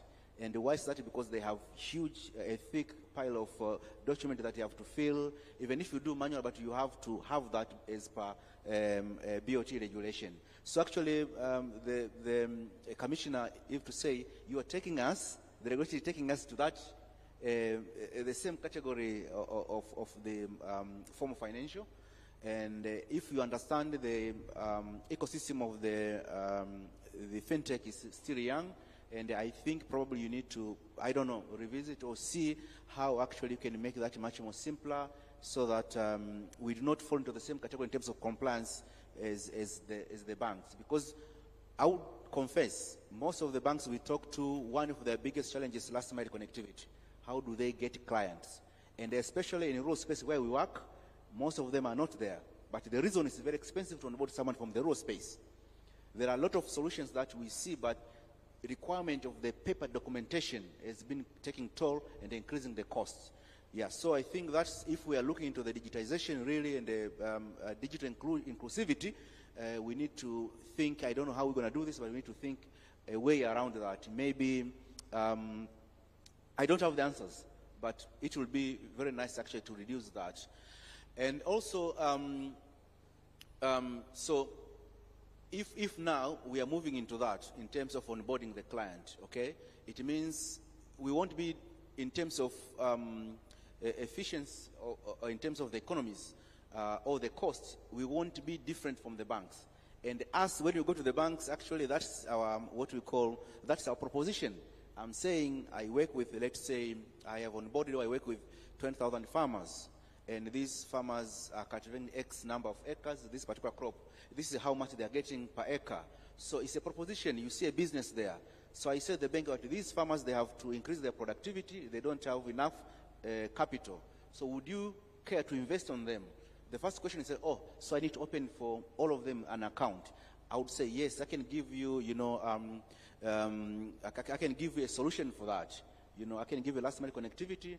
When I'm on board on my side, a client or a farmer, that data can come straight to you, and then you can open an account, and then you can offer an account and a card to this. So for that, as a bank, it's easier. They say, so I will have to go only once for them to sign the form, but at the same time, I give them their card and also their account. So that is actually the biggest proposition that we make, but with this regulation now, we are seeing like, basically, we are not going to be able to do that. And if we have to do that, it means still we will have to spend almost the same or similar amount. By the calculations that we have done, our cost of onboarding for a farmer or a client has gone up from $1.8 right now to $12.2. So you see, it's already adding the cost, and it's really making us sweat, considering in rural space you have to have motorbikes or you have to have cars, etc., etc.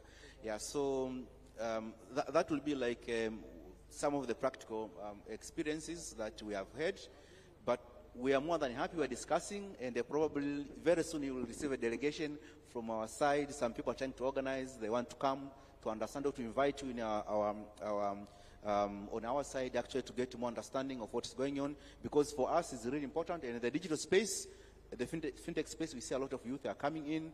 And thank you, Matthew. I have to cut you short there because we need to wind up. But before I give 2 minutes to Yohani to introduce, to bring another dynamic, which I'll just mention, I'll be unfair not to give 30 seconds to the Director General to just respond very briefly to the issues, some of the issues raised.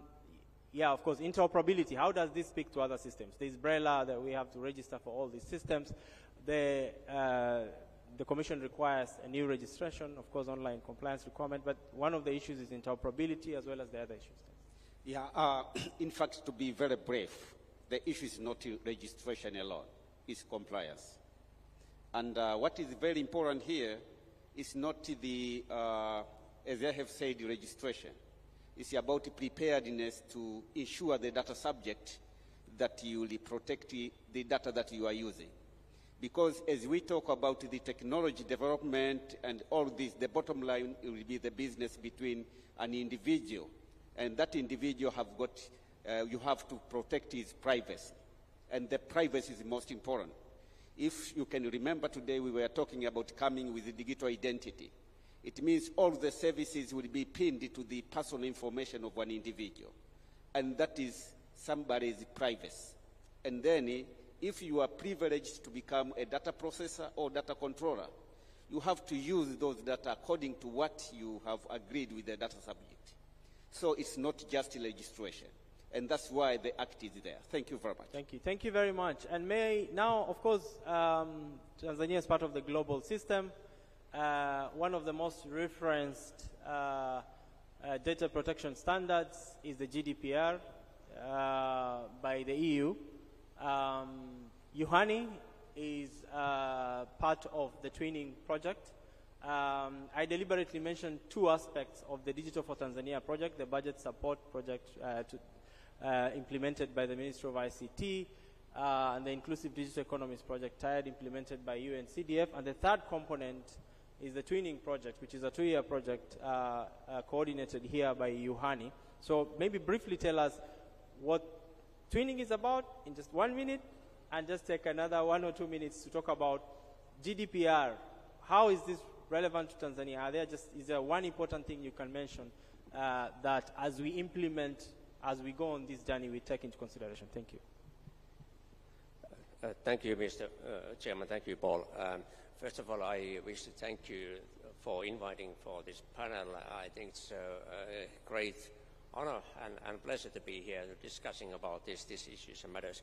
Well, I'm coming from Finland. I have about 25 years background in digitalization of various roles. But here I'm for this Digital for Tanzania twinning project, which is going to focus on cybersecurity, data protection, and also privacy. And there's also issues on topics on interoperability and data management. So we have just started this project. We haven't progressed very much yet. And we are doing this project with 3 EU member states, from Finland, from Estonia, and from Germany. So, as I said, we are focusing on data protection. In fact, operator can change the slide for the next one. And we have 3 components here: cybersecurity, privacy, data protection.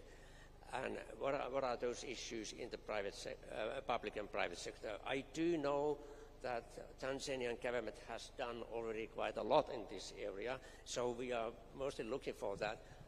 What are the challenges, remaining challenges and issues that might be there? And please do not change the slide yet. And so the second component is about interoperability and data management, and which we are focusing and working with our Estonian colleagues. And then the last component is also about cybersecurity and privacy and data protection, but we are then focusing on more on the private sector. And how this is linked, in the previous discussions here, because, well, in the fintech or financial services or banking sector, data protection and privacy is a crucial thing. If there's some problems with those, so then you might lose the trust. I think trust was referred to a couple of times. Trust is also very, very important and crucial, in order to maintain service that people are using services. So we are focusing on these topics, and how we are doing so. We are sharing our knowledge, our background, what we have learned about data protection, for example, or privacy and cybersecurity, sharing our experiences, know-how, and that sort of thing. But we are not saying that you have to do it this way or that way. So it's up to the Tanzanian authorities and government then to decide what to do. And so we are closely collaborating with them. So you wanted me to ask about GDPR. GDPR. Well, GDPR, I think all of you, or at least most of you, know about it. It's about the General Data Protection Regulation, and which was issued a few years ago. It has been about 5-6 years now in force, and it's a quite famous regulation. It has a predecessor. There was a directive before that since 1995. So it's a high-quality regulation about how to protect data, both in public or private sector or third sector, and how to take care of the privacy. So, and this regulation has been, this GDPR has become a kind of, let's say, world famous law and legislation due to the fact that European Union has focused quite much about human-centric, and this is quite an example about human-centricity, perhaps a little bit more than the other major economies in this world. So this is briefly about GDPR. Thank you. Thank you very much. Human-centered, very much client-centric or human-centered. That's the whole thing. I know we have lunch, but just 2 quick questions for the Data Protection Commissioner. Maybe just one for the audience, from the audience, and then I have just one online question here, please.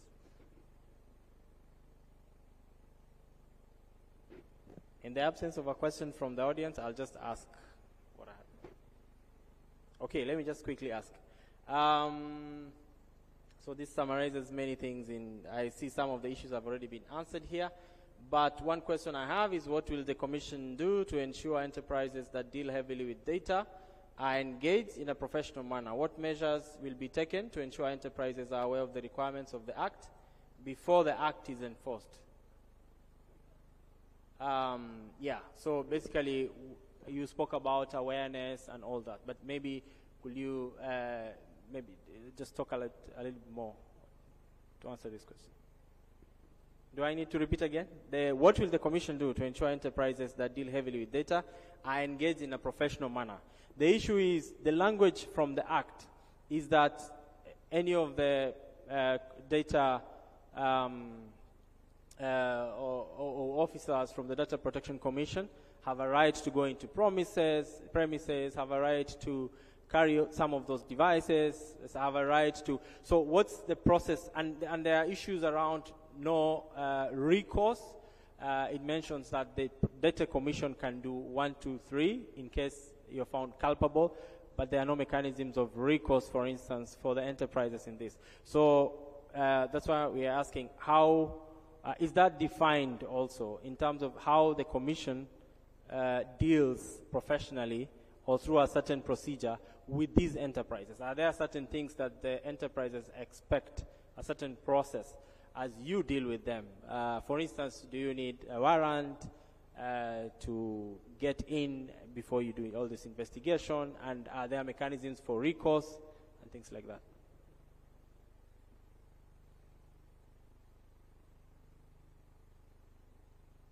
No, to Mr. Emmanuel. Sorry, but Yohani, you can help if you want. Let me just give it first to Mr. Emmanuel. Okay, thank you very much. What I can assure you, everything will be handled professionally, because the establishment of Personal Data Protection Commission has got almost 3 directorates. The first directorate is on research and innovations, because when you are talking about data, it's about something to do with electronic. It is so the technology must be there. And the second one is handling of complaints and investigation and all that. So everything will be handled professionally. But importantly, as I have said, the law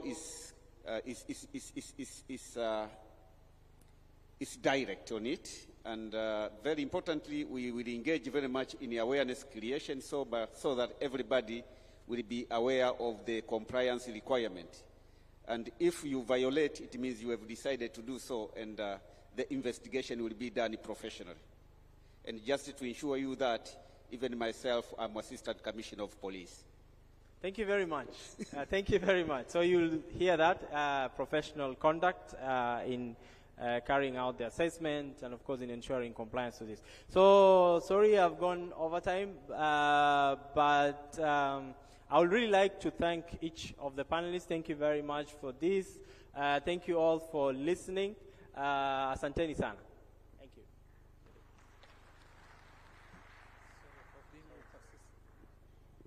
Another round of applause for the moderator and the panelists, please. Photos, please, if you can have a quick photo there. While you are having the photo, I'll do the announcements. My apologies, we have gone beyond the lunch time, just for 17 minutes. My apologies, but we'll recover them when we come back in the evening. I'll make sure by 5 we are all out of this room. So please, you will help me if you use your time wisely for lunch. If you could do it for 40 minutes, that will be really helpful for all of us. Well, welcome to lunch. Lunch is saved. Can I finish, please? I know we have a number of places to have lunch. Make sure you have your TAIC card for lunch.